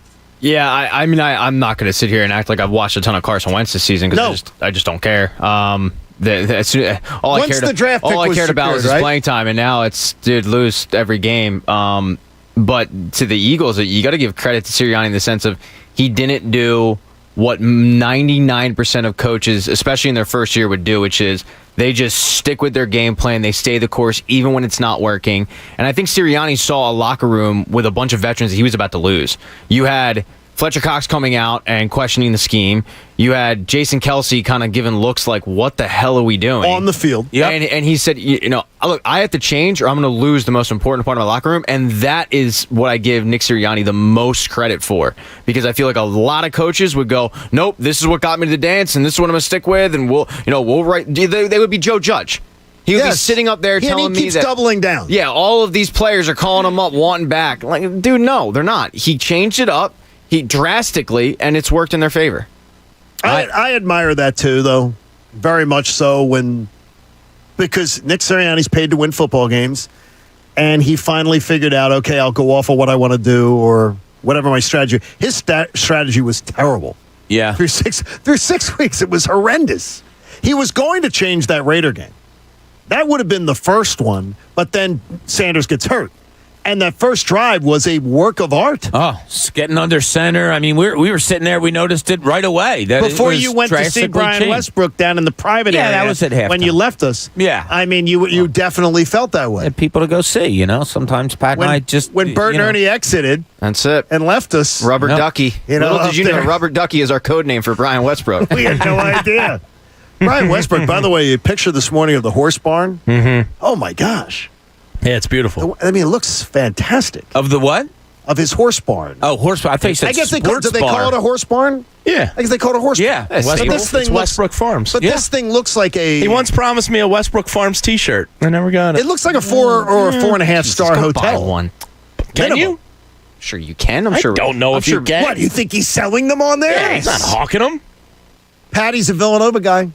You're not wearing it. I'm sure he's got a business degree. Right? You can wear Westbrook something Eagles. I would. You can wear. You know what's funny was that trip when me and Bob went down and saw him. Yeah. The first thing he said to me was, "What the hell are you wearing, Dawkins? Who the hell is this?" Oh boy, he was mad that I wasn't wearing his jersey. There you go. Hey, Staples stores have a new world of possible. They got innovative tools for small business and remote workers and learners. You can explore more at your local Staples store or staplesconnect.com. And remember, Inside the Birds tonight from 6 to 8. And then the Flyers and the Ducks. And quack. Pat says this is a game you should be able to win tonight, right? In Anaheim? You should be able to. I would think so, yeah. The Anaheim Ducks are strongly rebuilding. Yeah, they are not rebuilding. A good team. It's a drastic rebuild. Pat was dreaming about, though, a trip to Anaheim next year. I'm going to take the Ducks tonight. Why? Last game of the road trip thing? Yeah. And Pat and I, we're going to, last game of the road trip, I think I like the Ducks tonight.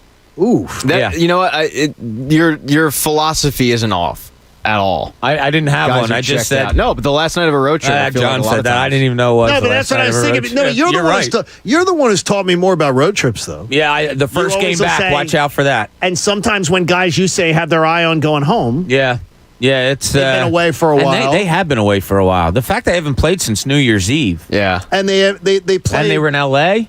They were in Seattle. You're a big Isaac Lundstrom fan. I think he is. Yeah, All right. Bob loves himself some Isaac Great Lundstrom. two-way player. Takes away time and space, mucks and grinds. So the 76ers faced Houston Dumps and last chases. night and dominated the Rockets once the second half got there. First half played a lot of sloppy defense. But this is embarking now on one of the easier stretches of the season. Listen up here. Next 10 days, you got the Magic, you got the Spurs, you got the Hornets and the Celtics. You've won 4 in a row.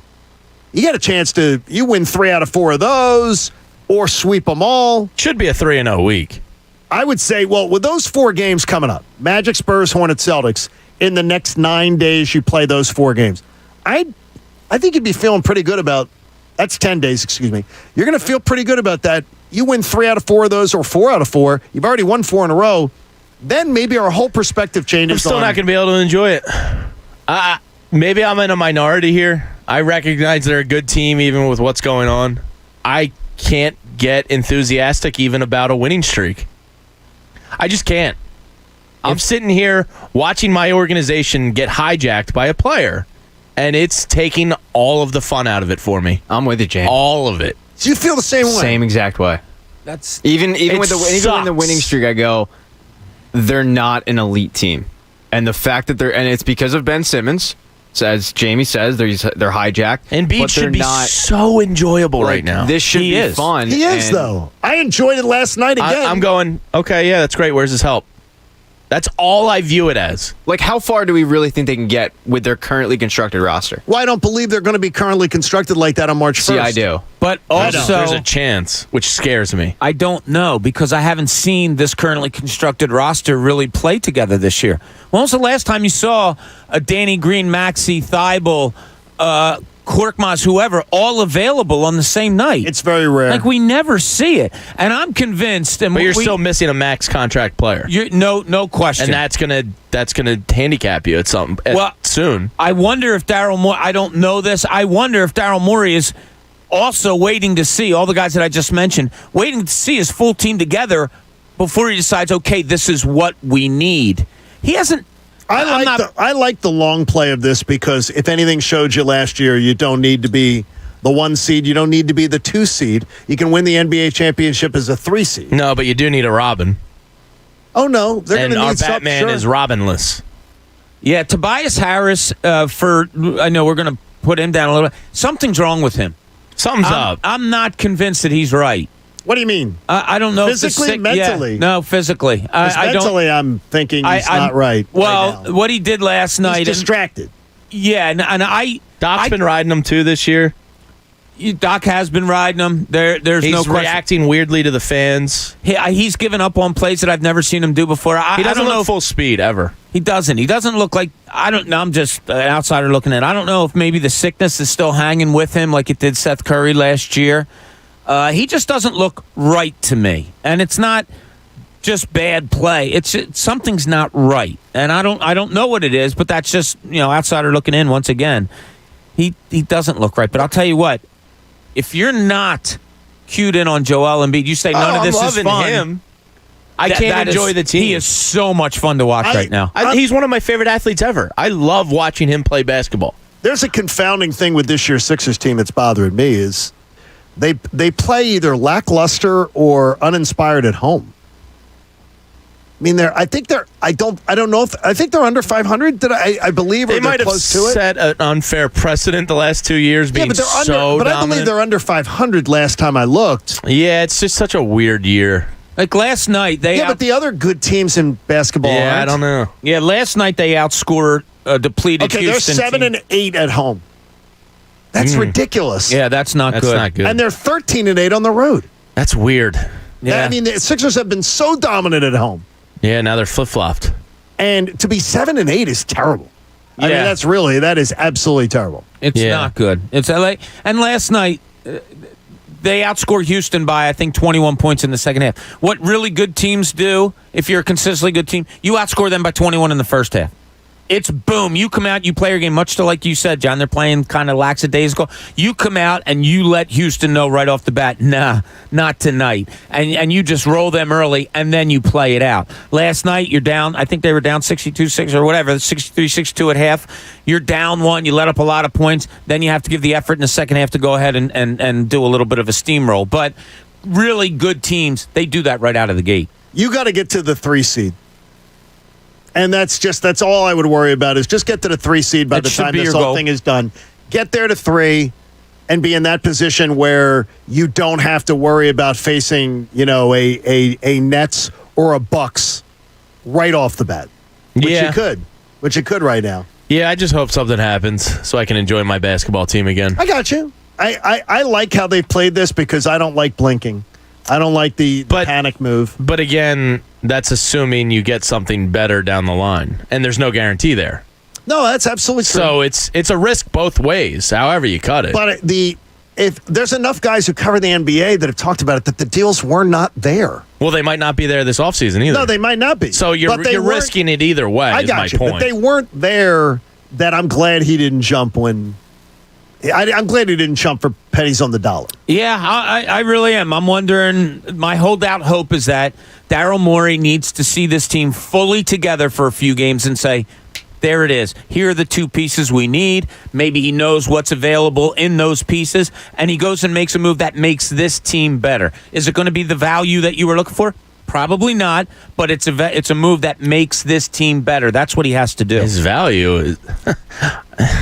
His value's getting worse. Yeah, it's not getting better. For a minute there, I thought it was getting better, but until somebody he's needs sitting out half an NBA season. No, it is. But I'm not sure that his value is going down. I'm happy for him in his personal life. Yes, congratulations. As a member of the Philadelphia 76ers, I don't care for you anymore. Leave. He'll never show his face here. No. He'll sit out. He'll load management. I do wonder about how cash-stricken he's getting.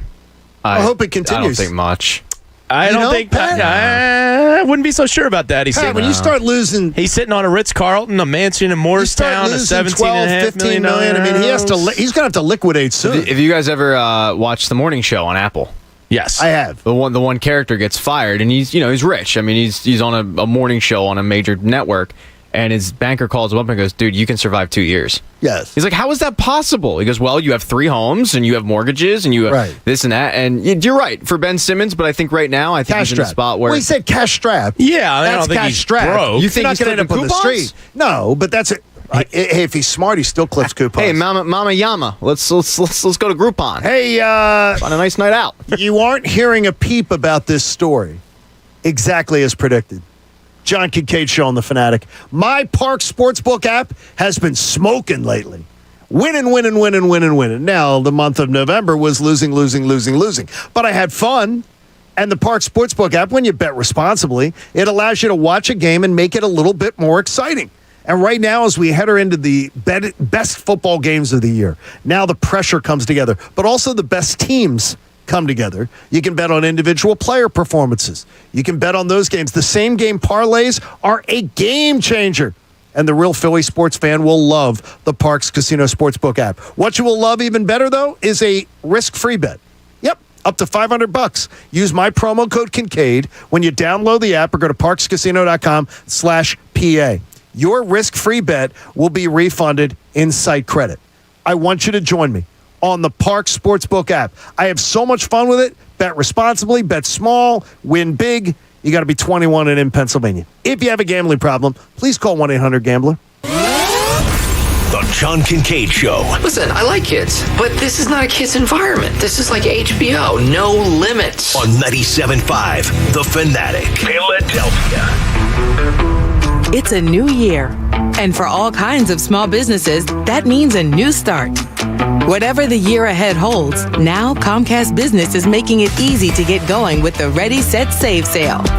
Get started with fast and reliable internet and advanced security for $69.99 a month for 12 months. Switching is easy with flexible installation times, and you'll also get backing from an expert team 24/7, so you can focus on planning the year ahead. Plus, for even more value, ask how to get free installation included when you buy online. Get a great deal for your business with the Ready, Set, Save sale today. Comcast Business, powering possibilities. Limited time offer. Restrictions apply. New Comcast Business 100 megabits per second internet and Security Edge customers only. Early termination fee applies. Requires EcoBill and AutoPay. Equipment, taxes, and fees extra and subject to change. Call or go online for details. The moment you've been waiting for is finally here. Buy brand new rose color for this Valentine's Day. Hi, I'm Steven Singer. Yeah, the I Hate Steven Singer guy. Are you ready? Click your heels 3 times and say, I wish I knew what the new color is. Wish granted. The brand new rose color is Emerald City. Picture it, a real rose dipped and trimmed in pure 24 karat gold with sparkling deep green petals. Take her breath away this Valentine's Day as she opens this beautiful gift box to reveal a real rose encased in brilliant 24 karat gold. Go to IHateStevenSinger.com now and get your Steven Singer Emerald City 24 karat gold dip rose. Get yours before they're gone, exclusively and only available at Steven Singer Jewelers. It's the #1 gift for Valentine's Day. My famous gold dip roses start at just $59, and they all come with a lifetime guarantee. Fast free shipping, real jewelers, real roses for the real love of your life. All at IHateStevenSinger.com. Welcome to Allstate, where you can really control your savings. Because when you drive less, you save more with pay per mile. So you're really in control of your savings. Only paying for the miles you drive. Yeah, life is good when you're in the driver's seat. Allstate. Here, better protection costs a whole lot less. You're in good hands with Allstate. Click, call, or visit allstate.com to save today. Not available in every state. Savings vary, subject to terms, conditions, and availability. Allstate Fire and Casualty Insurance Company, Norfolk, Illinois. Get in zone, AutoZone. Welcome to AutoZone. What are you working on today? Ready for an oil change? We can help get the right protection at the right price. Right now, you can get 5 quarts of Valvoline Daily Protection or Valvoline Max Life High Mileage Motor Oil with an STP oil filter for just $28.99. Visit one of our 6,000 stores or order from AutoZone.com for same-day store pickup or next-day delivery. Get in zone, AutoZone. Restrictions apply. Progressive is America's #1 motorcycle insurer, so we understand motorcycles. No, really, we have a bike translator. Okay, this is awkward, but this bike says he'd appreciate it if you removed his skull pattern saddlebags. He feels self-conscious about them around all the other bikes, and he says you're not fooling anyone. You mostly ride with your golfing buddies. Listen, I'm just the messenger here. Oh, no, I don't want to say that. I think you made yourself clear. Quote with Progressive and see if you could save with America's #1 motorcycle insurer. Progressive Casualty Insurance Company and affiliates. O'Reilly. This is Derek's O'Reilly Auto Parts story. After the 3rd time jump-starting my car, I finally realized my battery was dying. So I stopped by O'Reilly to have it checked. They tested it right there in the parking lot. It was bad, real bad. But they helped me find the right battery for my car and even installed it for free. Now my car starts like new. O'Reilly Auto Parts. Esporta Fitness is a new sports club with premium fitness amenities starting at just $9.99 a month.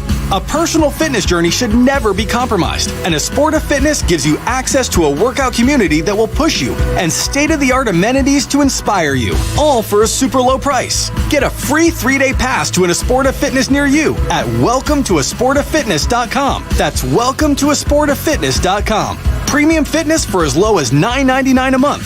Start today. The Philadelphia Flyers are bringing it to Broad this season. Pass to Konechny, spins it up and scores! Travis Konechny, beautiful move! Be there when the Philadelphia Flyers kick off 2022 with a rivalry matchup against the Pittsburgh Penguins on January 6th at Wells Fargo Center. Kapanen, he'll fire, save, hard rebound! Arch sprawls across to Rob Gensel. Get your tickets now before they're gone. Only at PhiladelphiaFlyers.com. Drexel basketball is back. Join fans from across the city as our men's and women's teams defend their CAA championship titles right here on Market Street in the intimate Daskalakis Athletic Center. This is your chance to get an up-close seat for electrifying Division I action as our Drexel Dragons continue to build upon the city's tradition of basketball success and begin their championship runs. Because the excitement can't wait. To get your tickets, go to drexel.edu/Dragon Tickets. Listen to 97.5 The Fanatic everywhere. On Alexa at 97.5thefanatic.com, the Fanatic app, and now on Odyssey. Now, back to the John Kincade Show. Remember, when you leave the car, we don't have to leave your morning. Grab that 97.5 app. On 97.5 The Fanatic, Philadelphia.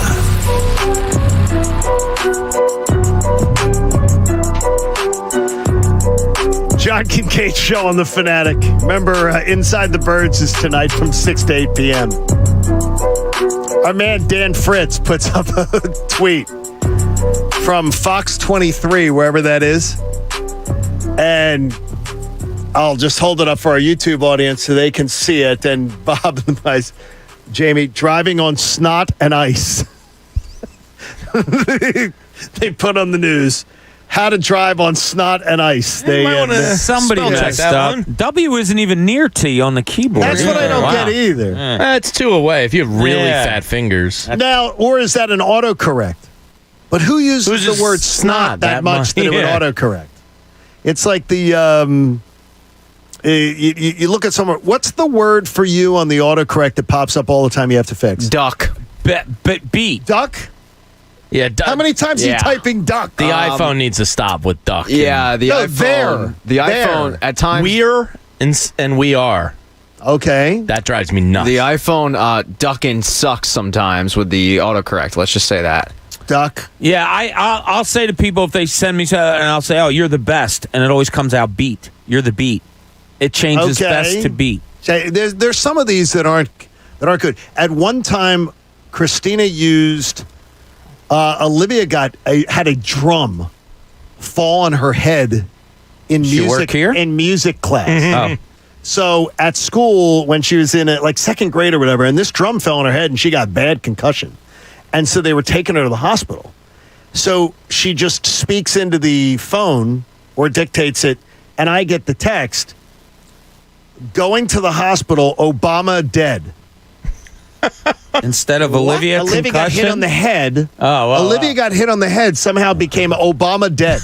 And I'm like, what? Did the FBI swarm your house? I'm like, you're going, Obama's dead? Like, what are you talking about? Like, what is this? You got to watch these, any kind of the decipher devices. They can totally change your message. You got to be very, very careful with that. I told you we would hear nothing about it. We are more than 1 month into the baseball lockout. Crickets.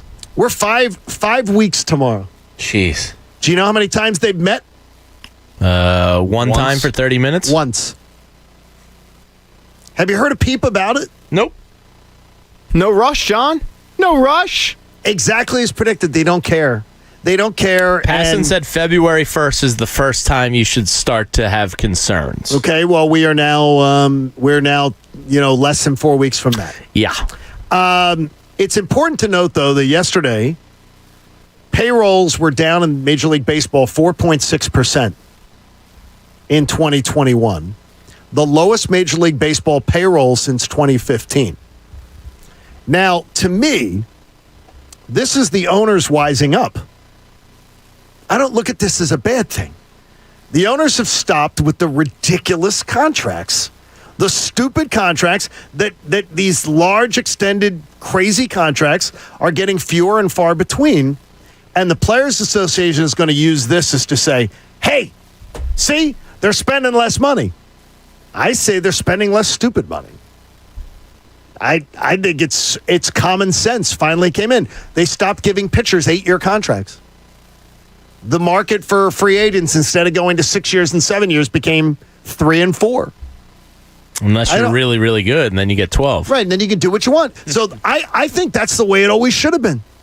The greatest players in the game can dictate, but average players can't.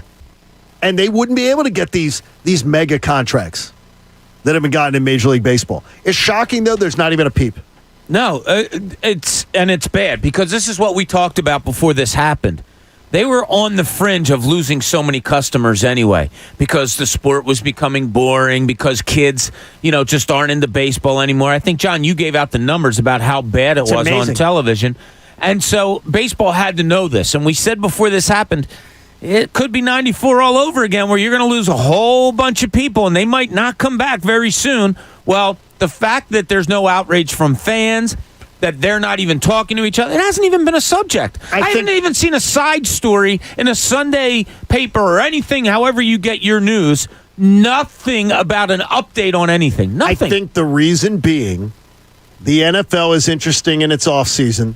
The NBA are front page news in its offseason. I was just going to make the same point, but maybe differently than you. That's why they're great. They're talked they about made it 12 months year a year round. sport, right? Now they're in a holdout, lockout, whatever the hell it's called right now. What's it called? Labor. It's a lockout. Lockout. And it's not even talked about. And again, so it's one of the biggest things to happen in the sport in a long time, and there's no talk about it. Just to note again, though, that in any lockout in Major League Baseball history, no games have ever been missed. Sure. But if the NBA or NFL had a lockout, it'd be huge. It would be talked about every single day. Yeah. No question about it. The NBA was on the verge of one when I was covering the Sixers, and I was up in New York like 4 days in a row, back and forth on negotiations. And I think at the time How do you cover negotiations? It wasn't easy, and I probably was very bad at it because... Do you have to lean on other guys at the paper that have expertise with like labor and things like that? Because I wouldn't feel I always felt unqualified when you I remember was it 2010 when football was having the lockout, right? And they were having the labor negotiations, and a lot of the discussions were over my head. Yeah, honestly, I didn't feel qualified. Yeah, I lucked out. Jason Capono, I think, was the Sixers rep at the time, and Jason and I had a good relationship. And I know he and I sat down one time in New York, and he kind of, right at the beginning, and he kind of explained things out to me. And then when you have questions, it's always good to have somebody. I was lucky. Front office people and players, reps, they were easily accessible to me, so I was explained it very well. But no, it's not easy. It's like them coming to you and saying, go cover City Hall for a couple of days, and you're like, huh? I couldn't cover City Hall. Could you, in news, could you, I believe, and I'm not trying to demean the local newscasters, I could be a guy, you could give me a microphone and say, John, you need to go cover the story, the public interest story.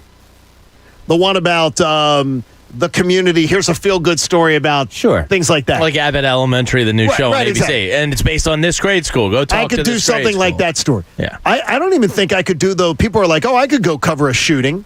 I don't think you can. Because you have to be able to have police sources. You have to be able to leverage police sources to get information about, who's been called in? When are they going to be arraigned? When are they going to be... Sure. And if you don't have all that stuff, then what are you doing? I mean, Yeah. it's interesting to watch this all shake out. It is. It's sadly not surprising at all. No. I think we said it a few times that this was the most likely situation where we were going to go weeks without hearing them, and it's frustrating because what the hell are they doing? They're not doing anything. Not doing anything. They're sitting at home watching Cobra Kai. That's the reality. And there's no rush. For whatever reason, there's no rush. And there never is. That's the frustrating part. Now there's no rush with baseball. I've seen it play out 3 times with hockey where there's no rush. And you're sitting there going, why isn't there a rush? By the way, there should be. And it's posturing. It's the worst pissing contest in sports is what it is. Zip up your flies and get to work. What's happened with that's the second Cobra Kai reference of the show. It's hot. It just came out. It's a hot show, Johnny. What happened to... Your girl Michelle Beadle was tweeting a storm up about it. We are... Bob, in that age group of that was the actors in that show are Bob and our age group. Mm-hmm. Man, is that why Karate Kid was on all weekend long? It was on rotation. Yeah, but some of the years have not been kind. Like Billy Zabka. I think he looks all right. Who's What? Billy Zabka? Which one's He was the bad guy. He was the villain kid. Oh, the blonde-haired kid? I mean, the years have not been kind. I haven't been kind to me either. They're just You people. think so? Yeah. Hey, He still looks like Johnny. Yeah. Wow. He looks like 50-year-old Johnny. I think he's one of the few guys in that show that can act. It's not a good. Ralph Macchio's rough. No, did they bring back what's her name? Shu? Yeah, Elizabeth she's Shue? back. Yeah, she's back. But she was just back for that little arc. Yeah, short little arc. Yeah. Shue, what up? Yeah, right? How did she look? Good? She still looks good, yeah. Yeah? By the way, her brother, absolutely one of the worst actors. Andrew Shue, you're 90210 he was boy? terrible. No, Yeah, but he he's was married to Amy he was on Robach, he was so on he's all right. Melrose. Oh, He was Melrose. on Melrose. Yeah. He's married Amy Robach. He's got Who the hell's Amy Robach? It's from Good Morning America. Good Morning America, Come on, University Shane. of Georgia. She's unbelievable. She's How do you adorable. not know where she went to college? and Come on. a cancer survivor. She Yes. kicks butt twice. That's good She's work a by Andrew two-timer. Shue. She does well. He was a terrible actor. Hey, elephant. Please, elephant. Then they should probably get him on Cobra Kai. Hey, in the linchpin, Jamie's going to tell you who the MVP is. This is the linchpin. I don't know who the hell this team's MVP is. Wait a minute. We're counting on you to be able to tell us. We did this earlier, like midway through the season. I asked you guys, who's this team's MVP right now? I think we had 4 different answers. My answer might be Jason Kelce. I think there's I think people feed off of him. I think there's a cohesive glue factor to him. I think he's a stalwart of the locker room that is critical to this team's success. I hope I'm not overselling. I mean, the center is the quarterback of the line. The line is the strength of this team. I was racking my brain last night about it. That's the best I got. I'm curious who everybody else's Eagles team MVP is this year, because mine, I think, is Kelce. Darius Slay has to be in the discussion. Absolutely. He would have to be. Lane missed some time, but he's been phenomenal. I think Jordan Mailata. Mailata's deserving. He has let a young quarterback feel comfortable. There's no easy answer, is there? No, but I would put both of those. Weird? I'm putting both of those before Jason Kelce. But again, I don't know the stuff behind the scenes, behind the curtain, that gets talked about a lot. Look, Slay on-field production would probably be... It's a very good case for him. Your MVP, yeah. Is that your answer? I'll go, yeah. Okay. So we have a... What's your By the way, you coward, you mentioned Kelce. 3 guys, you didn't pick one. Who's that? your MVP? You mentioned Mailata, Slay, and... I'm going Jordan Mailata. Pat? All right, this is outside the box, and I was trying to think about it. I was going through a lot of the players you guys already mentioned, and then coach. Every once in a while, it's rare, but he'll actually say something intelligent. That's not true. He speaks intelligence a lot. So I'm stealing. No, normally it's a distraction. Howard James Roseman. I don't know his middle name. I just made it up. He's not a player. Roseman. The P in MVP stands for player. Most valuable player. Roasted. He said MVP, and it could stand for most valuable personnel. It doesn't. You're not You don't roasted. know that. You're not roasted. This isn't even your question, Bob. Zip it. He asked us The all. answer's Howie Roseman. No, it's not. You're It is. Roseman. You smell like meat and cheese. You just got You Roseman. sit on a throne of lies. What's up, beef boy? Who's your player? Player, I would go with Jason Kelce. I agree with James. Wow. Yeah, So we actually, I'm shocked we have 2 guys that had the same answer. Connor tweeted something stupid. I know I shouldn't say this because I could say it any day. Connor tweeted something stupid the other day. He goes, I think it's time for us to consider Jason Kelce the all-time greatest Philadelphia athlete. It's not his dumbest. It's not in the he's not in the top 40. Oh, yeah. No. Yeah. Oh, no. He might go down as one of the best centers of the modern NFL. He might be one of the best centers, absolutely. The center is critical. Yes. Top Philly athlete of all time. No. A center is not. He's definitely in the top 40. A center is not. He's an athlete. He is, but... I mean, my God, he was leading Miles Sanders downfield the other day. I mean, everybody loves Jason Kelce for great reason. I'm not saying the love. I'm thinking of him as a player. He's a fantastic player. I'll tell you what. He's a Hall of Fame player. You're talking athletes of that size. So you can only go football. Guys that big that are that good athletes, and you're going to have to go with Reggie White. But when you're saying greatest Philly athlete of all time, you're thinking Flyers, Sixers, Eagles, Phillies. He's probably not top 10. No, he's not top 10. He's not top 10 close. I mean, come on. You got to compare him to other Hall of Fame talents that have been in town, right? Okay. Because that's a good qualifier to kind of cut the rest of the...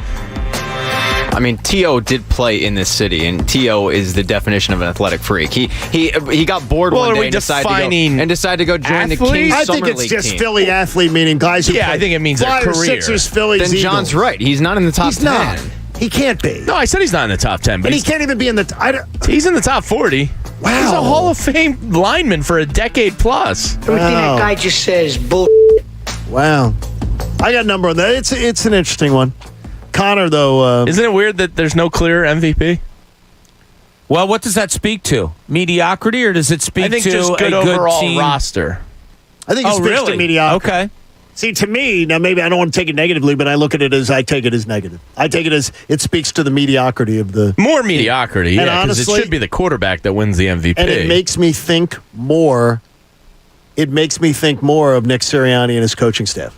I'll tell you, when was the last time you had any team where you said one of their linemen was the MVP? Right? Or a cornerback. Yeah. Slay really had a nice... phenomenal year. He really did. I'll take him over Trayvon Diggs every day of the week. Well, he's not giving up the 1,000+ yards. 1,000 yards. Oh my gosh.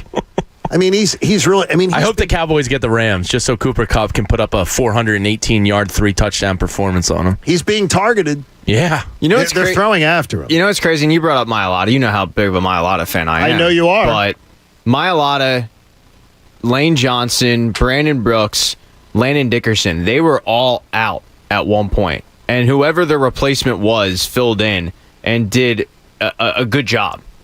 You know, and the one guy that I really get worried about anytime he leaves is Jason Kelce. It's the one guy where I'm like, oh, God, they can't afford. Because if Jordan Mailata leaves, you've got Andre Dillard, and he can do the job at least. Lane Johnson stepped out. They had Jack Driscoll. I mean, like, they have guys that can fill in. It's the one position where I go, oh, God, they can't afford to lose him. Another where Jeffrey Lurie is so incredible as an owner, and I know sometimes people don't want to hear that, but gold standard stuff, but what he pays Jeff Stoutland. Yeah. It's worth every penny. Making sure that Jeff Stoutland feels incredibly loved, incredibly secure, and incredibly well paid. A year ago, a little under a year ago, it was looking like Jeff Stoutland was leaving for Alabama again. The fact that they ponied up and convinced him to stay, and it's taken a little bit, but now I think the fan base has really come to appreciate what he's brought to the table, because this organization has historically had really good offensive line coaches, from Juan Castillo that segued into Howard Mudd, and now Jeff Stoutland. And it's like you start looking at the depth that's been created because of Jeff Stoutland and his tutelage and teaching, and the fact that you've paid him that money, it's important. I mean, he really does. He does such an amazing job, and he continually produces talent. Now, there is a thing, too, to be watched with him, with Jeff Stoutland. Look at what Sam Pittman, who just took Penn State's 10-year guy with a far less accomplished roster and just beat their asses on New Year's Day. Sam Pittman is an offensive line coach that got to be a head coach, and people were like, why? Why'd they do that? Jeff Stoutland could do the same. Hearing his players talk about him? I think you're going to see more offensive linemen because people realizing how smart offensive linemen are be more and more head coaches in the NFL through the years. Remember when they started since the Wonderlic test, there's never been a year that offensive linemen haven't been the top scorers. Smart guys. Logical guys. Like Andrew, it's like dealing with an Andrew Salchunas every day. You got to be smart. You got to be smart. You got to be ahead of the game. And Anthony Gargano does that. Hello, boys. Happy New Year. Happy New Year to you, too. Go Birds. How excited are you? Awesome, man. Isn't it exciting? Yes. There's this... I got to tell you, I was hearing some of the negativity of like, well, they're not that good, and who they beat and everything. Just enjoy the freaking ride. Exactly, man. It's playoffs. Are you kidding me? They made the playoffs. I can't believe it. Awesome. I can't believe it. Yeah. I didn't think so. I thought 5 wins, 6 wins. I am so excited for the idea of it, but there is one strange thing is I would check in on Anthony's show when I lived in the South on the app, and I'd catch it. I found myself more frequently doing it, though, Eagles-Dallas weeks. And this week doesn't have any juice. No. Because the game means nothing to the Eagles. Right. No juice. But I would tune. This was a week that I'd spend a little more time checking in on the app. Yeah, we loved it. Because you would play it up to the point of you'd feel the venom and the hate. It was the best. It was great. But this week, there's none of that energy. It's like a bye week. It's like you know what it is? It's like a typical week 17 used to be. You don't need to, under Andy. Exactly. We're going to rest people. the starters. And we're ready to go, man. Oh my gosh, it's so exciting. Brady? You imagine? Who do you prefer? Who do you prefer, though? I don't want nothing. Listen. I know that they're no AB. Fournette, no Godwin, no AB. Those are big losses, bro. I hear you. I know. I hear it's you. Still I don't want him. You know what I mean? Like he's going to put Chunis at wide receiver and beat us. Yeah. Listen. I want Arizona. I want the Cowboys. I want the Rams. Yeah? Now, we're all over the map. I want the Rams because I know that I'm going to get a gift from Matt Stafford, minimum. Cooper Kupp's And a also, problem. the pressure on the Rams to win in the postseason is going to be immense because they pushed all the chips to the middle of the table. Yeah, but they got their defense, It's legit. Yeah. I just think Eagles-Cowboys would be outrageous. that'd be so much fun. Playoff, who knows? Dak's slumping.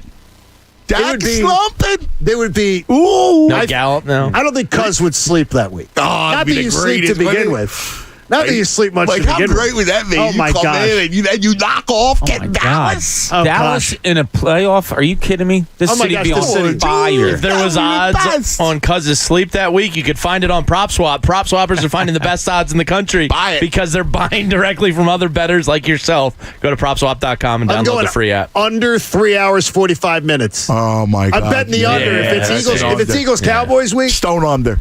I mean... And Monday night's the national championship game, too. Oh, so yes. I won't sleep that Yeah, so he's not going to sleep that night. Now, here's the big thing is, too, for that national championship. We'll talk about it more next week. That Monday night, everybody should be there because there's going to be a bunch of guys. The Eagles have 3 first-round picks. You could they could use them all on Alabama and Georgia players. Oh, my gosh. Nakobe Dean. He's That's nasty. what you're looking for. I want him. He's nasty. Well, he's a game changer. Yeah. He's that physical... The physicality, the impact. Oh, my gosh. Yeah. What? Give me that guy. Oh, my God. First round pick. Jerry Robinson was the last one? I think you got to get to. I think you got to get to 10 or 11 to be in the ballpark to then trade up and get him. I agree. Because if you can have one of those picks sitting there at 10 or 11, I agree with that. And then you use the second rounder to move up 2 spots or something. So think about what Parsons, you guys watch the Arizona game Sunday. And he's everywhere. He's unbelievable. I watch him. I love this kid, right? And that's what we need. And you liked him. We need that. You loved him that much pre-draft too. Yeah, I did. So did Jamie. I did. I said him and Jamar Chase were. Listen, I'm happy. I love Devontae's star. He's awesome. Yeah. I love him and all. But yeah, I was all about Micah. I liked Micah, but I didn't get that. Wow. Yeah. I mean, that's a game changer. Get me a on that side of the playmaking ball. linebacker. That's all I want for this team. Please get me a playmaking linebacker. Someone you could move around, too. Somebody that you see everywhere. Yep. Everywhere, all over the field. Micah Parsons is a public menace. He's a freak. I mean, he's going to be top 5 in Defensive Player of the Year. He lined up 4 TJ Watts. He lined up 4 different places in a quarter. Yeah, it's ridiculous. Yeah. It was ridiculous. And you know what, though? Dan Quinn gets a lot of credit for that, though, using him. No, he's a rookie. He's a much better coach than McCarthy is. Correct. Which is why I still want Dallas, because McCarthy will bleep it up. He's a stooge. There you go. He is a stooge. I agree with you. Who's the biggest stooge in Philly sports? and Dak. Oh, yes, he's slumping. Dak a lump up. Now the funny thing is, money. Oh, come on! The funny thing is, I have the sleep number bed, and I've been feeling exceptional. Dak's going down the tube. Yeah, I don't know what's going on. Good. Hey, support life-saving cancer research. Join us and our generous partner, Win Donation, and make a donation to the AACR, the American Association for Cancer Research. Today, go to 97.5thefanatic.com/AACR. Cancer research saves lives. When the frat house is full, it's always a little more fun. The Chunas and Cuz reunited.